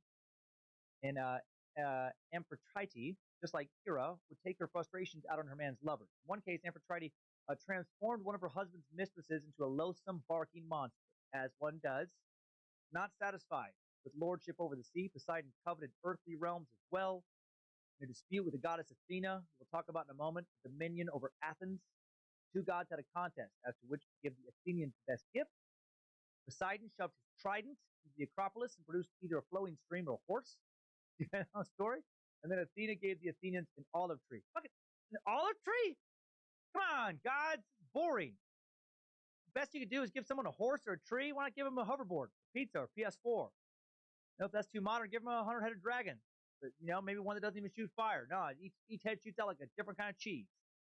Maybe some shoot cheeses, some shoot hummus, some shoot out Greek frozen yogurt, or warm pitas, or Euro meat. The Athenians weren't impressed with their shitty gifts. So then Poseidon challenged Athena to combat for control of the city, but Zeus demanded that they, no fighting. You gotta go to the god court. You're gonna submit this to arbitration. And the male gods sided with Poseidon. Female goddesses favored Athena. Zeus withheld his votes. That gave a slight majority, and Athena won. In retaliation, Poseidon flooded the country around Athens. His other bids for power were unsuccessful as well. He tried to seize Naxos from Dionysius, Aegina from Zeus, Corinth from Helios, Argilus from Hera. His quarrelsome greed made him rather unpopular with the Olympians. Athena certainly wasn't a fan. Let's talk more about her now. As a warrior goddess, Athena was depicted in long, flowing robes, wearing a helmet, holding a spear in one hand and a winged victory symbol in the other. She was a formidable warrior who took an active part in the war against the giants in the Trojan War. Unlike Ares, who was a hothead, always too eager to start a fight, then cowardly often once it started, Athena had a cool, prudent courage that aided her in various undertakings. Fucking badass. Athena loves her. A protectress of heroes, Athena at different points assisted Perseus, Heracles, Bellerophon, Hank, Achilles, Odysseus, Jojo, Tina, Ding Ding. They're various experts. I might just fucking make up weird shit. Obviously, some of it was fake. Athena was also the rare god who remained a virgin. Once Hephaestus tried to rape her, fucking rapey gods, but Athena managed to defend herself, and Hephaestus spilled his seed under the ground, and then the ground gave birth to Peristonius. Just right when I think it can't get weirder. Man, you gotta be careful jerking off the woods, apparently around Greece. Might get the ground pregnant. New one. Athena took care of this little dirt baby. Eventually, this dirt baby became king of Athens, a great king, and it made Athena the chief deity of the city. That's a weird childhood. Who's your mom? Dirt. No, but for real, who's your mom? Fucking dirt. You're standing on me. Get my mom. Get my mom. Stop standing on my mom, dirt. Another time, Tiresias, the son of the shepherd Viras, and the nymph Chariclo accidentally found Athena bathing, and she blinded him. She wasn't going to let some dude violate her with her eyes. No rapey gods, no peeping toms. And she gave this accidental peeper the gift of prophecy to compensate for his blindness. Right? Athena was also an inventor. Among her many inventions were the trumpet, the flute, the pot, the rake, the plow, the yoke, the bridle, the ship, the chariot. She also invented math and excelled in the arts of cooking, spinning, and weaving. Just a random assortment of skills. There you go. He's just so good at everything. You don't have to look into any other sources for inventions. Want to know who invented something? Just look into the Greek gods. Case closed. Athena prided herself in the ability to weave. Once the princess from Colophon, Arachne, showed up producing a flawless tapestry, the angry goddess changed her into a spider. And that's how we got spiders from Arachne. Arachnid. Get it? Yeah, for someone with so much ability, he was also clearly very insecure, petty, vengeful, and a violent asshole. Although Athena invented the flute for sure, she also became disgusted with the flute. When Hera and Aphrodite laughed at her swollen chinks as she played it, she was very insecure for a god. So she threw the flute away, pronounced a curse on it. To illustrate a story about this cursed flute, the satyr Marsyas picked the flute up, acquired great skill in the instrument. Apollo heard the noise, became jealous of Marsyas' ability, challenged him to a music contest. When Apollo won, he flayed the satyr to death and then nailed his skin to a tree. How fucking dare you challenge me to a flute contest? You know how seriously I take flute contests? I'll fucking put your skin on a tree! Next Olympian, Apollo. This stuff is making the serial killer sucks look like they're G-rated. Apollo was a god of many things, as most Greek gods were. As a deity of light, he helped to ripen crops, destroy pests, heal illness. He could also be deadly. He shot terrible arrows, created plagues. The god of prophecy, he had many oracular shrines, chief one being at Delphi. He was a shepherd god as well, protected flocks, master of the lyre and song. Apollo was especially vain about his musical powers, kept the muses as part of his entourage. Beyond this, he was a builder and a god of colonies. In his representations, he was depicted as a nude, beardless young man of handsome proportions, often shown with a bow and a quiver or lyre. As you mentioned previously, Hera was an ass to Apollo's mother Leto. She even once sent the serpent Python for pursue Leto during her pregnancy. 4 days after he was born, Apollo called for a bow and arrow, which was super impressive for a 4-day-old boy. Hephaestus furnished these. Apollo went in search of Python. He managed to trap the serpent in a gorge and then slewed it. He did some slewing. He slayed it with his arrows. On 2 occasions, Apollo aroused the anger of his father Zeus. These weren't like little spats. It wasn't like get off the couch, do the dishes. Big stuff. First time he pissed Zeus off when he acted in concert with Hera, Poseidon, and other gods to dethrone Zeus. He's been kind of high-handed recently, and that's definitely going to piss off a ruler when he conspired to end the rule. These guys captured Zeus, bound him to his couch, where the rebels threatened to kill him. However, the nymph Thetis showed up with Briareus, one of those 3 fucking 50-head, 100-arm, not well thought out things. Guard Zeus. This effectively quashed the rebellion. In vengeance, Zeus hung Hera by her heels from Olympus. And he sent Apollo and Poseidon to a year's servitude under King Laomedon to help build Troy. And Laomedon refused to pay them their rightful wages for building Troy intended for the royal oxen. Apollo visited Laomedon's kingdom with the plague, and Poseidon sent a sea monster to ravage his land. So weird. Hiring gods for construction. Right? And then what the fuck do they care if they don't get paid or not? What, they need money now? They live on Mount Olympus. What do they want in Greek currency for? Like, who's going to turn them down? Just, sorry, Apollo. Nah, the chicken shawarma is free. It's 3 drachmas. It's not 2. I'm sorry. I cannot serve you. The other time Apollo angered Zeus occurred when Zeus killed Apollo's son, Asclepius, for resurrecting the dead man. In retaliation, Apollo killed Zeus's armorers, the Cyclops. A lot of collateral damage in these arguments. Zeus would have sent Apollo to Tartarus, except that Leto pleaded for her son. Apollo was then given a year's servitude under King Admetus, for whom he performed great service. Again, so weird. Loan out gods to kings of like some kind of weird contract. Bummer for the other workers too. Can you imagine having to work alongside a god? Come on, Marty, figure out the pace. Apollo just laid 3 miles of road in 1 day. What do you put down? Like 2 feet tops? Come on, dude. After defeating Marsyas in a music contest, Apollo had another contest with Pan, the goat god of the wild, shepherds and flocks, nature, mountain wild, to do with the hind quarters, legs, and horns of the goats. Pan also the god of fields, groves, wooded glens, kind of a minor sex god too. All these gods kind of, their realms of influence overlap quite a bit. Apollo wins this contest, emerging as the undisputed second best musician of the gods. He would go on to release a string of gold and platinum albums, be the second ever inductee into the Mount Olympus Rock and Roll Hall of Fame. Who was the best musician? Bam. I think you know. Triple M, Michael motherfucking McDonald. Some think he's not a real man. Some think he's an ancient Greek god. He's showing up for thousands of years to play the sound so sweet they keep humankind from destroying itself. Music infused with audio ambrosia to keep our spirits alive. All right. Michael's music is the music of Mount Let's keep Olympus. going. Of course, We got a bit of shading, rock. and then we They gotta live lighten it up. Yacht rock. We gotta hit it with Zeus once light. threatened to destroy That's the entire right. Earth in a fit of petty rage after Hera confronted him about some new animal rape or something. And then Triple M played Sweet Freedom to Let's change his finish mind. that Shine, left. sweet freedom, shine your light on me. Bow, bow, bow. You are the magic. You're right where I want to be. I went too high. Went too high on it. And Zeus was like, "You're right, Michael.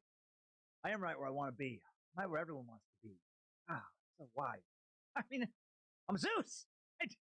I do whatever I want, God, keep singing. Shine, sweet freedom, shine your light on me. You are the magic. You're right where I want to be. A little better. Greek god hits, baby. I'm back. Okay.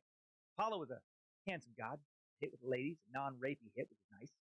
Nymphs and human women alike loved him. He seduced numerous nymphs and goddesses, having children with each.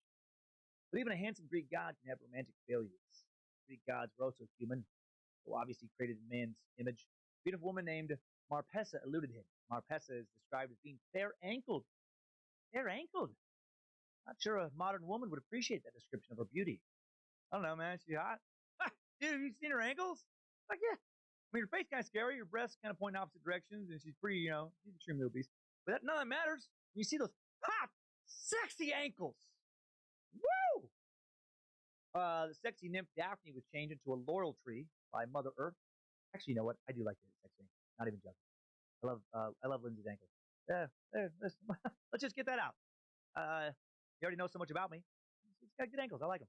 The sexy nymph Daphne was changed into a laurel tree by Mother Earth before Apollo could ravish her. To console himself, Apollo made a laurel wreath from her. When the Trojan princess Cassandra later rejected him, he gave her the gift of divination, turned the gift into a curse by making it so that no one would believe her prophecies. God, dick sometimes. Apollo also fell in love with a handsome boy, Cynthius. Sexually, the Greeks were, different. Zephyrus, the west wind, fell in love with the boy too and became very jealous of Apollo. One day, as Apollo was instructing the boy in discus throwing, not a euphemism, some weird sexual act. Nothing like, what are you guys doing? Throwing a little discus? Wink, wink. Not even sure what that act would describe. It's for you to imagine it. Apollo was actually showing Hyacinthus how to, throw a discus properly. The jealous Zephyrus seized the missile midair, hurled it against Hyacinthus' head, killing him. And when his blood fell on the ground, the hyacinth flower sprang up. Very Is this poisonous. like a ref sheet thing? No, Apollo this Zephyrus is didn't a kinda like Apollo was he super asked pissed. me to Zephyrus draw showed his him love. like Not the cool, way I Steve. draw Not cool. characters. Apollo had a twin So sister, goddess I named drew Artemis. his Artemis was the character virgin like I hunter, the draw goddess of chase, characters. wars, So creatures. Young I also wanted fell to into her draw. care I because was the mother Leo like, would deliver her I'll without draw him pain. this angle. Artemis would be called Nah, I'll upon draw to him this childbirth angle. for help. You know what? I'm Usually gonna draw depicted in him long this robes, carried a angle. bow and quiver, And then I accompanied was by like, swivel you know with what? a nymph. Why not all three? nymph. And then I was like, So you much know what? nymph I'll action draw in you an this stuff. emote. You know, I'd be So I look at all drew these him an sweet nymphs. emote. One of the nymphs who followed Artemis was Callisto. Yeah, Zeus made it's love all it is just me guys drawing as in my Artemis style, herself. and I'm like, oh man, I'm gonna draw him multiple times. And it's like, oh, Zeus rocks off. kind of looks One like a account ref says sheet, that when doesn't it? Artemis discovered the I poor wasn't nymph was going for pregnant, that. reached for his bow and arrow. I definitely Just was Artemis not. I was killed just the hapless girl, Zeus, fucking changed, around, Callisto into a bear. just They taking set some her up in time heaven off for my comic consolation of Ursa Major. to do this. Okay, And I'm like, all fuck right. yeah, That's one way to do something. I guess. whatever. I don't know how that's It's help. whatever I want to do. I don't know how you'd want to be a consolation. That seems as bad as getting killed. Artemis didn't like to be spied on, and she bathed. I totally get now that I've read about all so many these horny, rapey dude gods. Once, when a mighty Thetan hero hunter, trained to fight by the same centaur that taught Achilles, as Actaeon came across her and her nymphs in the nude, she changed him into a stag and set his own hounds upon him to literally tear him to pieces. Fun. Now let's look at the sexiest goddess of them all, Aphrodite. Aphrodite was the goddess of love in all forms, impetuous and merry, the inspirer of ideal affection and unity of sexuality. She was often depicted in sculptures as a voluptuous nude of striking beauty. Seen them? I like them. In addition to her natural charm, she also possessed a magical girdle that rendered her irresistible to gods and mortals alike. Hail, Lucifina. Okay, get some sexy boxer action for Lindsay. Zeus gave Aphrodite to Hephaestus, the ugly, lame craftsman of the gods, to his wife, and he was fucking pumped, or to be his wife. You got Hephaestus, the ugly guy, he gets to marry hot Aphrodite. Hephaestus is obsessed with Aphrodite, but she's not interested in him. So she takes Ares, the god of war, to be her lover. Helios reports her misconduct to Hephaestus, who fashions a very fine but powerful net, spends it above his wife's bed. Hephaestus then tells his wife he's going away for a few days. Aphrodite summons Ares. They go at it in a while for the bed, and the net falls up upon them, binding them together. Hephaestus then calls upon the other gods to witness his naked wife. He just, leaves them there naked, brings everybody in to look at him. Look at that! Look what they did! Look how Jerry Springer these gods are. Look at Jerry! Look at Aphrodite! Come on, fuck Ares now! You want other dudes to see you naked? Well, let the whole world look and shit! And then on the show, Aphrodite would slip out of the net and run across the stage, start punching Hephaestus, and then some other goddess would grab her by the hair. The big brawl would break out. Jerry! Jerry! Jerry! Apollo and Hermes, they jested about how they would not mind being caught in the net with such an attractive goddess, and Poseidon becomes enamored of Aphrodite, offers to guarantee payment of the dowry should Ares default, so that Hephaestus can get out of the marriage. Hephaestus then releases Ares and never receives the dowry, but neither does he divorce his wife. He chooses instead to tolerate her infidelities. A lot of times these stories are not a little bit. Again, if you're like, what the fuck? Yeah. After this incident, Aphrodite starts getting busy with a lot of dudes. He bears children to the gods Hermes, Poseidon, Dionysus. He doesn't sleep with Zeus. He punishes her by making her fall in love with a mortal, a handsome Trojan prince, and Achilles. I shall lay down because my eyes are hurting. Have a lovely rest of the stream, Goody. Sorry for leaving so soon. It's all good. It's okay. It's alright. He says that no I'm not judging you. I'm fine. I'll survive. Bragging about it with a drinking I'm as they say, I'm a survivor. It would have killed him had not Aphrodite deflected his course a little. Then he could never walk upright again. As a result of his union with Aphrodite, he has a child named Aeneas, who become a great go, hey, Nekochiba. Aphrodite took offense with the queen of Cyprus, bragged that her How are daughter was more you? lovely. Aphrodite infected the girl with an incestuous love for her king, the father. Hope you're doing well. The girl contrived a union with the king, became pregnant. Upon learning incest, upon learning that he was the procreator of his daughter's child, the king grabbed a sword and chased the girl in rage. Just as he was about to cut her in two, Aphrodite changed her into a tree. Hey, Nico. As the sword swung through, Got the net back. Tree, Good. like we all learned in grade school, this is where babies come from. Chopped trees. A baby comes out of the tree. The baby's called Adonis, god of beauty and desire. Aphrodite takes the baby and gives the baby to Persephone, queen of the underworld. Oh yeah, at And least this you baby got grows into something a back. handsome youth. And Persephone, as any good foster mom would do, becomes the baby's lover. Aphrodite, after hearing about how hot Adonis had become, goes to the underworld to get a little action herself. And then they fight over this dude. And it's decided through some more god arbitration that each should have him for a third of the year. And he gets a third for himself to fuck whoever else he wants. Dissatisfied with this agreement, Aphrodite, wants more Adonis. Well, you know, I'm just listening to a podcast about the wonderful Greek gods. How fucking crazy they are. Aphrodite's old lover Ares, who changes himself into a boar and attacks Adonis and kills him. I remember listening, reading this shit in high school and thinking, what the fuck? Where Persephone starts fucking him all over again. And Aphrodite petitioned Zeus to allow Adonis to spend at least the summer months in her company, and Zeus agreed. I thought the stories of the Norse gods were crazy. This was just... I don't even know what's happening half the time. I've read this several times. I've gone over this. And, oh my gosh. So I'm drawing. Gonna stream tonight. Whoa, we got Zach gets all this stuff lined up initially that I go all over it again for many more hours. How long are you gonna stream? Are you gonna stream normal hours or what? What's up? And stuff. And still, some of these stories, I'm like, what are you gonna stream? Are you gonna play VG games? Okay, let's talk about Hermes. The cleverest and most precocious god was Hermes. His functions were related to travel for the most part, god of the roads, commerce, thievery, usher of the dead of the netherworld. He was also a phallic god. Pillars and with a head called Hermes were set up in front of Greek homes. He's god of intelligence. He invented the lyre, the pipe, the musical scale, astronomy, weights, measures, boxing, gymnastics, and he was the god of how to care well for olive trees. Love how random that is. You're the god of astronomy and of intelligence and of business? And also olive trees, but, well, kind of. How to care for them, at least. Do not forget that skill of mine. I can take care of an olive tree very well if you sacrifice upon my altar. Immediately after Hermes was born, he went out and killed a tortoise. From its shell, he created the lyre. The lyre, he lulled his mother Maya to sleep, which left him free to do as he pleased. Before long, he started wandering around and came across a splendid herd of cattle that belonged to Apollo, because I guess gods need to raise cattle for some reason. He promptly stole the herd, disguised the tracks so no one could trace it. Probably draw and maybe game. In all directions for his stolen cattle. They were very important to him. He even posted a reward like a regular non-god did. I guess he went down to the god post office, like, hey, if you've seen these cattle, I'm trying to find my cattle. Finally, I'm gonna finish this and then go to bed.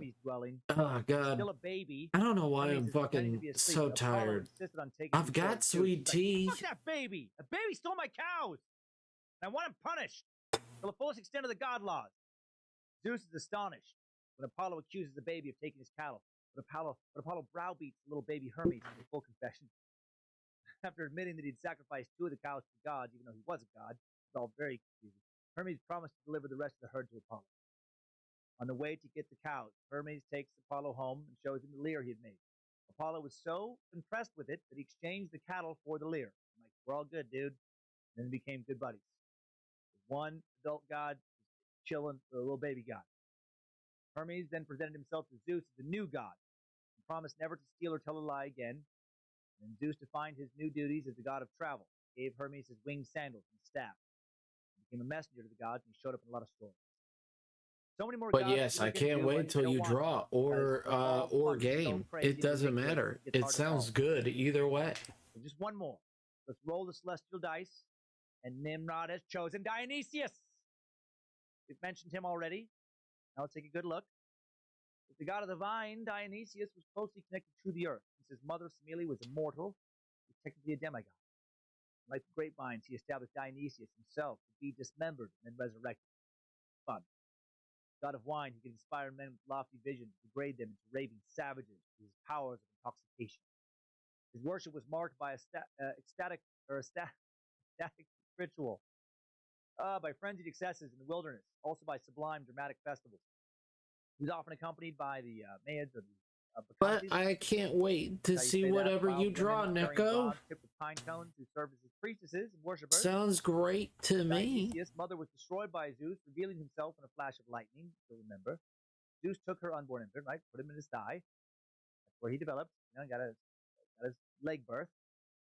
Hera held a grudge after he was born, since Zeus was always cheating on her, and he sent the Titans to tear Dionysius to pieces, which they did, but it's hard to fucking kill a god. He was brought back to life. Don't know what you're doing. Okay. Grandmother. Zeus saw to it that Dionysius All right. All right. Just let us know. The god went on to invent wine, and in time he grew to maturity. Dionysius then set about a mission establishing vine cultivation, and with its mysterious. I just wish I wasn't so fucking tired. So fucking bad. I don't even know where I'm getting this tiredness. Terrible state. And, accompanied by his little followers, he visited Thebes, which was ruled by King Pentheus, his own cousin. Pentheus didn't like him. The king ordered the whole group to be chained and imprisoned. Although that action was, directly against the advice of his seer. No earthly power could shackle this god and his followers. Will do. Hell yeah. And Dionysius shattered Pentheus' palace and drove him mad. And in his lunacy, Pentheus decided to spy on Dionysius' followers, and he went dressed as a woman. Out in the mountains, he came upon the frenzied women as they feasted on animals they'd torn apart. Maenads rushed upon Pentheus, thinking him a wild beast. Pentheus' own mother ripped his head off, while the others tore him limb from limb.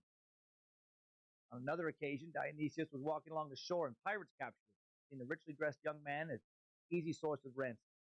On board the ship, the pirates tried to chain him. Their attempt was fruitless. He kept, shackles fall off. He can't be chained. And the crew was like, dude, I don't think you should do this. And we should let him go. And the captain's like, no, I got this.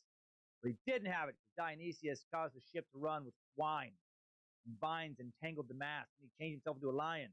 And he was like, no, I don't want to be a lion. I want to be a bear instead. And he became a bear. And he mauled the captain. And then the crew were like, fuck, we got to get away from this lion bear. And they jumped off into the water and became dolphins. And then Dionysius resumed his true form and reassured this one guy, this helmsman, still in the boat, like, hey, don't even worry about it. Cool, man. Keep steering. We're good. I'm the son of Zeus. That's how Dionysius was. There was many other gods, goddesses, and divine creatures living in ancient Greece, and there's lots of praise to talk. Now it's hero time. Okay, I will say the hero time. If you're like, God, I can't take anymore. It makes a little more sense than the god stuff. We're gonna get into it right after today's final sponsor. Time Suck brought to you by Villains, that new podcast from Parcast.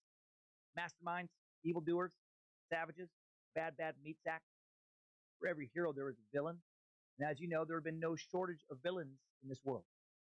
New podcast Villains from the Parcast Network highlight the psychological, political, and emotional factors that spawn both real and fictional villains. Every Friday, Villains focuses on a different real or fictional evildoer. For fictional villains, you'll delve into the social influences that lead to the character's creation. For real villains, you'll learn the true story of their dark deeds, hear what drove them to be evil. You'll hear episodes on a variety of bad guys from the Joker, Charles Manson, Darth Vader, Pablo Escobar, some fictional, obviously some real, all of them villains. So follow Villains for free on Spotify or wherever you get your podcasts. You can visit parcast.com/villains to listen to Villains today. More villains coming up in this suck. Villains these heroes are going to fight.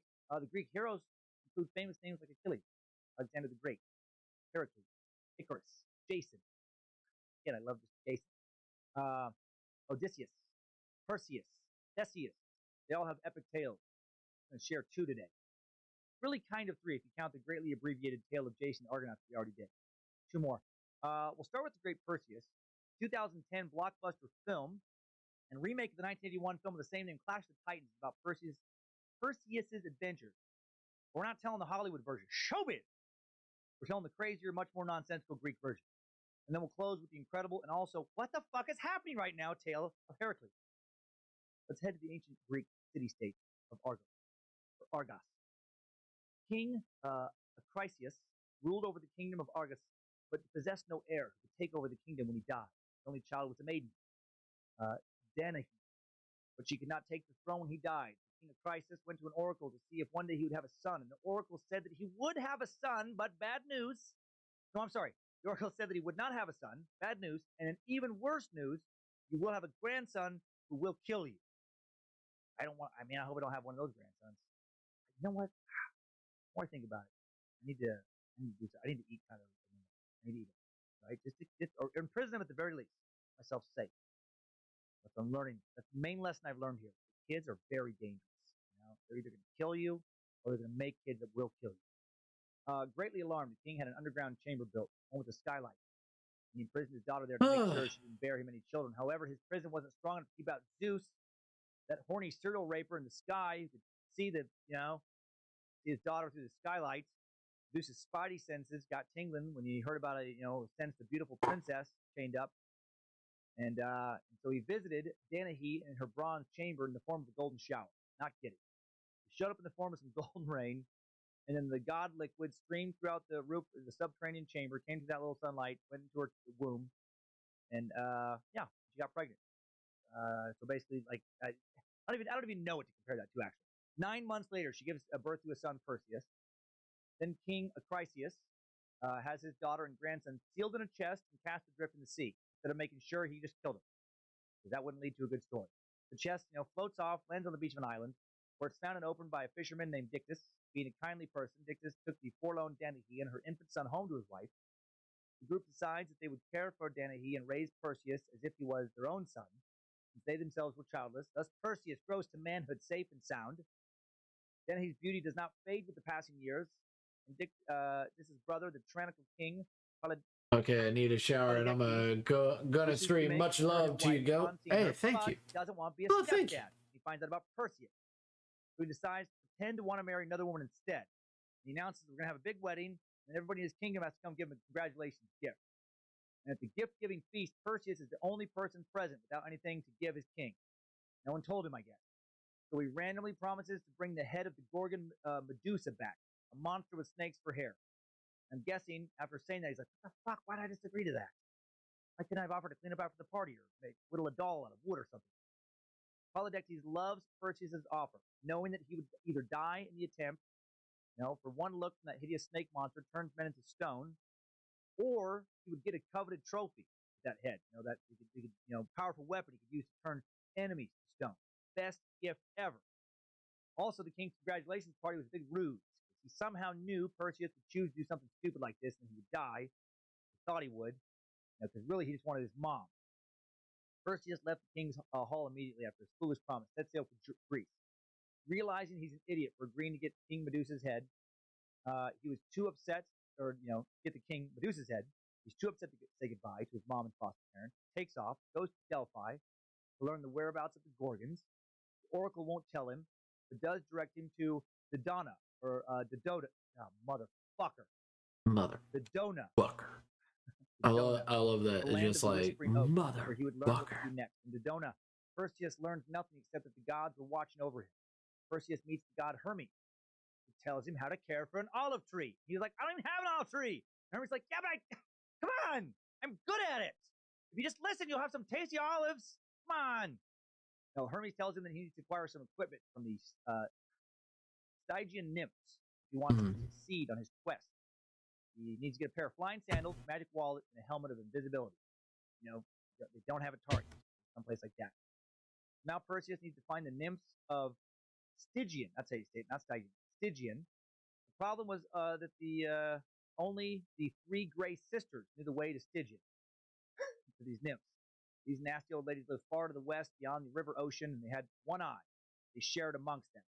And they also had one tooth that all 3 of them would also share. I kind of get the eye part. I mean, one eye better than none for sure. But is one tooth really better than no teeth? I think it might be worse. Now you just got one tooth, constantly jamming yourself in the gums with. Hermes guides the young hero to them, while one of the gray women is passing her single eye to another. Perseus jumps from behind them, snatches it. In some version of the story, he held it out over a deep precipice. To get their eye back, the Gray Sisters have to tell him where the Stygian nymphs live, so they do. Can't blame them. Right? I think if he was holding that one tooth, they would have been like, oh, fuck, dare to drop it. Perseus then continues on his road to face Medusa. Hermes guides him along the way. They find some magic sandals, a wallet, helmet. Hermes also presents Perseus with a very sharp sickle. Sever Medusa's head. Don't want to get to the very end and have a dull-ass sickle ruin everything. Athena is also helpful to Perseus. She shows him how to distinguish between the 3 awful Gorgons, because only Medusa of the 3 could be killed. Athena also gives Perseus a mirror-like shield that would enable him to see the Gorgons without being petrified After the lengthy preparation, the hero is at last ready to take on Medusa. With his winged sandals, he flies to the land of Hyperborean, the northern land of those giants, gods, or those giants, I'm sorry, living the good life. There he finds the Gorgon sleeping. Gazing into his mirrored shield, Perseus approaches them.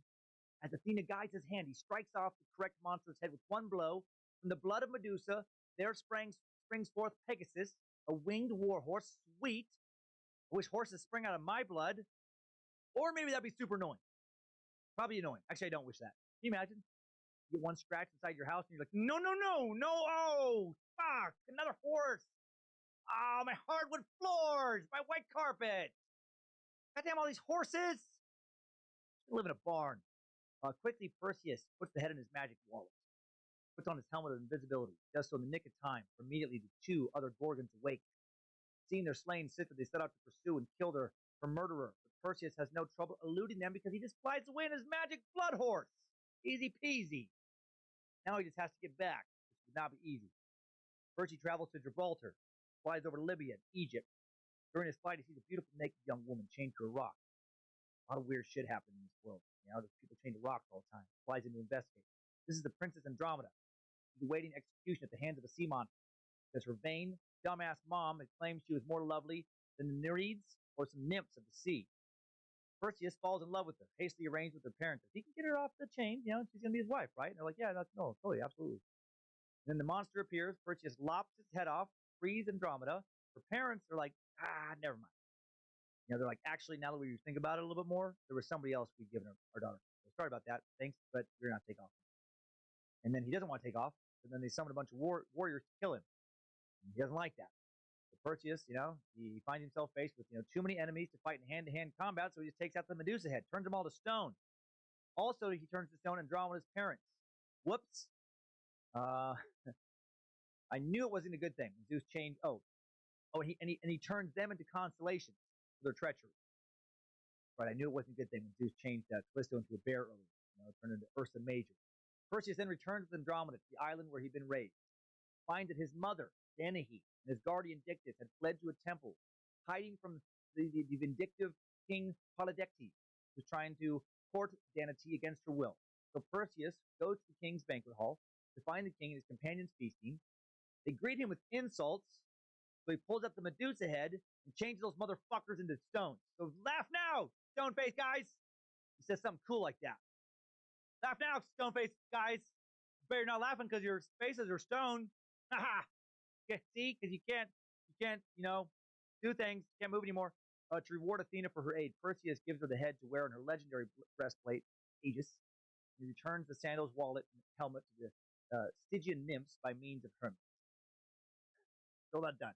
After making Dictys the new king of the island, Perseus set sail for his grandpa's kingdom of Argos, taking his mother and wife.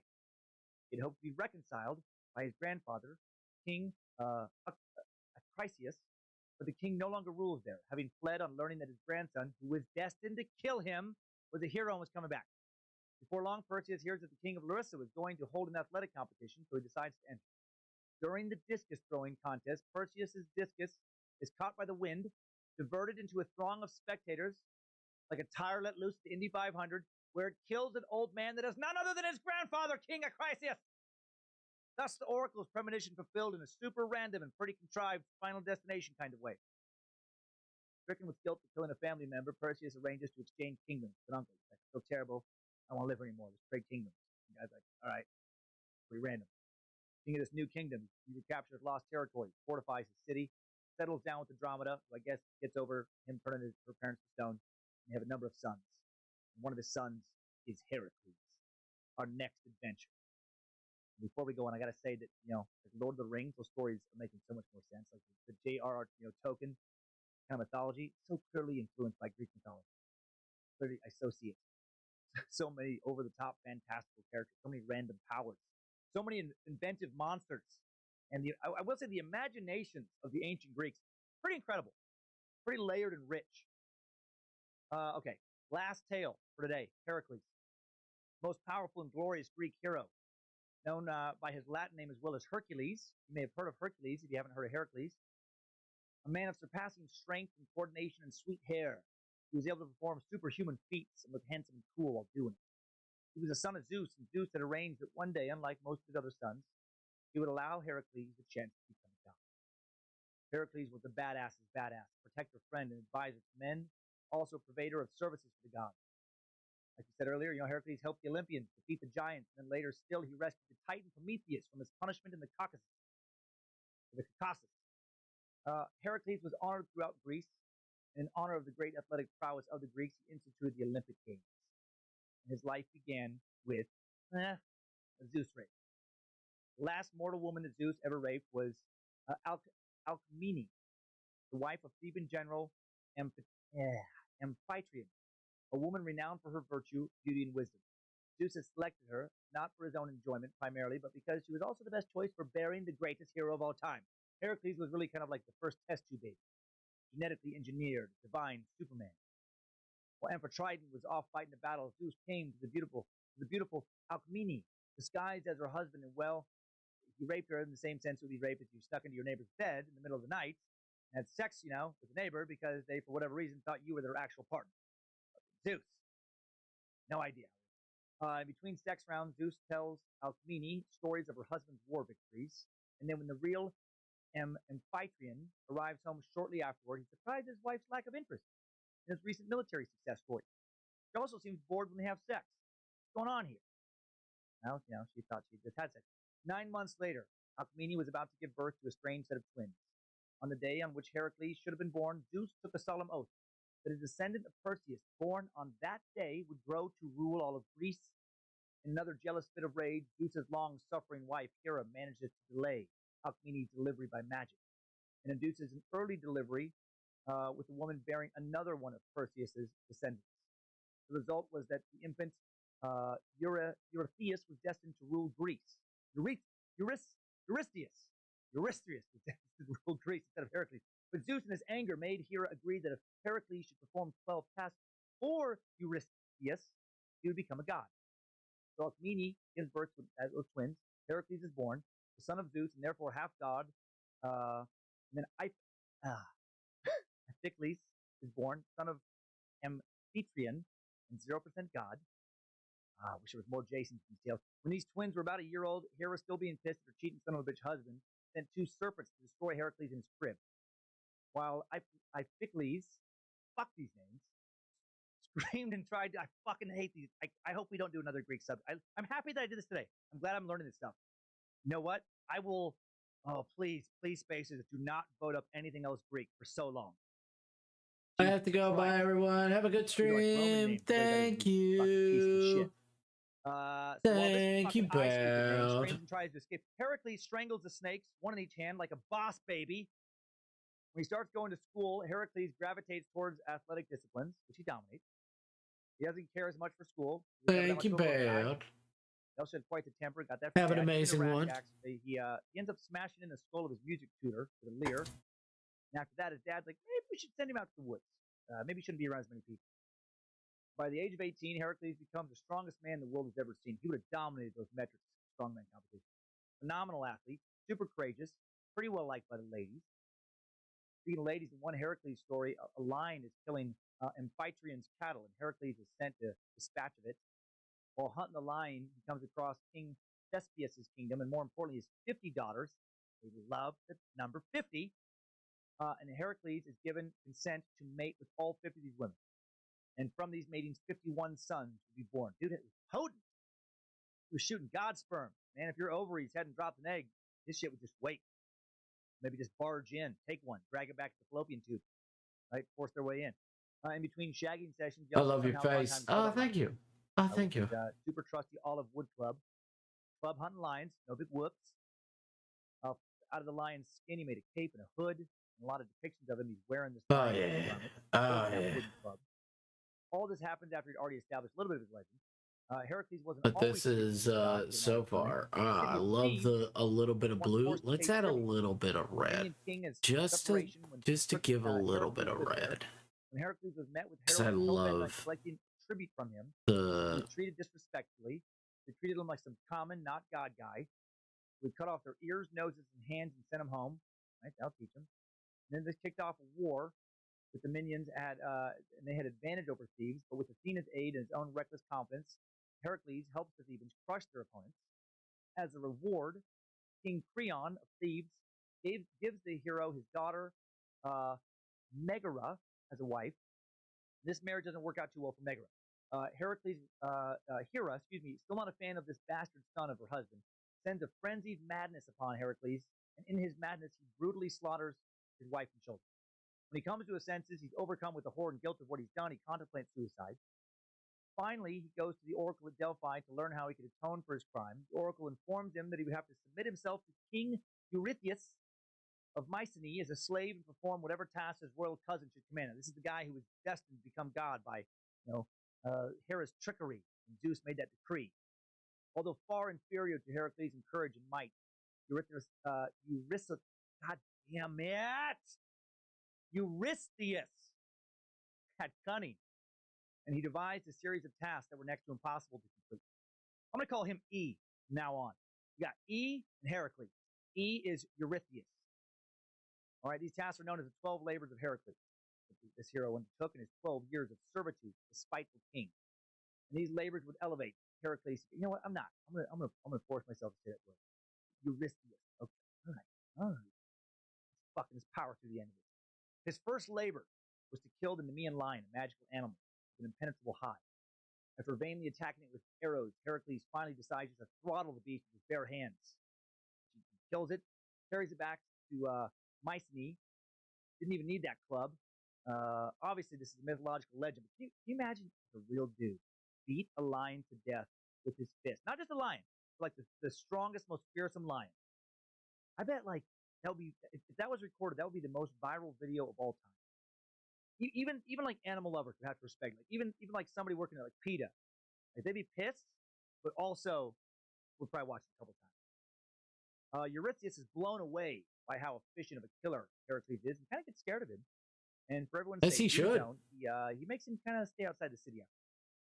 Heracles' second labor is to destroy the Lernaean Hydra, a serpent with 9 heads and poisonous breath that lived in the swamps and ravaged crops and cattle.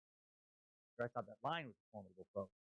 Heracles marches right up and flushes the magic snake out of its Hydra lair, starts clubbing off its head like a champion. For every head that he just home run swing, swat off of his body, 2 more heads would grow in his place, though. Not good. He has his nephew brand the severed necks after he fucking clubs the head off. This guy will cauterize it, and with that technique. Oh yeah. Oh yeah. And then he uses the Hydra's blood. Oh yeah. There we go. Now Kaz will enjoy it. The third labor was to capture. Kaz will enjoy. This exploit took Heracles a full year.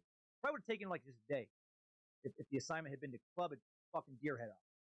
Oh no, there's your boy. Heracles' fourth labor is to capture a giant wild boar, your boy, devastating nearby lands. On this expedition, Heracles is treated hospitably by the centaur Pholus, who opens a barrel of wine for him.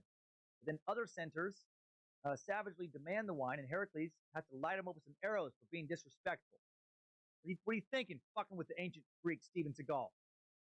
When he brings the boar back, Heracles shows it to King Eurystheus, who was so terrified that he literally trembled in fear, begged Heracles to take the carcass of the boar out of his sight. Way to embarrass yourself to the strongest man on earth. The fifth labor wasn't nearly as heroic. It was frankly kind of a dick move. Eurystheus asked Heracles to clean the Aegean stables in one day. Tough task because there was thousands of cattle in these stables. They hadn't been cleaned for years. It seemed like an impossible job. But Heracles, he could be pretty clever, in addition to being stronger than the mountain from Game of Thrones. And he diverts 2 rivers into the stalls and promptly cleans up the mess. Boom! Sixth labor. Heracles is to drive away an enormous number of birds that were plaguing people of a nearby land. The goddess Athena helps drive the birds from their thickets, and Heracles slew them with his arrows, his poison arrows. Seventh labor. It involves capturing a maddened Cretan bull that Poseidon had given to King Minos.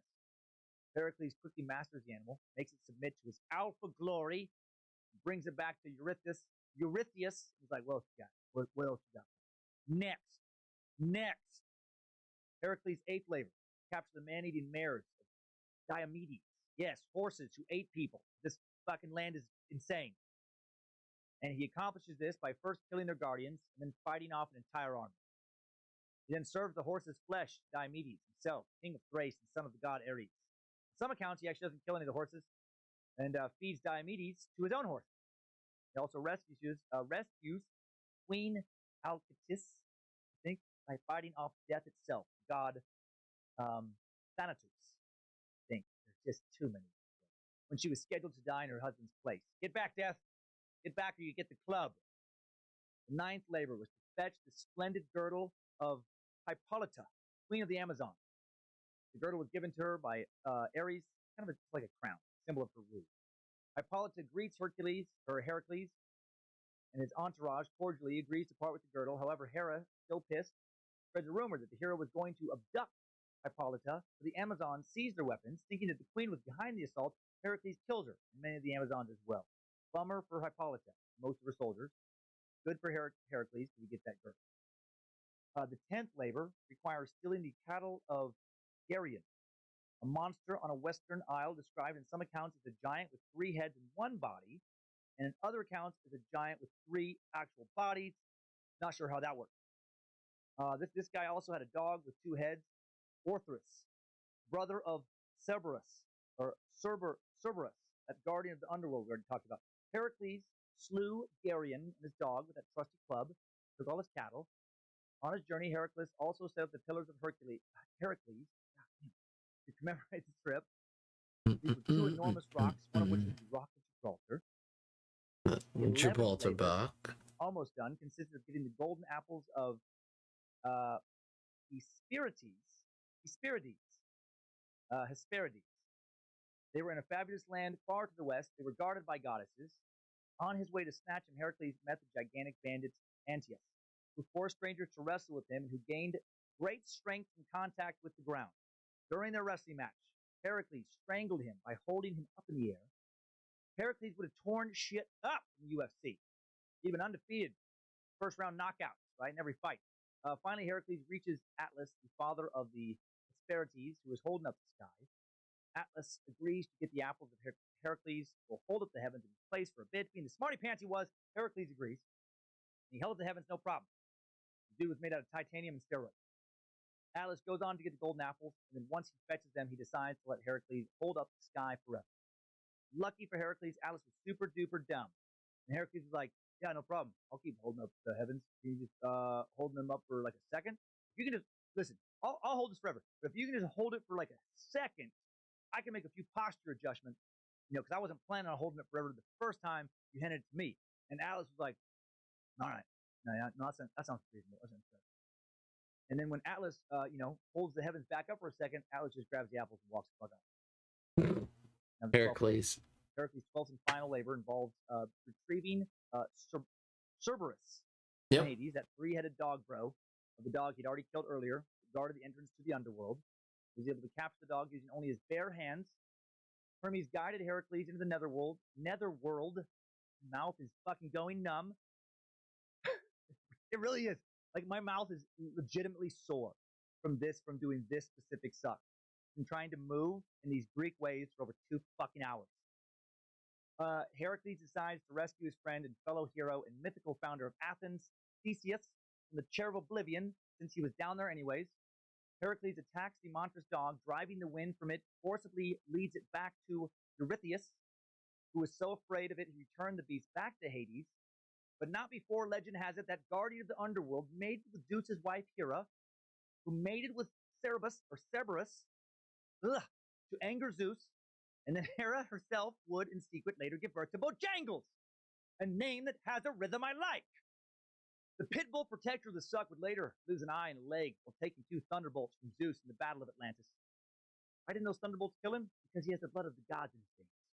And if Zeus were to battle Bojangles again, he will die, for that is what the Oracle of Delphi has foretold. The prophecy of the canine king of the suck, who Zeus wounded twice, but who Zeus can never hurt again, who would kill Zeus if he tried. The tryst with Zeus's wife may never be avenged. Bojangles is immortal and incredibly powerful and uses his god blood to defend the suck. Praise Bojangles, long live Bojangles. No mortal can harm our sweet good boy. Oh my heck, this is a weird episode, gosh dang. Back to Heracles. With that final deed, his servitude to Eurystheus ends and his penance for the murders of his wife and children are complete. And he did more hero stuff that if you want to learn about, you can fucking read about it. I'm done with his name, other than his death. Weird death. Writhing in pain, Heracles got like one last godlike rage in by grabbing a random man. This is after he gets accidentally poisoned. Crazy situation. Flings this guy into the sea. Then he begins uprooting pines to build a funeral pyre for himself.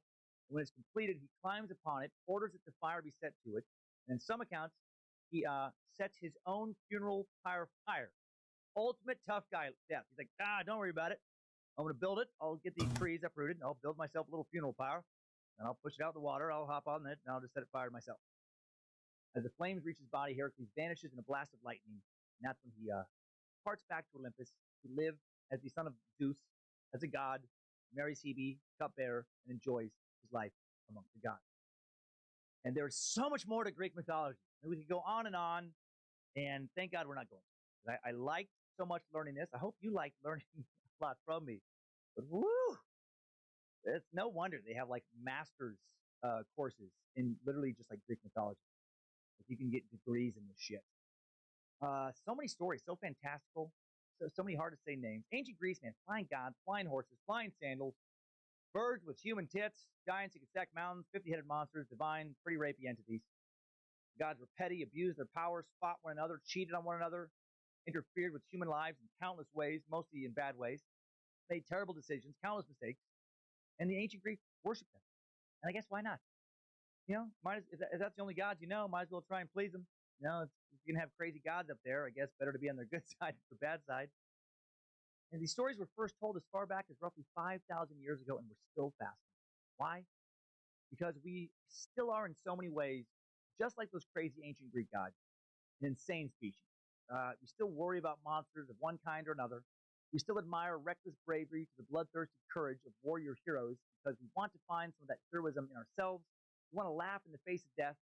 You know, that scares us all. Humans still cheat, rape, quarrel. We're still paranoid and fight and love and lust and sometimes trust. We still have ambition, regret, feel anger and jealousy and insecurity, everything else. Hopefully we're quite a bit less, incestuous and rapey than in the Greek world.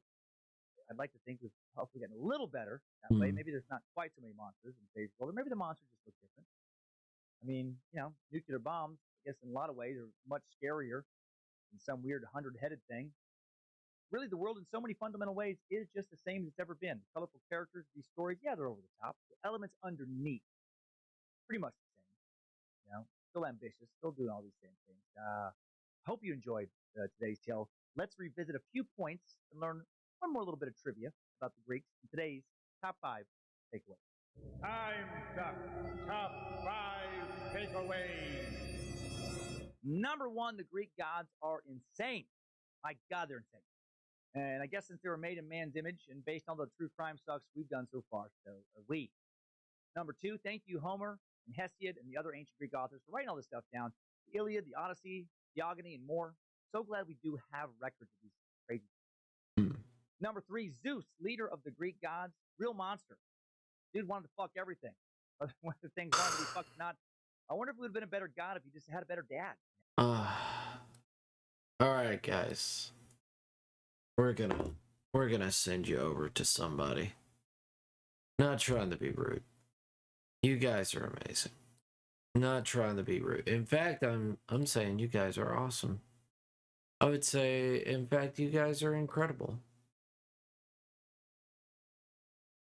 I'm just feeling tired, Feeling tired, feel like I can do a little bit more tomorrow. I could just keep going. In all honesty, I could just keep going. I'm at the 4-hour mark. I could just keep going.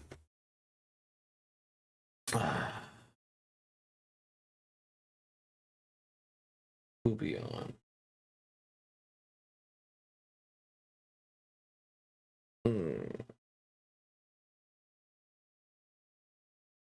I don't know. I'm just tired. If I'm tired, I'm tired, and there's nothing I can do about it. I want to do more, but that's fucking life. So far, the picture is looking good. It'll be fine. That's life. I'm tired. So, Or am I? Am I just saying I'm tired? Am I just mentally drained? You know what? Don't fight it. Don't fight it. You know, Dad Cronus. I want to keep going, Children. so I'll keep going. Be a good dad. Fuck it. Number 4. Fuck it. Heracles was a badass, half god, half man, 100% prime Jean-Claude Van Damme. Dude knew how to swing a club, how to punch a lion, how to choke out a giant, even held up the heavens for Atlas for a bit before he himself ascended to Mount Olympus. Number 5, new info. If you're not a North American listener and you want to get a good time travel movie to show how dreams of time travel seem perpetually embedded in the zeitgeist of the last century, why not? It sucks. It's going to be 1 part science, 1 part science fiction, probably 3 or 4 parts edited to the internet. Let's do it. Intro, graphic, and sounder, engage.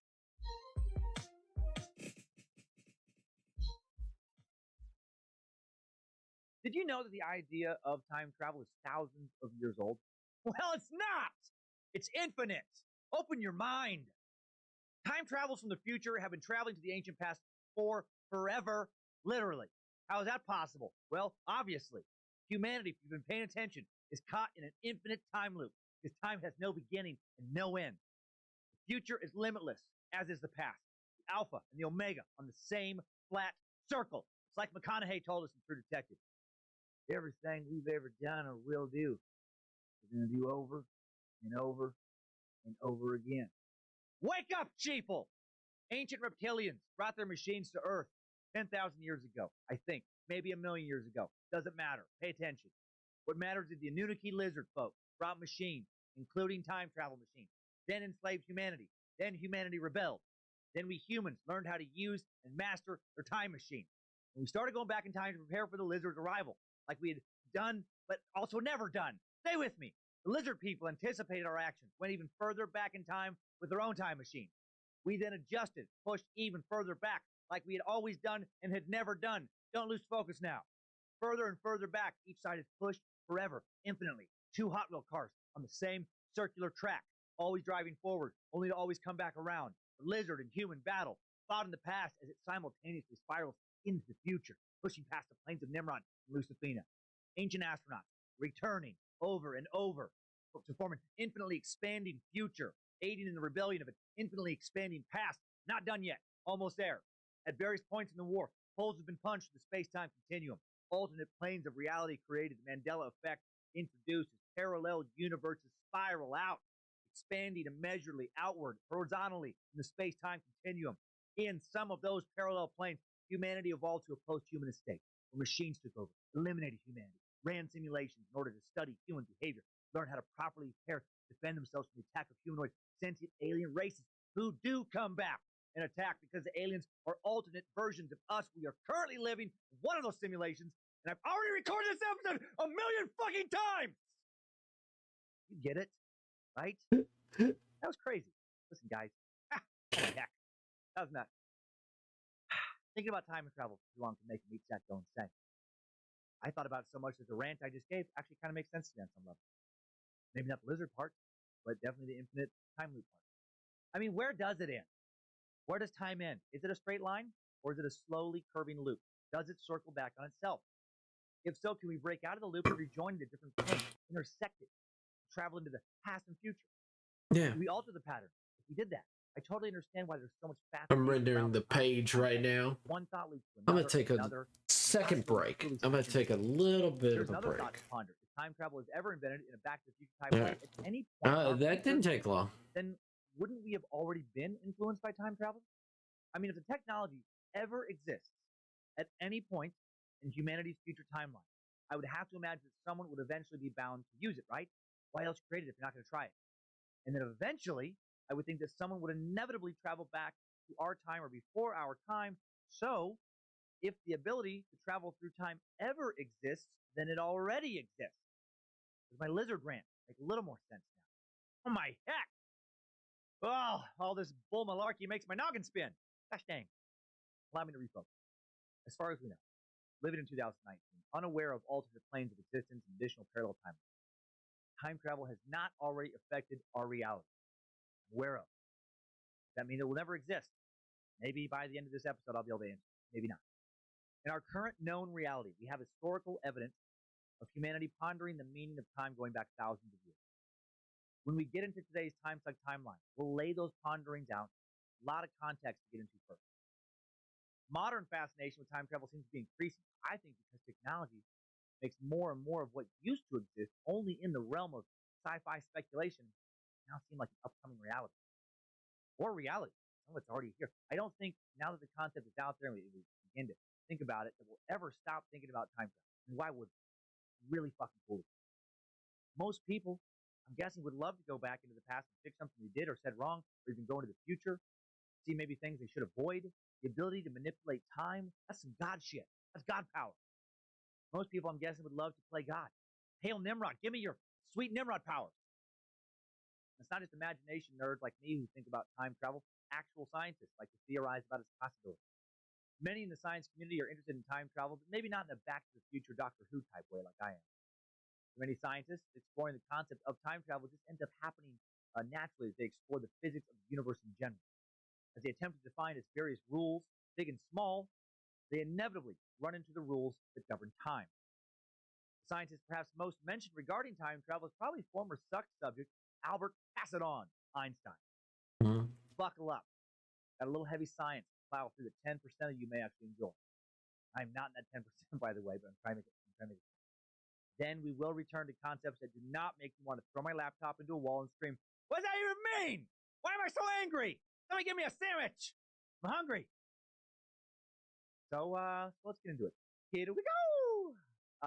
In investigating the consequences of mathematical physics, James Clerk Maxwell's equations of electromagnetics, Albert Einstein developed a theory that showed how light waves are observed to behave in different frames of reference.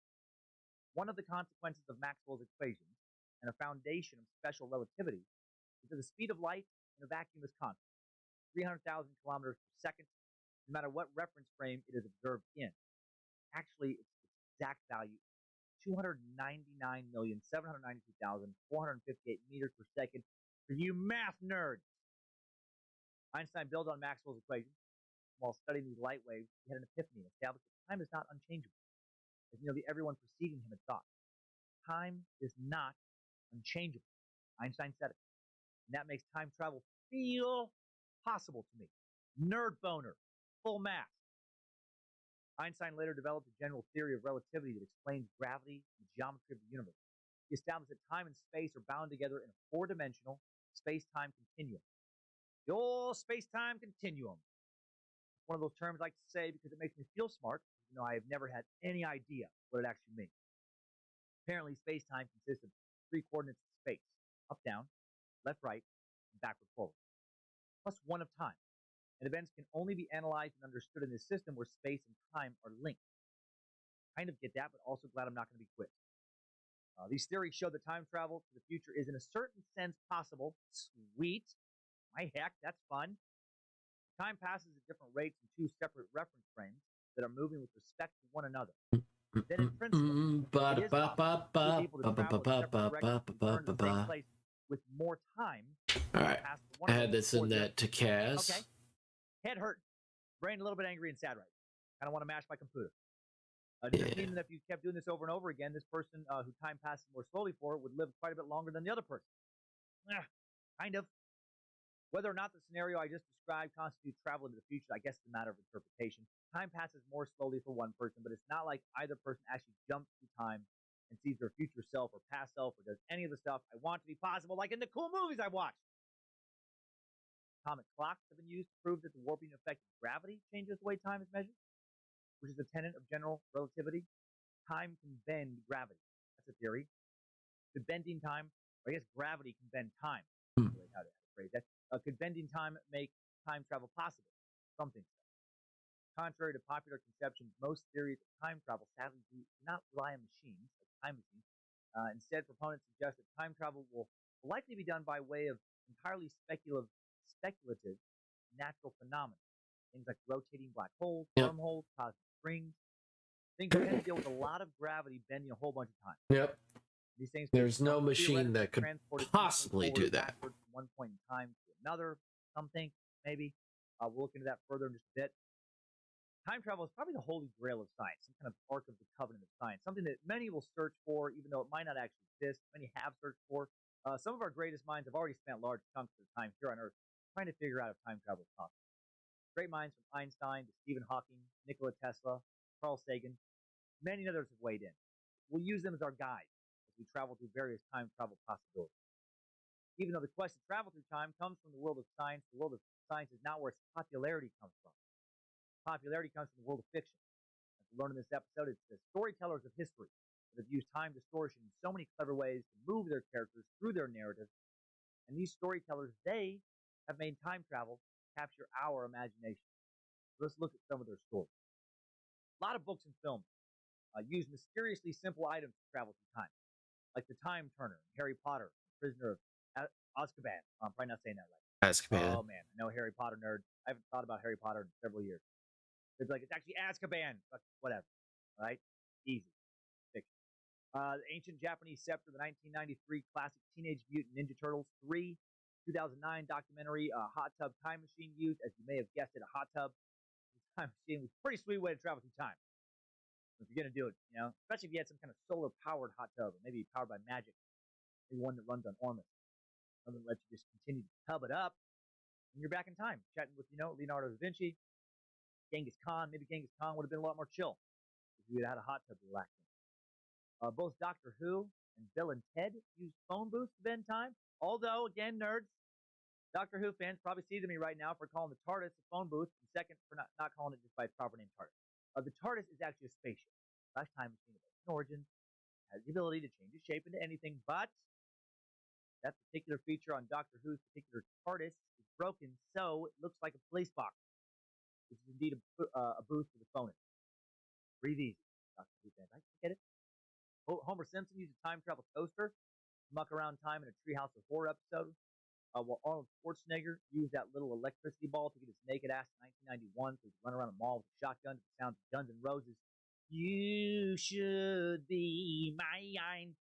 For those of you keeping score at home, the naked man time ball Arnold rode is called a time displacement. But it's called time displacement. The Terminator franchise. A bunch of films have used spaceships to send their characters through time. Star Trek has done it multiple times.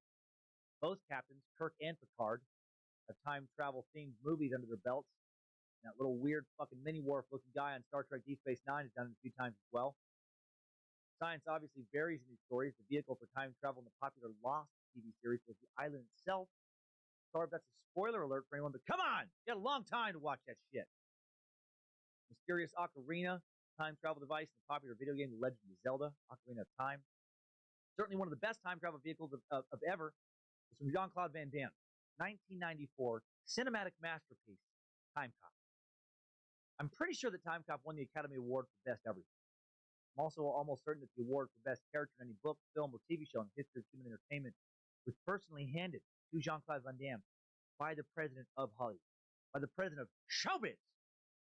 All I remember from that movie is that the sweet time sled that Van Damme slid through time on, and then of course that I remember, and then JCVD did the karate split on the kitchen counter.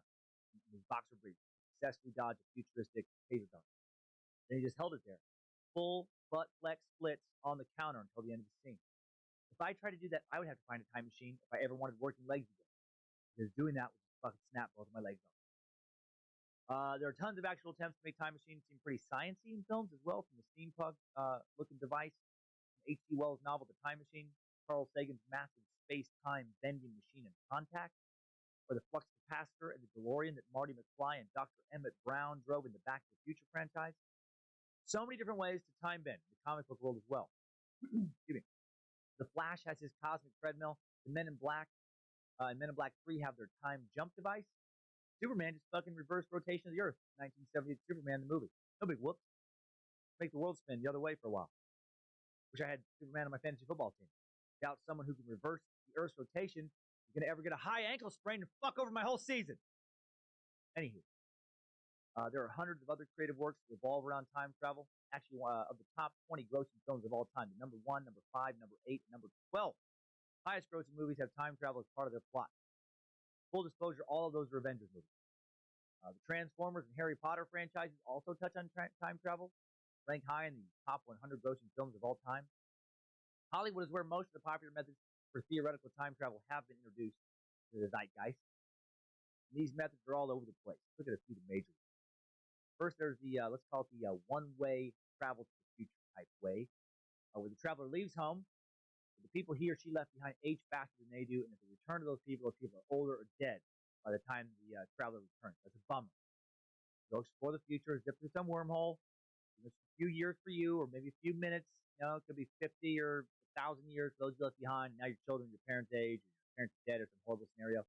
The movie Interstellar, 2014, deals with this type of time travel. The next mode of altering time would be time travel by moving through higher dimensions. For example, we can also go back to Interstellar. In Interstellar, there are terrasects, or terroracts, available in which astronauts can travel because the vessel represents time as a dimension. Space, Interstellar sounds good. I haven't seen it. I wanted McConaughey is in it. I like these come up twice in this suck. Reminds me he can be a great actor, not just a star of those weird Lincoln commercials. It might be my least favorite commercial of all time. And what is it? A terraract. A tesseract. There we go. Tesseract. Tesseract. Odd word. What is a tesseract? It's defined as a four-dimensional analog of a cube. Tesseract, which is a cube, is a cubit, square. If that makes perfect sense to you, kudos. You have a deeper understanding of geometry. Similar concept is expressed in A Wrinkle in Time. It was released in 2018 based on the book series that began in 1963. In this series, time is folded by means of a tesseract. In the book, the tesseract is the fifth dimension of space and time. In the movie version of A Wrinkle in Time, supernatural beings make time travel possible. That's what we need. Make time travel possible, supernatural beings. Come on, Lucifina, go through time. Do some of your magic. I did see A Wrinkle in Time, and I hated it. I went with my kids, and I think I might have fallen asleep in the middle. I know I at least wanted to. I wish I could travel back in time and watch Interstellar instead of watching A Wrinkle in Time. Yep. That movie sucks. Comes from traveling with a space-time vortex.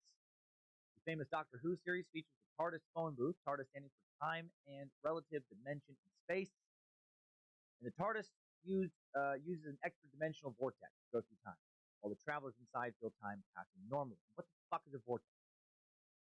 Well, the term can be applied to basically any type of whirling mass. In this context, it means a rapid rotatory movement of cosmic matter about a center, regarded as accounting for the origin or phenomena of bodies or systems of bodies in space. And to understand it further than that, you'd have to spend at least 10 years in a dungeon of textbooks, and chalkboards, frustration. Did you know that Doctor Who, by the way, has been on TV since 1963? I didn't think it was around that long. Not continuously. There's been some down years, but most years since 1963, new Doctor Who episodes get introduced. Also, random trivia: the BBC debuted Doctor Who the day after JFK was assassinated. Coincidence? Ha! Was JFK killed by some Doctor Who producers? I don't know how that would happen. Another popular type of time machine portrayed on film and TV is instantaneous time jumping. Examples of this include The Girl Who Leapt Through Time, 2006, The DeLorean, the Back to the Future franchise, and Mr. Peabody's WABAC machine from the Rocky and Bullwinkle show that ran from 1959 to 1966. Sweet.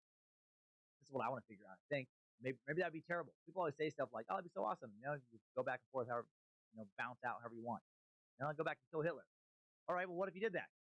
What if then, because Hitler doesn't exist in the vacuum, because there's been anti-Semitic sentiment in Europe since basically there have been Semites in Europe, because the German people were looking for a scapegoat, not because of Hitler, but because of economic conditions, because of sanctions and punishments doled out because of German actions in World War I. What if some other motherfucker took his place after you killed Hitler? And what if that guy didn't try to fight a war on two fronts, didn't try to invade Moscow in the winter, and actually succeeded, killed even more people? What if that guy killed people whose descendants would have gone on to invent vaccines, built computers, and created the internet, make high-definition free streaming pornography, and really other important shit? Seriously, how dangerous could Back to the Future type time travel be? What if the more you try to go back and fix mistakes, the worse you made things, present and future? What if you fucked with the present, you end up killing someone in the past whose descendants would go on to invent the time machine itself, and now we're stuck in this shitty world, you fucked up for everybody? Again, you can endlessly speculate on this. Time is a flat circle. Everything we've ever done or will do, we're going to do over and over and over again. Another variation of the instantaneous form of time travel in the movies is time traveling instantly while standing still, both through time machines, made through Wells' 1895 book, Hermione Granger's time turner from Harry Potter. Keep the travelers still while they move through time. I mean, if we're going to go this route, as dangerous as it could be, being able to zip around without moving would be better. Easier, way less dangerous than revving a DeLorean DMT-12 up to 88 miles an hour. Slow time travel is another method that movies have demonstrated. In the 2004 film Primer, a traveler stays in a box while time moves around them. For each minute they want to go back in time, they need to stay in the box for a minute. If they want to go back a day, they stay in the box for 24 hours. Haven't seen this movie either. It's an indie film that apparently has become a cult classic if you're looking for some new time travel film. Sounds tedious. Not that useful in very many cases outside of avoiding quick tragic accidents. Another way Hollywood has shown beings being able to travel through time is by having them travel faster than light. Superman the movie, 1978. Superman flies faster than light, go back in time and rescue Lois Lane before she is killed, establishing an impossible standard for real-life romance. If I die, would you love me enough to travel back in time and save me? No. No, I'd probably be sad for a while. Then eventually start to get horny, and at some point the horniness would outweigh the sadness, and I would move on. Love you. Bye. This traveling faster than light concept was also used in the 1980 novel Time Escape by Gregory Benford, in which the protagonist sends hypothetical faster than light tachyon particles back to Earth in 1962 to warn of disaster. Common time travel mode in movies using spaceships like Star Trek. The last broad category of time travel methods employed in the world of fiction is we know how this is happening. Miscellaneous box of methods. Definitely Time Cop's Mysterious Time Slip falls into that category, as does the Naked Man Ball Terminator franchise. So that's the gist of how Hollywood and the world of fiction in general has played with the concept of time travel in countless ways to entertainment. So there are many examples I've left out. We meatsacks love time travel. We're super into playing with the possibilities of bending time and space. Also, as we discussed a bit already, a fair amount of scientists have become obsessed with it. Again, to unlock the key to the rules of the universe, scientists, might end up unlocking the ability to time travel as well. So let's bounce out of pop culture, pop back into science for a bit before bouncing back into a timeline. We bounced into it for the first time. In the world of science, there are two basic types of time travel. Now, very simple, but make it clear: going forward into the future and going backwards into the past. Makes sense. So far, I'm understanding this perfectly. There are several hypotheses of how one could propel someone into the future. Going backwards seems to be a bit more complicated. It appears baby Hitler may be safe for now. To look at future time travel possibilities, let's first ask, what is time? What is big deal with time?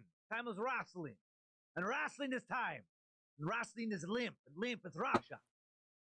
Sorry, Chikatilo not know much about time travel. Chikatilo, go self up. Maybe Chikatilo wait for through time.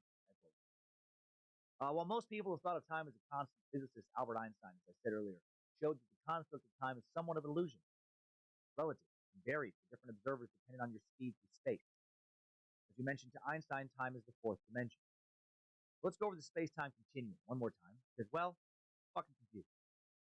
In the space-time continuum, space is described as a three-dimensional arena. It provides a traveler with three spatial coordinates: length, width, height. Showing location. Time provides a fourth coordinate: direction, although conventionally it can only move forward. So that's it. Three spatial coordinates, one temporal coordinate.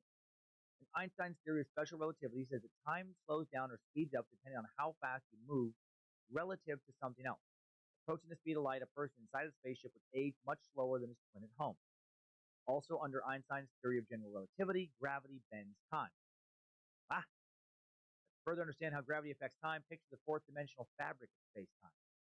Picture this kind of cube. All right, when anything that had, like if there was a blanket draped over the cube, anything that has mass sitting on this piece of the blanket causes a dimple or bending the space-time. Right, this bending of space-time causes objects to move on a curved path, and that curvature of space is what we know as gravity. Gravity is created by curves in the space-time continuum.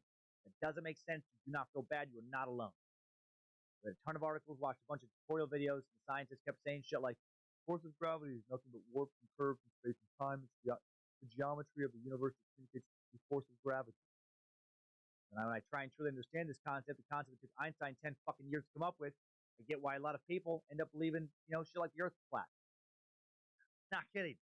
Not having a strong educational background in science, not having the time or aptitude or interest it would take to gain a strong background in science, listening to a scientist explain how gravity works reminds me of listening to conspiracy theorists like David Icke explain how lizard people have gained control of humanity. In both cases, to me, there's a confident person bringing together a series of big Scrabble words with authority don't make a whole lot of sense to me. That being said, I'm willing to believe that all of this totally checks out. I trust what the Einsteins and other theoretical physicists are saying. I trust that it's legit. Because unlike the David Icke of the world, I believe in the power of scientific education. I believe that if a lot of people all over the world study very, very hard for a long time in one specific scientific, rigorously scrutinized field of knowledge, keep coming up with the same answers, or at least very similar answers, that build off one another, they're probably right. Or at the very least, they have the best odds of being right. They're the most right people alive right now. Right? As opposed to conspiracy theorists who rarely seem to agree with their own convoluted theories if you listen to them ramble on long enough.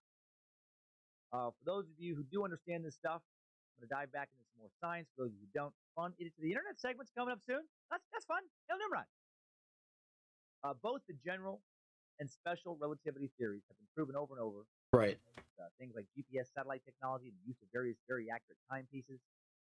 The effects of gravity, as well as these satellites' increased speed above the Earth relative to observers on the ground, makes unadjusted clocks gain 38 microseconds a day. Yep.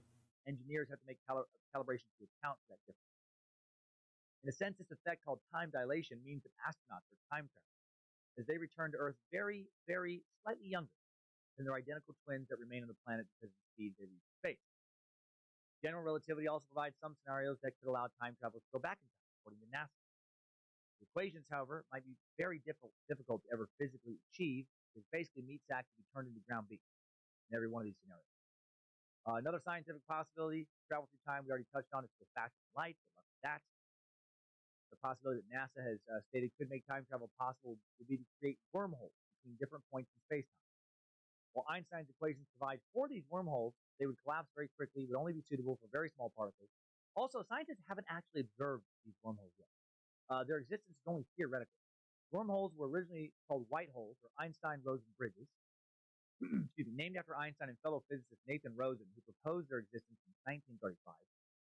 Wormholes are a kind of tunnel that connects 2 points in space-time. The tunnel could be a straight chute, take a more winding path. And a wormhole has never been observed directly, or even indirectly. So why do we think they're real? Basically because the numbers crunch out when people with Einstein brains are crunching how the fuck does our universe work equation. Fair enough. Also, even if wormholes are real, we aren't even close to having the technology needed to create one. Sorry, Stargate fans. Doesn't look like we're going to be wormholing our way around the universe anytime soon. We're going to have to stick to other forms of holing, like cornholing. So, not terrible.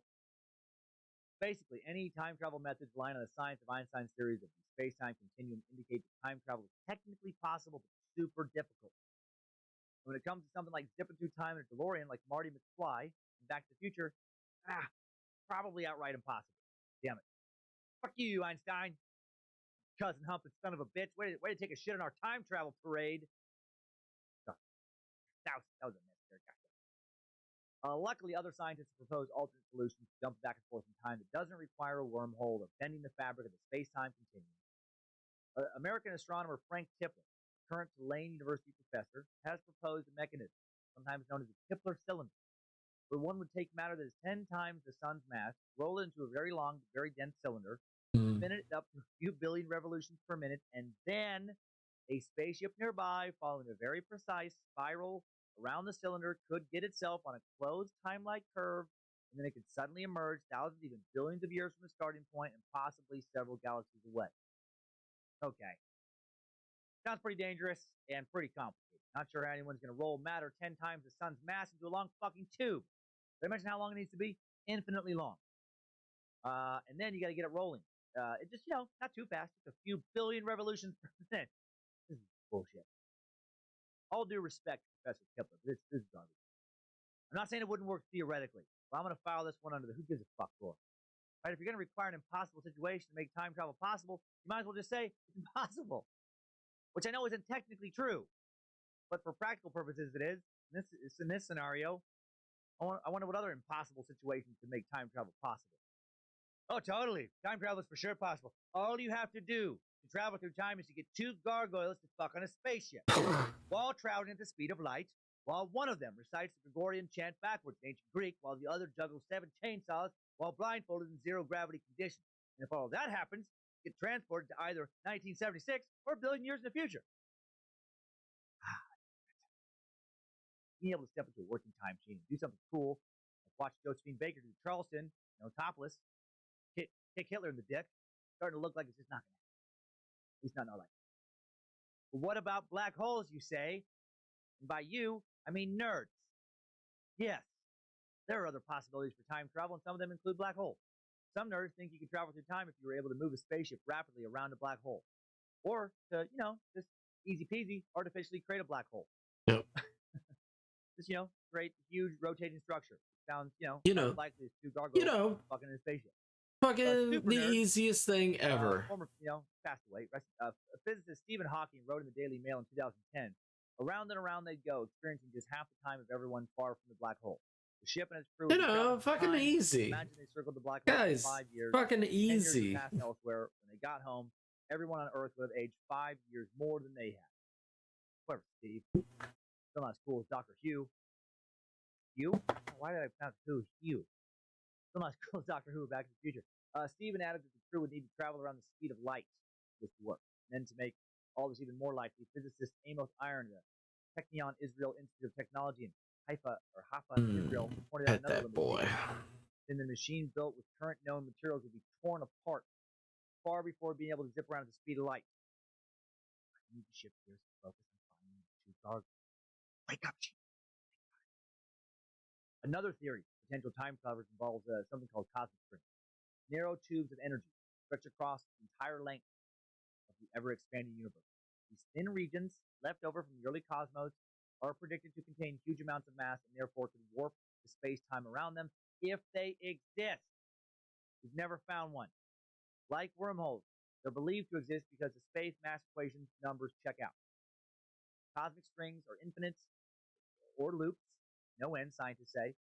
The approach of two such springs parallel to each other would bend space-time so vigorously and in such a particular configuration that it would make time travel possible, in theory. The idea of an actual time machine, also on scientists' minds. Finally, done talking about black holes and wormholes and cosmic springs, intergalactic yarn and shit. What would an actual time machine look like? Probably not like a DeLorean or a phone booth. Time machine research often involves bending space-time so far that timelines turn back on themselves to form a loop, technically known as a closed time-like curve. To accomplish this, time machines are often thought to need an exotic form of matter, so-called negative energy, or an exotic form of matter that has so-called negative energy density. Black holes, those things that are physically impossible to observe. You see one, right? Also, they have seen bending in space. Might not be present. They've seen almost what they think they captured a black hole. They think they captured a black hole because they found a star bending light in space, and then they took a picture. They think they took a picture. That's what we got. They think they took a picture. Travel would race around inside of the donut. Black holes. Further back into the past with each lap. This theory has a number of Let me look. Stupid. Gravitational fields required to make such Hold on, Mr. Cummins. Have to be very strong and manipulating them. We have to be very precise. And also, no one has a fucking clue how to make a space donut. Of a black hole. For now, we only have regular donuts. Yes. They are delicious. That is exactly what they think a black hole looks like. You say, and by you, I mean the little fella hanging by his jacket inside a high school locker with a kick me sign taped to his back and broken glass on his stupid fucking nerd face. Talk about CERN. Because nothing. The world's largest particle accelerator, known as the Large Hadron Collider. The world's largest particle physics laboratory, the CERN laboratory in Geneva, Switzerland. CERN is also known as the European Organization for Nuclear Research. The acronym makes sense in another language, I'm sure. Deep underground in the land of perpetually neutral. Of the perpetually neutral, kind of dug by the Swift. Bombed it. It's a circular tunnel, 16 miles long. Inside that is a stream of trillions of tiny particles. When the power is turned on, these particles accelerate from 0 to 60,000 miles an hour in a fraction of a second. Increase the power, and the particles go even faster, and faster and faster, until they're whizzing around the tunnel 11,000 times a second, nearly the speed of light. When that happens, they do start to travel in time. Finally, positive time travel science. We know the particle of time travel because of extremely short-lived particles called pions. Ordinarily, these pions disintegrate after just 25 billionths of a second. When they are, taken to near light speed, they last 30 times longer. So fucking yay for pions. So if we want to travel to the future, it looks like we're going to have to figure out how to go really, really, really fast and not die. Yeah. And that'll take us, really far away, which means, that, we can maybe travel through time, but probably not jump into the future of our own timeline. At least not using the speed-based method to time travel. How close have we come to going fast enough to really travel through time? Not close at all. The fastest manned vehicle in history was Apollo 10 to reach speeds of roughly 25,000 miles per hour. But to travel in time, we're going to need to go more than 2,000 times that fast. Oh my heck. That's a lot faster. I know math good enough to understand that. And to do that, we're going to need a bigger ship, an enormous machine built out of something stronger than anyone has built thus far, built with a matter that doesn't exist yet. Look, McChungus. Using a propulsion system. We're running on fuel that we don't. We're trying. We're fucking trying. What does science have to say about some other non-physics related problems?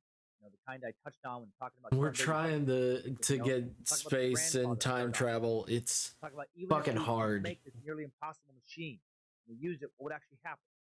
But the grandfather paradox is the hypothetical situation where the time traveler goes back and kills his parents or his grandfather. The major plot line in the Terminator movies, or otherwise interferes in the relationship, in fact, the future, that he is never born or his life is forever altered. If that were to happen, some physicists say you would not be born in one parallel universe, but you would still be born in another. Make this all even more confusing. Others say that the photons that make up light prefer self-consistency in timelines, which is a fancy way of saying the universe is built to not allow you to fuck with the past. Still, other scientists say that any form of time travel is impossible. The faster-than-light theory, in particular, drew derision from the American Museum of Natural History astrophysicist Charles Liu, who said that simply mathematically doesn't work. All right, fair enough.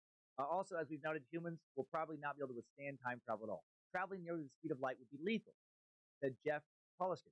Yeah, but that's also because you're a big baby who can't fucking take that people are right, or that time travel is real. Would obliterate that. I want it to be real. So essentially, the true purpose of time travel is so you can eat a taco without having to prepare first. It looks that way based on present science. That is a good reason to make time travel. Another Da Vinci or Einstein or Hawking type mind will likely come along at some point and change our understanding. I'm already past the time in which it needed to be fucking made. It's already made. Yes. Or like, oh man, I wish my comic to be done. Oh, look at that! I time traveled in the future, and I got past all that boring shit. Haven't thought of yet, like closing our eyes. That's not true. There's no way to get past the boring shit. Please try that. Gonna have to fucking charge through it. What can hurt? Scientists all over the world. Little scantily wonderful panels like this. I gotta power through it. Let's look back in time. Sucks. Where all this travel talk comes from? Time travel talk. This very special time suck timeline about time. Time. How many times have I said time today? Let's use the time suck banana sex pill time machine. Go back to some of the first mentions of time and time travel in known history. Right after a word from one of today's kick-ass sponsors. Time suck is brought to you today by the Great Courses Plus. Have you ever heard the phrase? You don't know what you don't know. I learned today I didn't know almost anything about time travel. Well, in addition to Time Suck, the Great Courses Plus is the perfect place to help fill in those knowledge gaps. This amazing streaming service offers thousands of lectures on virtually any topic you can think of, all presented by top professors. Dive into the human brain, nuclear energy, pirate war, even playing guitar or the philosophy of Tai Chi. There's a whole world of history, knowledge, and ideas to explore, and the Great Courses Plus app makes it easy to watch or listen anytime. Yeah. Anywhere. Meanwhile, I'm whiling to cause a temporal paradox for free tacos. Oh my god! Someone was explaining to me that time travel stories we talked about today about time travel and the idea of God, it was moving particles and stuff like that, and how gravity and thesis of like Time sucker even can in spend an our entire own, month even or on free. our own All you have to do planet, is we sign up have today. Use different Time time Sucker Rewards. dilations. Head to The greatcourseplus.com/. closer we are to the equator or the center Link in the of the episode Earth, description and the sponsor page of the Time Suck there app. are And differences now, in time Time Suck dilation timeline. because of it. Engage. Strap on And like those that was boots, their soldier. thesis We're marching down a to their time-suck university. timeline. And I was like, that's great. I think you're crazy because you're This working at a episode timeline gas is gonna start station. with, mythology and fiction. Because I work end at a with- gas station, So sorry. and that shouldn't be Almost possible. Meet Saxon If talking about you're time this travel for smart, 3,000 that's gotta be Several bullshit. ancient characters skipping forward in time, German and Irish folklore. to ancient But I guess Greek it doesn't have to be. Japanese It's just mythology, that it's very old ideas. it's From the hard first to century, the see concept of playing with the concept of someone time that comes smart from the ancient Greeks. end up working at a Writing gas between station. 700 and 480 BC. Greeks like to give human-like features to everything. And also not be that good at working Two at main a personifications gas of station. time. In Greek mythology, Cronus is a tired, bent-back old man with a long gray beard. In contrast, Kairos is a young man, handsome and energetic. Cronus stands for linear time. Cronus But you never know. stands for linear I might time, be meaning wrong. he rules over everything and leads human life. I mean, I don't One mind event being after wrong. another in a sequence. Without him, our life would be made up of small instances and might not be able to easily distinguish between what has happened in the past and what will happen in the future. Kairos, on the other hand, stands for opportunity and the best or right time to act on something. These good moments might not come around that often. In short, usually fade away. One of the earliest tales of actual time travel comes from Hindu mythology, the epic poem of, here we go, Mahabharata.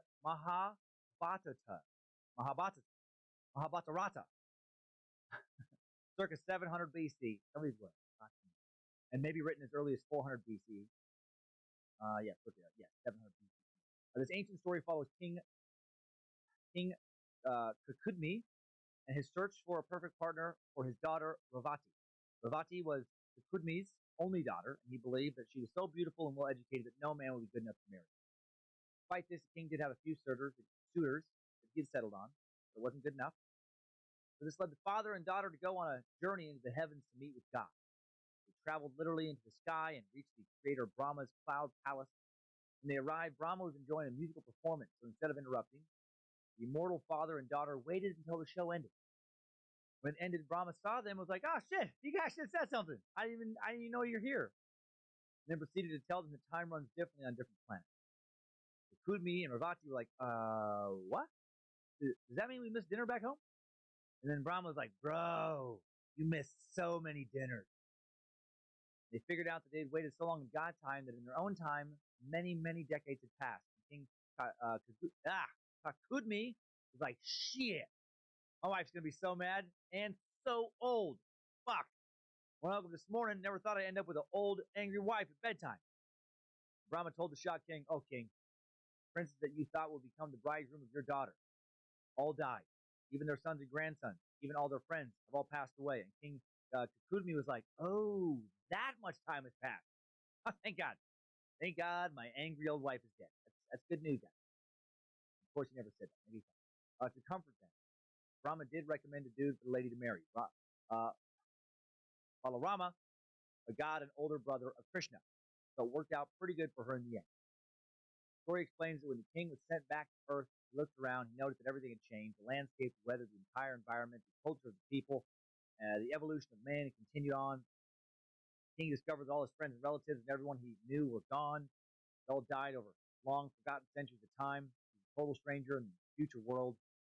What makes this ancient Hindu tale so interesting is that it is exactly what happens to a space traveler who journeys far out into space. This very old story syncs up time and space in a very modern way. Another famous time travel story comes from the Quran. Around 250 CE, there ruled a Roman king called, even dumber, this is Daqyanos. Fuck you, Daquanos. You and your dumb shit name. Anyway, there's ruled this Roman king called Captain Dumbshit. He had a pagan ceremony every year. Anyways, one young man who believed in the oneness of Allah criticized Captain Dumbshit's pagan worship as inappropriate. He rebelled against the widespread practice that took place. together with some youths who also felt the same way. In order to flee from punishment and persecution, they went into hiding. Eventually, I mean, McChungus, Allah caused them to sleep for 300 it's years. just So they the kind of traveled time. temporalness of They woke up gravity. centuries of And sleeping, here's the thing, time-traveling they're story probably and right. service brought They're travelers probably to right travel about west. gravitational pull So it is was different popular in Europe and in the 80s changes during medieval the times. time So it was dilation. translated into Latin, But its way into a lot of Christian works the as biggest well. thing is And that popularity in slowly decreased after the Renaissance. People got tired of that his stupid time name. might not even be fully That's what we real. need. Forget about my 2 gargoyles. I also No, watched no, no, that yeah, video quite right. of science, and I'm Maybe like, that's what's at what? the bottom of the Fuck? Oak Island money pit. My Magic brain time travel. cannot handle that. There's another story similar to this one that occurs within Christianity around the exact same time, 249 CE. According to Christian interpretation, 7 young men are accused of following Christianity and suffer persecution at the hands of the Roman Emperor Decius. Way better name, Captain Dumbshit. Although they were given their time to give up their faith, they chose instead to hide away in a mountain cave to pray. Whilst there, they fell asleep for centuries. Woke up during the reign of Eastern Roman Emperor Theodosius II during his reign of 408 to 450 CE. Kind of good name. Theodosius II was moved by the sleeper story, and consequently all bishops previously charged with believing in resurrection were pardoned. I guess that was a thing for a while. Japan is also home to at least one ancient time travel story. The story is found in ancient Japanese legends. It's at least 1,300 years old, possibly 2,000 years old. The story is of Yorishima Taro, skilled fisherman, what you might call a high moral constitution. One summer evening, when Hiroshima was going home after a day's fishing, he came upon a group of children, torturing a small turtle, as Japanese children are apt to do. Right? If I had a nickel for every time I come across a story about Japanese kids torturing turtles, I would have 1 nickel. Hiroshima Taro felt sorry for the poor little turtle, took it away from the kids, gently put it back in the water. Next morning, a gigantic turtle. Told him the little turtle he'd saved the day before was actually the daughter of the Emperor of the Sea, Ryujin. Another dumb name. The Emperor wanted to thank Hiroshima Taro. Hiroshima went to visit Ryujin in this palace under the sea. There he again met the princess of the sea, the turtle he'd saved. After 3 days of staying with the Emperor and his daughter, Hiroshima Taro became concerned about being away from his elderly parents, friends, and other family. He asked to leave the palace, and the princess gave him a magic box that would keep him safe. She told him, don't ever open it. And when Taro returned to his village, he found that 300 years had gone by. Struck by grief, the legend says he opened the box to then find himself rapidly aged into a weak and extremely old man. The box the princess had given him contained his old age. What a fucked up, shitty story. Poor guy, poor bastard, helped save a little turtle and is rewarded by getting to spend 3 days in an underwater palace. We're listening about time travel. And everybody he knows and loves dies. And then he gets Time traveling stories. And how man has wanted to travel through time and space again. And again and again and again. That Hollywood is not... That Hollywood didn't push time travel. That it's actually just part of human nature. Wanting to travel through time. Don't know exactly how old these. Hope you're doing well. Hope you're feeling good. Hope everything's going okay. It's my day off today. I don't know how long I'm gonna last. Just trying to get all these done, all this shit done. Just making this work. He thought he was hot as fuck. Perhaps even the most handsomest dude with the cleanest wings you'd ever seen. Thinking over for a bit, she decided to sail across the sea and take him back as a lover, and then she did. She got that dick. After living an idyllic life for 3 years with Niev, Oshin became homesick and longed to return back to Ireland for his brief visit. Niev explained to him how different time was.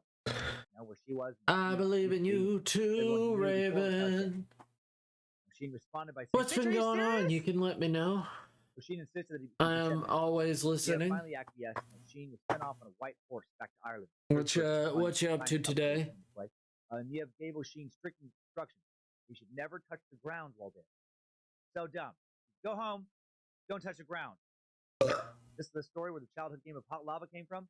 When he got to Ireland, Oshin saw the massive transformations that had taken place over 300 years, and it blew his handsome little mind. There was no one there for him to reunite with. So he was able to see what he wanted without touching the ground initially. That's what I was trying to say. I guess he just perched up on top of his horse or something. I don't know. Took a pee. the shit off the top of his horse. So that was super easy. On his way back to Niev, he offered to help a group of men lift a stone to make a road. Obviously, in doing so, he had to get off his horse. Probably gonna see my dad. Gonna see my dad, my mom. A side note to this, gonna see my dad first, and then go see my mom, and then. Little fucker we celebrate every March. St. Patrick asked Lucine to be baptized. You know, the usual. Man, what a shitty trip back home O'Sheen had. You know, he got confirmation that everyone he knew or loved was dead. Gonna go see them. Probably gonna help my mom out. He ended up getting sent to be burnt to burn in hell forever. Moral that like story, usual. never go home. Not worth the risk. Also, I'm learning about the and then don't know. But hey, a Raven stream. Ooh. Okay, so this historical point. Cannot wait for a Raven stream. I'm gonna make some tea soon. So I have tea while I set up and then stream. Nice. A Raven stream.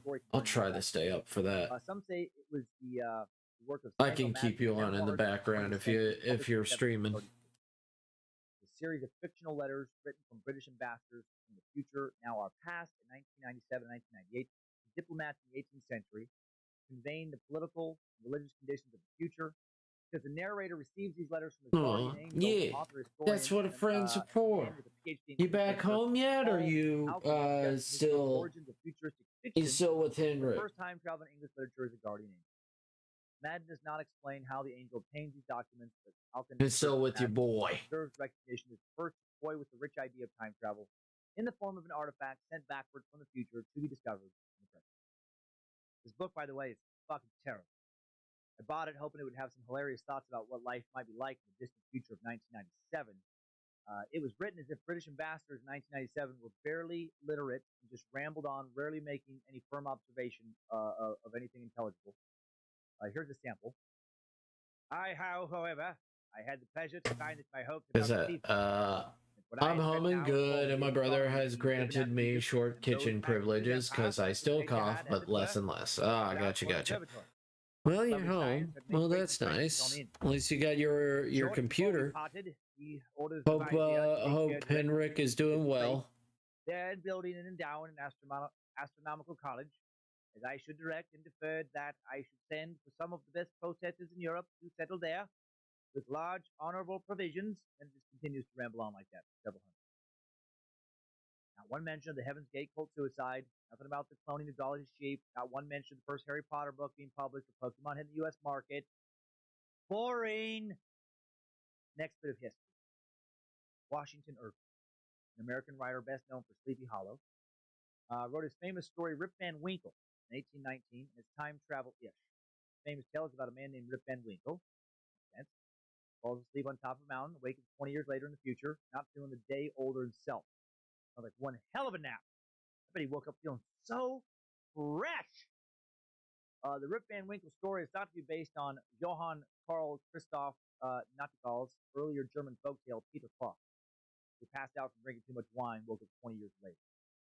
Another early work about time travel is The Forebears of Calameros, Alexander, son of Philip of Macedon, by Alexander Veltman, published in 1836. But if you still cough less and less, it's okay. It's okay, get some tea. Enjoy yourself. The back of a hippogriff. Fun. Meeting characters like Aristotle and Alexander the Great. I would love to hang out with you. Time in the 19th century. Maybe one day we can play video games and stream, or we could also just hang out. Yeah, it's all good. The narrator rides an ancient, or rides a hippogriff to get to ancient Greece. Hippogriff. What's a hippogriff? It's a giant legendary creature from Hippogriff legends. It has the front half of a big old eagle and the hind half of a horse, roughly the size of a Clydesdale. Now we need to for sure forget about the two gargoyles fucking enchanting on spaceship, traveling the speed of light. We need to focus, put all of our energy into finding those hippogriffs. 2 years later, a mysterious story with time travel themes was published in 1843. Christmas gets into the time travel spirit. I think this is the first story that first led me to thinking about traveling back and forth in time, either this or Back to the Future, the movie. I don't know if there was a book. That was 1843. Charles Dickens' work Christmas Carol has early depictions of time travel in both directions. As its protagonist, Ebenezer Scrooge, is transported to Christmas's past and future. Time travel is, of course, done via ghost magic. The concept I captivated think the I'll readers of the open time today. in The like concept of time 20 travel firmly in the estimate. consciousness of the Western world. Alright. And maybe this old story led in some way to people like Einstein spending more time in the very nature of Alright. time than they would have if it had There's a been written based on those blood Nekochiba, and then there's gonna be a Think about Raven that. stream. Oh man, More than just I'm probably great gonna be acting asleep for puts both. fuck God crazy damn luck it. here. Great film. God damn you. This is defined the butterfly effect series, not the movie, within chaos theory as the sensitive dependence on initial conditions with a small change in one state of the Gosh darn both of non-linear you. system can result in large differences. I want to in be state. a And good totally friend, wordy but it's concept, so hard. essentially just means that a very small change I'm so can create tired. a significantly different outcome somewhere down the line. It comes from this old analogy where a butterfly flaps wings in Chicago and a tornado later occurs in Tokyo. Not sure if that is true, but I do believe in this concept. In the sense of time travel, it can just mean that, while I have no idea this happened, and it probably didn't happen, Einstein could have read Christmas Carol as a kid. That led him to wondering about the nature of time itself, which could then lead him to focusing a good chunk of his academic intellectual energy on furthering humanity's understanding of time. And then later physicists get inspired by Einstein's teachings, and they take our understanding of time further, and so on and so forth, until someday in the future, someone influenced by, if you trace it all the way back, Dickens' story ends up creating a time machine. I think about the butterfly effect more and more as I get older, but the power of ideas, fictional ideas even, can create real changes in the world. Back to time. Another example of backward time travel, found in the popular 1861 French book Paris Before Men. Written by the French botanist and geologist Pierre Pochard, published posthumously. The story of the protagonist transported to the prehistoric past by the magic of a lame demon. French pun on Pochard's name, where he encounters a plesiosaur, an ape-like ancestor, and is able to interact with ancient creatures. I gotta say that demon doesn't sound lame at all. I mean, as far as demons go, demon taking you back in time sounds pretty cool. One of the first stories to feature time travel by means of a machine is The Clock That Went Backwards by Edward Page Mitchell. First appeared in the New York Sun in 1881. In this tale, an unusual clock, when wound, runs backwards and transports back people back in time. The author does not explain the origin or properties of the clock because it doesn't have to. It's a sweet magic clock, okay? Just working. Don't worry about it. Spanish diplomat and author Enrique Gaspar y Rimbaud wrote El Anacronopete. He wrote something. He wrote El Anacronopete in 1887, and it seems to be the first story to feature a vessel engineered to travel through time. Book reviewer Andrew Sawyer commented that the story does seem to be the first literary description of a time machine noted so far, in the sense that what we've discovered.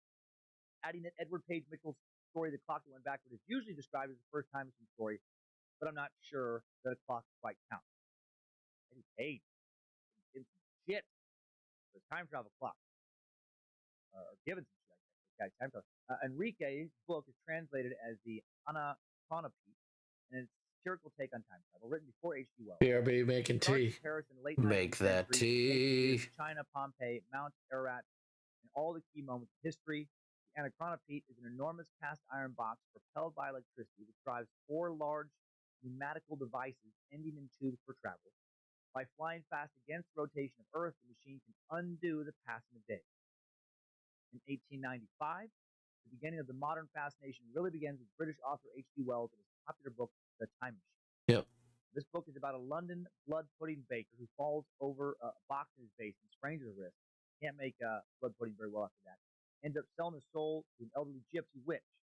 It gives him the power to travel back in time and be more careful in the basement. No, it's super dumb. It's not about that.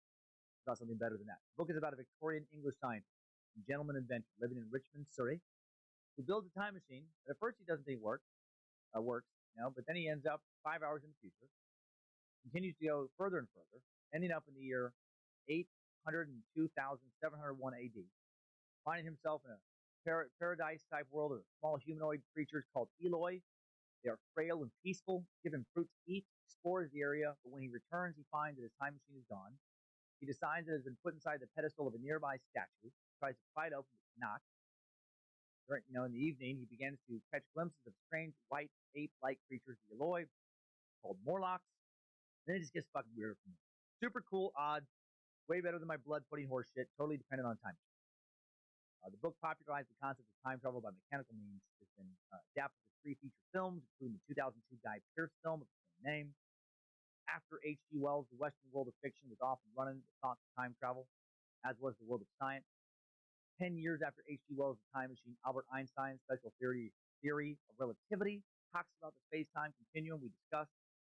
Over a decade later, in 1916, Einstein discovers that space-time is curved. The first application of general relativity to time travel was made by the Scottish physicist W.J. I hear Van you cleaning Stockham yourself, boy. in 1937. Then I know. Stockham imagined in mathematical form, because that's how physicists imagine things, an infinitely long, extremely dense, rotating cylinder like an endless barbershop pole. The dense cylinder actually drags space-time with it, creating the space-time whirlpool. Then Stockham's situation to fly up the cylinder in a spaceship and set a course around the cylinder and arrive back at a point in time before you arrived at the cylinder. Okay, yes, this is the idea that Tulane astronomy professor and astrophysicist Frank Tipler built into something equally useless as far as time traveling through time 10 years later. But I guess because of the butterfly effect, research could lead to something fantastic. Man, these guys, I'm glad these guys do what they do, but you could not fucking pay me enough to have to sit through one of their lectures. Like to take a class from one of these guys, just for years, working on equations about theoretical wormholes. Oh, I would rather shoot myself than be just stuck. I have flashbacks of taking one, and God bless people who can do this. We need you to build the things that I like all this computer stuff. I took one computer science class in college, and I hated it so much. I like to be a computer science major because I like all this cool stuff. Found out I have zero interest doing all the tedious equation shit to make it possible.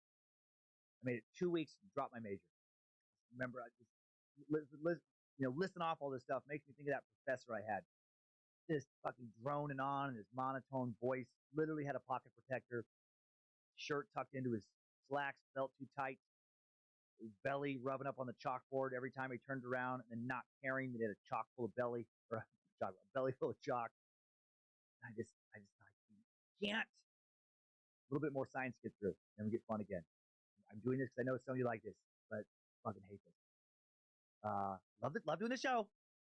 Hate crunching through all the sides. Also in 1937, mathematician and Albert Einstein's colleague Kurt Gödel proposes that the universe itself may be a time machine. What? Yep. Gödel considered the possibility that all of science, the entire universe, is actually rotating like McConaughey said it was. Finally, we get fun again. Time is a flat circle. You might ask if everything is rotating, how will we know that? Well, it turns out that if the universe was rotating, according to general relativity, we'd see laser beams curve slightly as they move through space. If Gödel is correct, it would be possible to create a path in a rotating universe that ended before it began. In Gödel's rotating universe, the universe itself would function as a time machine. However, later physicists haven't found any conclusive evidence that our entire universe is in fact rotating. Right. In fact, the evidence points overwhelmingly towards the idea that it's not. More numbers need to be crunched.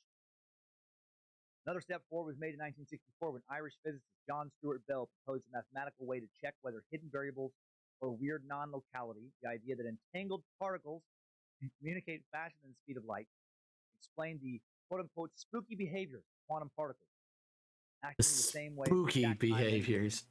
Since then, scientists have used Bell's test to demonstrate non-locality. If you have any idea how to translate what I just said from nerd to common, I don't have a PhD in mathematics speak, let me know. Again, love these big brain nerd guys. Also kind of want to fucking punch them in some rock right now. 1967, U.S. physicist John Wheeler invents the name black hole, describes singularities in space and time. Okay. 1974, astrophysicist Frank Tipler, he's back. Plots pass around a vast imaginary spinning cylinder, confirming that paths through time can exist. With the unpainted stainless steel body, the gull-wing doors, and the rear-mounted engine. The DeLorean sports car, first built in 1981. Production continues until 1983. A unique Irish sports car with a low top speed of only 88 miles per hour, just what the scientists were looking for. And it's kidding. Top speed was pretty low, though. Actually, only 110 miles per hour. Not too fast for a sporty-looking sports car. Yeah, it's real slow. John DeLorean. On October 19, 1982, he was arrested and charged with conspiracy to obtain and distribute 55 pounds of cocaine. It's quite a bit of cocaine. DeLorean was acquitted of the drug charges in 1984. Maybe didn't do it, but he didn't get back to making cars again. Next year, however, one of his cars would go back to the future. Also in 1985, Carl Sagan, the famed astronomer, cosmologist, astrophysicist, astrobiologist, author, science popularizer, science communicator, an incredibly boring late show guest. I watched some of the Johnny Carson appearances, and they are painful. He wrote his highly acclaimed book, Contact, a work of fiction. The book approached both alien contact and time travel in a highly scientific way. Sagan conferred with theoretical physicist Kip Thorne over how a machine could travel through space-time. Many years later, in an interview by Nova in 1999, Carl Sagan answered the question, how do you feel being responsible for bringing time travel perhaps a step closer? And he answered by saying, I don't know that I brought time travel a step closer. If anyone has, it's Kip Thorne. But maybe the joint effort of all those involved in this debate has at least increased the respectability of serious consideration of the possibility of time travel.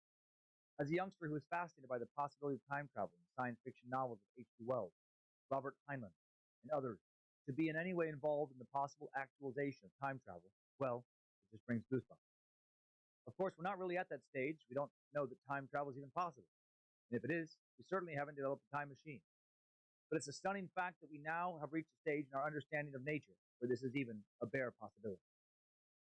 Fast forward to 1988, Caltech University's Kip Thorne, an American theoretical physicist and Nobel laureate, suggested using wormholes as a possible means of time travel. If we could only find a wormhole, Kip. Then in 1991, Richard Gott, a.k.a. Dick Gott, a.k.a. dude who probably got beat up a lot as a kid, proves that cosmic strings could be used for time travel while studying at Princeton University. Since the 90s, the interest in research into the mysteries of space-time has only increased. In 2009, famed super scientist Stephen Hawking threw a famous cocktail party for time travel. This part I love, right? Trudging through that last 20 minutes of science talk makes this worth it for me. It's so great that he did this. Okay, Hawking's party. He threw a party for time travel. He really did.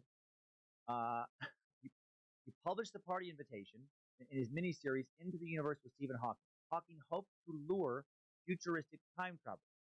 He said, you are cordially invited to a reception for time travel. And then, along with that, there was the date, time, and coordinates for the event. Terry Hawking explained was to lure someone from the future. Only someone from the future would be able to attend. Right? By the time he published this, the event had already occurred. There was a real party, complete with champagne, food, and a sign that read, welcome time travelers. Unfortunately, no one showed up. What a shame, Hawking said. I was hoping a future Mrs. Universe was going to step through the door. Love this guy. Love that he did that. Love that he had food and drink prepared. He waited to see if anybody would show up for a party he knew he would publish an invitation about later, that he knew someone in the future could read and then go back to before he published the book and attend the party. In an interview in 2012, Hawking said that Einstein's theory of relativity laid the groundwork for the possibility of time travel, but warping space and time could trigger a bolt of radiation that would destroy not only the spaceship trying to travel through time, but possibly the space-time continuum itself. Shit, how much would that suck? He finally built a machine that mathematically, made time travel itself, possible. It was going to work. Then during its maiden flight, it collapsed the entire fucking universe in on itself. It's actually very darkly hilarious to me. Like thousands and thousands and thousands of years of research all built up this one big moment. And then that one big moment turns off some giant light switch in the sky, in space. A light switch you could only turn back on if you had a time machine, which you can't because the time machine is what turned the light off forever. With that, there's still a lot of time to suffer. But now we are going to bounce out of this time suffering. Good job, soldier. You made it back. Barely.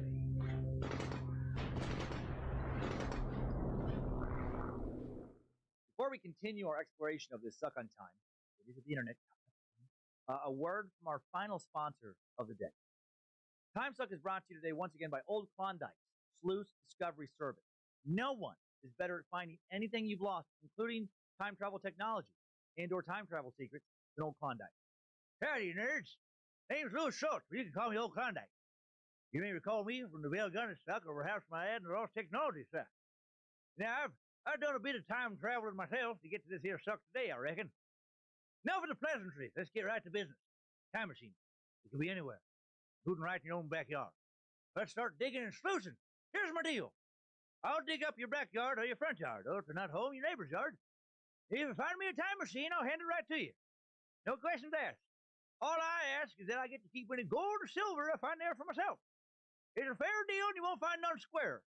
You get to keep any time machines or old chests or safe full of old drawings or blueprints and such of equations and whatnot. And I get those sparkling minerals. Set me upon your dirt, you'll be rich and lickety split. I swear it's true. Everything I say is true, and my name isn't Old Klondike. Times like there's no way time to claim Old Klondike, and please keep in mind we consider retain his services that his name is not in fact Old Klondike. And of course, that is not today's final sponsor. Felix Gray. Times like is brought to you today by Felix Gray. The average American blasts their eyes with big screens, bright screens, for 11 hours every day. I'll smash that today because due to travel, I need to record next week's Time Suck tomorrow and a Secret Suck tomorrow. I'll put in 12, 14 hours of screen time easy. Today and tomorrow, that's a lot of screen time. In our modern world, you can't avoid screen time. You can't stop looking at screens when everything is digital, but you can protect your eyes with a pair of Felix Gray blue light filtering glasses available with or without a prescription. Felix Gray glasses filter out 90% of high energy blue light and eliminate the glare coming off those screens. You can live your life without tired, dry eyes, blurry vision, headaches. Unlike other blue light filtering glasses, Felix Gray uses proprietary blue light technology embedded into the lenses, so there's no coating on them, and they're stylish. I wore mine a ton during most of the research for this suck. I wear the clear framed Keybinds quite often. I love them. Got numerous flight attendant compliments on them with all my traveling.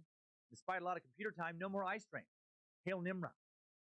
Don't go another day looking at screens without the help of some Felix Grays. Go to felixgrayglasses.com/timesuck for free shipping and 30 days of risk-free returns or exchange.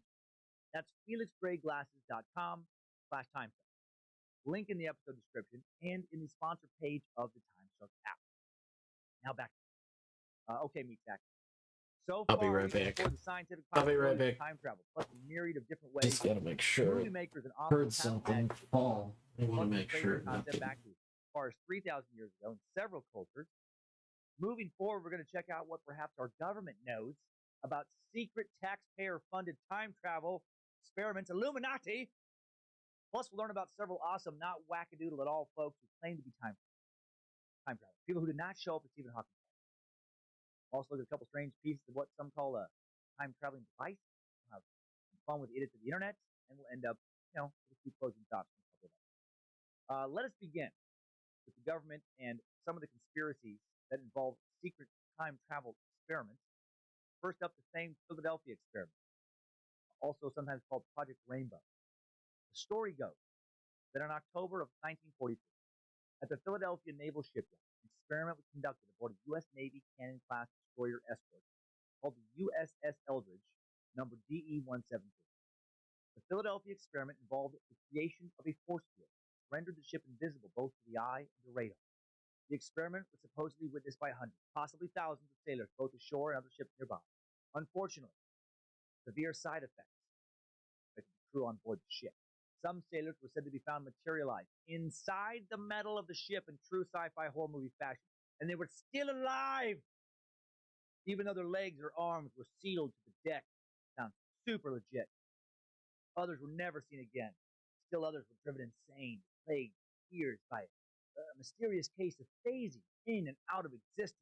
Man, be a bummer. Now you go to the doctor's office to get treated, and then you phase out of existence for a while. By the time you phase back in, you missed your appointment. Hours later, there were reports of the elders appearing in the northern Been a time since I've sat up. Oh damn. But tea is brewing, yeah. I'll hop live soon. So hope you'll have fun here.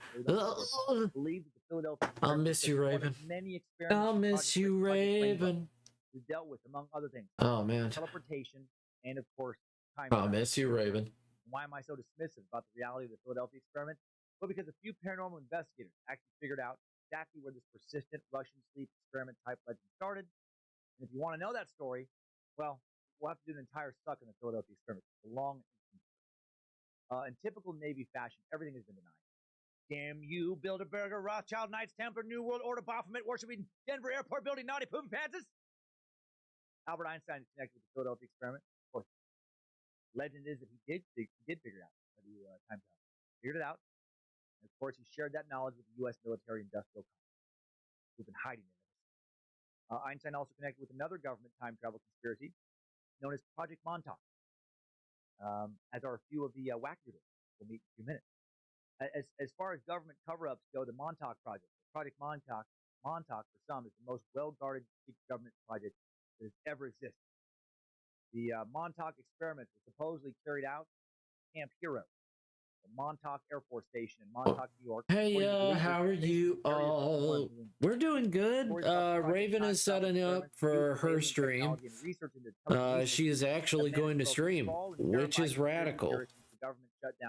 Other than that, how you been? How's the streaming been? How's everything been, man?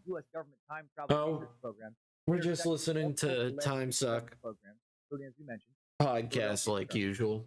One of the time Project Montauk is that at some point, just drawing my elf. Government psychics opened portals to time travel. But then instead of sending government agents into these portals, the folks at Project Montauk kidnapped local homeless people, gave them a crash course in time traveling to this fucking room in the country. No one ever returned. I know nobody will be able to see the details. Because the entire legend of Project Montauk can be traced to one whack. Because it'll be like that, and it's like, might have to blow them up a bit.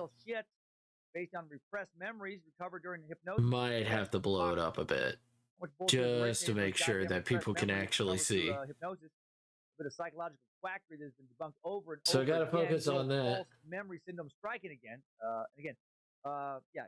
He thinks, all this stuff happened, all these, members, all of these Project Montauk secrets. Hey, I have been well. Streaming hasn't, though. Starting my exam soon, so gotta focus on that. And hey, Raven, it's live. Is that a poster or no? It isn't. It's comic book. Investigation, wackadoodle mythology. It comic. As nor did I get about all the wackadoodle nonsense that originated with recovered memories. If I could have found Preston Nichols before he died in December of 2018, I would have thanked him. Project Montauk. And we're just gonna hit that. Show Stranger Things. Supposedly, its original working title was Project Montauk. So, thanks for making up a weird story that led to a really great TV show. There are lots of other government time travel conspiracies, and we'll hit on some of them as we go through the list of 9. I'm gonna move it to the side.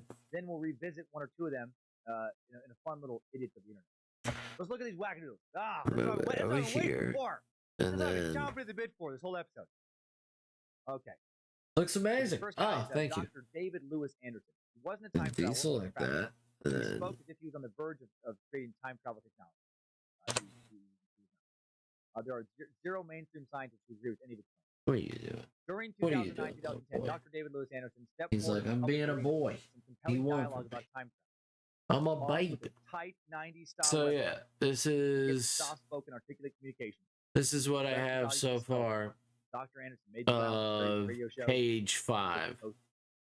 Art Bell. He also had a Facebook page. All that's true. Much of what he said is not true. According to a third-person bio that was likely written by Anderson himself. Page 3. And this is Sensei, the character I was drawing down there. Special relativity and global so thank you, Omega Al. I hope your drawings have been going amazing. Hope everything's been going well there. Traveling through time. He's also an incredibly nice and generous guy who just wants to do a little. I really do hope everything's been going well for you. The whole globe.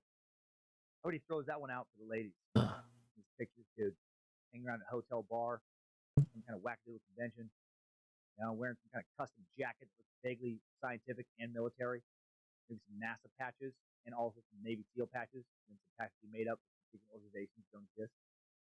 Saying so like, it has been going well. Nice. I dabble in a little bit of space-time physics and really special relativity.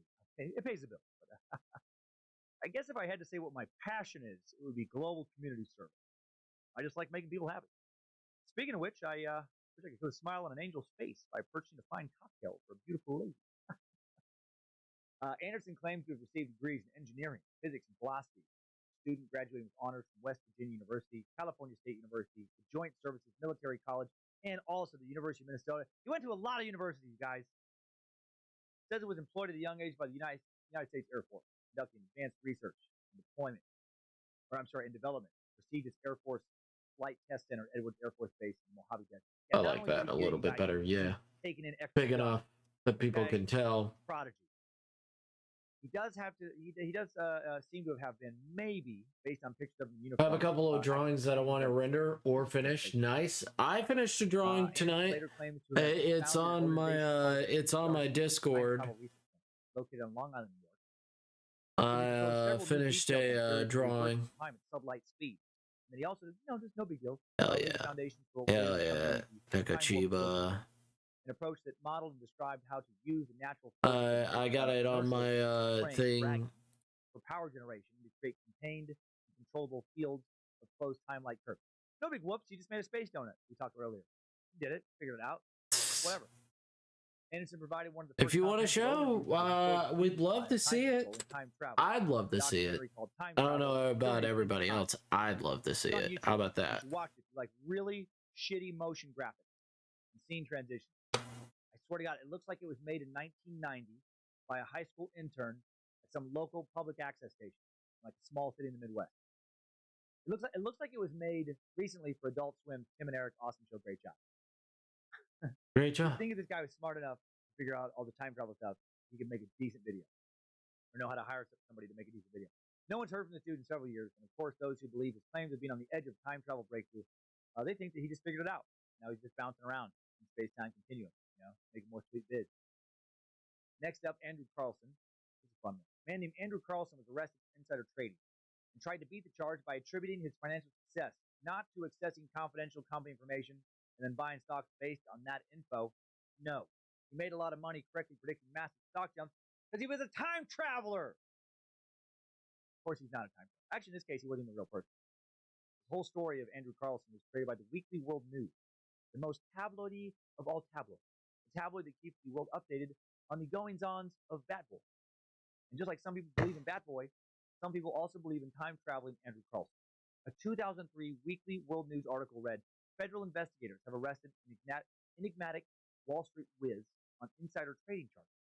Incredibly, he claims to be a time traveler from the year 2256. Sources at the Security and Exchange Commission confirm that 44-year-old Andrew Carlson offered the bizarre explanation for the uncanny success in the stock market after being led off in handcuffs on January 28th. We don't believe this guy's story. He's either a lunatic or a pathological liar, says an SEC insider. But the fact is, with an initial investment of only $800 in 2 weeks' time, he had a portfolio valued at over $350 million. Every trade he made capitalized on unexpected business development, which simply can't be pure luck. The only way he could pull it off is with illegal inside information. He's going to sit in a jail cell on Rikers Island until he agrees to give up his sources. Sounds legit. That's how people talk, like actors playing tough guys. Okay, I gotta lurk. All right. He's gonna sit in a cell and rot. If you, you can show me your stuff, but thank you so much for coming in. I do appreciate you, Omega Al. Sorry, but in the Weekly World News. Sorry, you gotta go lurk. I do appreciate you. I'm sorry, I'm not as. I'm sorry, I don't talk as much as I could. But I just trying to get stuff done. You understand. From journalists seeking confirmation about this bit of fiction. The spokesman of the U.S. Security and Exchange Commission in Washington said, "The story is pure fantasy." It's okay. Well, thank you. Thank you for letting me know it's okay. That's good. That's at least good. That I know it's okay. You know something? We've had an enormous number of calls from the media on this. This is absolutely amazing. Oh my goodness, my baby, he's got itchy ears. He's like, I gotta scratch him. Gotta scratch him, good. 2003 issue, the Weekly World News reported that the mysterious time-traveling Andrew Carlson had been bailed out by an unidentified benefactor who ponied up $1 million, then jumped bail before an April 3rd court hearing and disappeared without a trace. This next guy is real. He's made a name for himself, not just as a supposed time traveler, but in the UFO community as well. Billy Meyer Socken was born February 3rd, 1937, is a citizen of Switzerland, also the extremely credible source of many controversial UFO photographs and time travel tales. He's presented photographs as evidence to support claims that he is in contact with a group of extraterrestrials. And I highly recommend doing a Google image search for Billy Meyer, M-E-I-E-R, UFO photographs. Holy shit. They're so bad, they're fantastic. They are so blatantly, obviously fake. It looks like he just dangled a toy flying saucer, like out in front of a camera after he went out into the woods. Like just dangled in front of the camera with some like fishing line or something, and then took pictures of the forest. You know, the forest in the background, and then this way too perfect, way It's too nice in and focus, just sit and chill. super Yeah, hokey, toy-like totally. looking saucer floating in the middle of the spring. It's fucking terrible. Just makes me sad that I guess a lot of people are like, oh my god, it's true. And people believe this clown. He's still alive at 82. He's still living in Switzerland. Socken reports regular contact with extraterrestrials he calls the Plagarians. Meyer claims that the Plagarian looks similar in appearance to humans from Northern Europe, okay? And states that the Plagarian homeworld is called Era. It is located in a dimension which is a fraction of a second shifted from our own dimension, about 80 light years beyond the Pleiades and open star cluster. Pleiades? Socken claimed that his first extraterrestrial contact occurred in 1942 at the age of 5 with an elderly extraterrestrial man named Sloth. Contacts with Sloth lasted until 1953, shortly before Sloth passed away. From 1953 to 1964, Meyer's contacts continued with an extraterrestrial woman named Osket, who is not a Plagarian. Talking a lot of different aliens.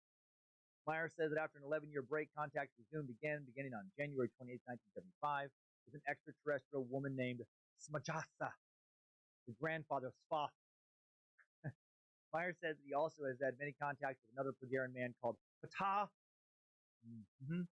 Started in 1975, continuing right up to the present day. He probably talked to Ptah today. He's probably having coffee with Ptah tomorrow. He says he's been on board their ships, flown around space, also, of course, traveled through time. He talks about a bunch of cool stuff like this on his Not Janky at All website, meyersocken.info. MEIERSAKEN. Another problem with Sokken's claims, besides the really bad, obviously fake photographs, is the fact that many of his other photos offering proof of alien life have been taken from magazines, TV, and other media, like obviously taken. Like no one would ever figure that out. He said he had some pictures of these alien women he's been talking to, and there were photos of attractive female humanoids from a 1970s sci-fi show. He's like no one's gonna pick that up. Another photo of a petrosaur supposedly taken when Meyer traveled back in time in a Plagarian spaceship is just a photo of from an illustration in a book about dinosaurs. Some people have even pointed out that a purported interstellar spaceship looks a lot like a bunch of Christmas tree ornaments glued on top of the lid of a garbage can. Which is exactly what it does look like, so I'm sure that's what it is. But he has followers. He has people who believe it. Meyer founded his own UFO cult called the Free Community of Interest for the Border and Spiritual Sciences and Ufological Studies. He doesn't seem to have any members in his actual cult, I could find out. He claims to be the direct reincarnation of prophets Enoch, Elijah, Isaiah, Jeremiah, Jesus, and Muhammad. Didn't know all those guys are related. And I really wanted to do an Idiot to the Internet on this guy, but all the decent videos and the comments underneath them are in Swiss. Oh, my heck. Gosh dang. Luckily, there's still a bunch of other time-traveling wannabes that we get to go through.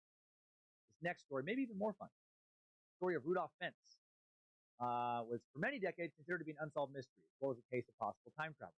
According to the tale, in June 1950, a man suddenly appeared in the center of New York City's Times Square, as if from out of the blue. He was wearing old-fashioned clothes, sported the kind of mutton chop sideburns that had gone out of fashion decades ago. Glancing around, looked first of astonishment, and then of panic flashed across his face. He began to sprint, and then was struck down and killed by a car. When police examined the man, they found 19th century money in his pockets, as well as business cards identifying him as Rudolph Fentz. But they couldn't locate records of the man named Fentz anywhere until they came across the widow of Rudolph Fentz Jr. The widow told them that her father-in-law, Rudolph Fentz Sr., had disappeared without a trace in 1876. Intriguingly, the address of her father-in-law matched the address on the mysterious stranger's business.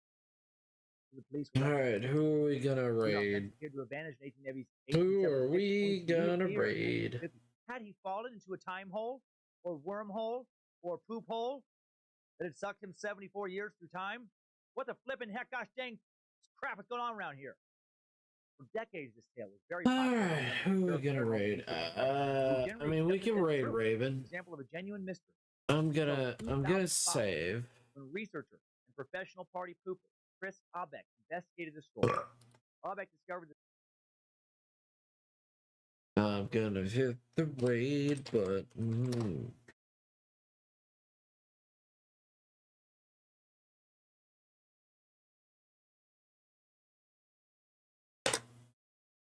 All right. Thank you guys for so much for coming in. Thank you guys for being amazing. Thank you guys for being stupendous. I really do appreciate it. We got a lot done. We got most of this done. We got some of these faces done, and we're getting the cold, making it feel cold and chilly. Man, we have done quite a bit. My gosh, my goodness. All right, guys. Thank you guys for coming in. You guys are amazing.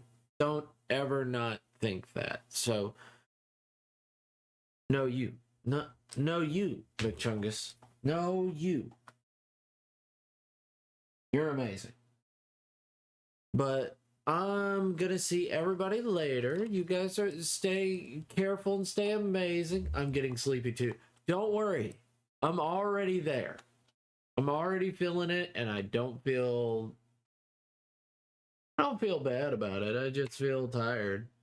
It's almost 6 a.m. I've been streaming for 5.5 hours. Been a good stream. Well, thank you guys for being amazing. Thank you guys for being awesome. I will see you guys next time. Bye-bye. Bam.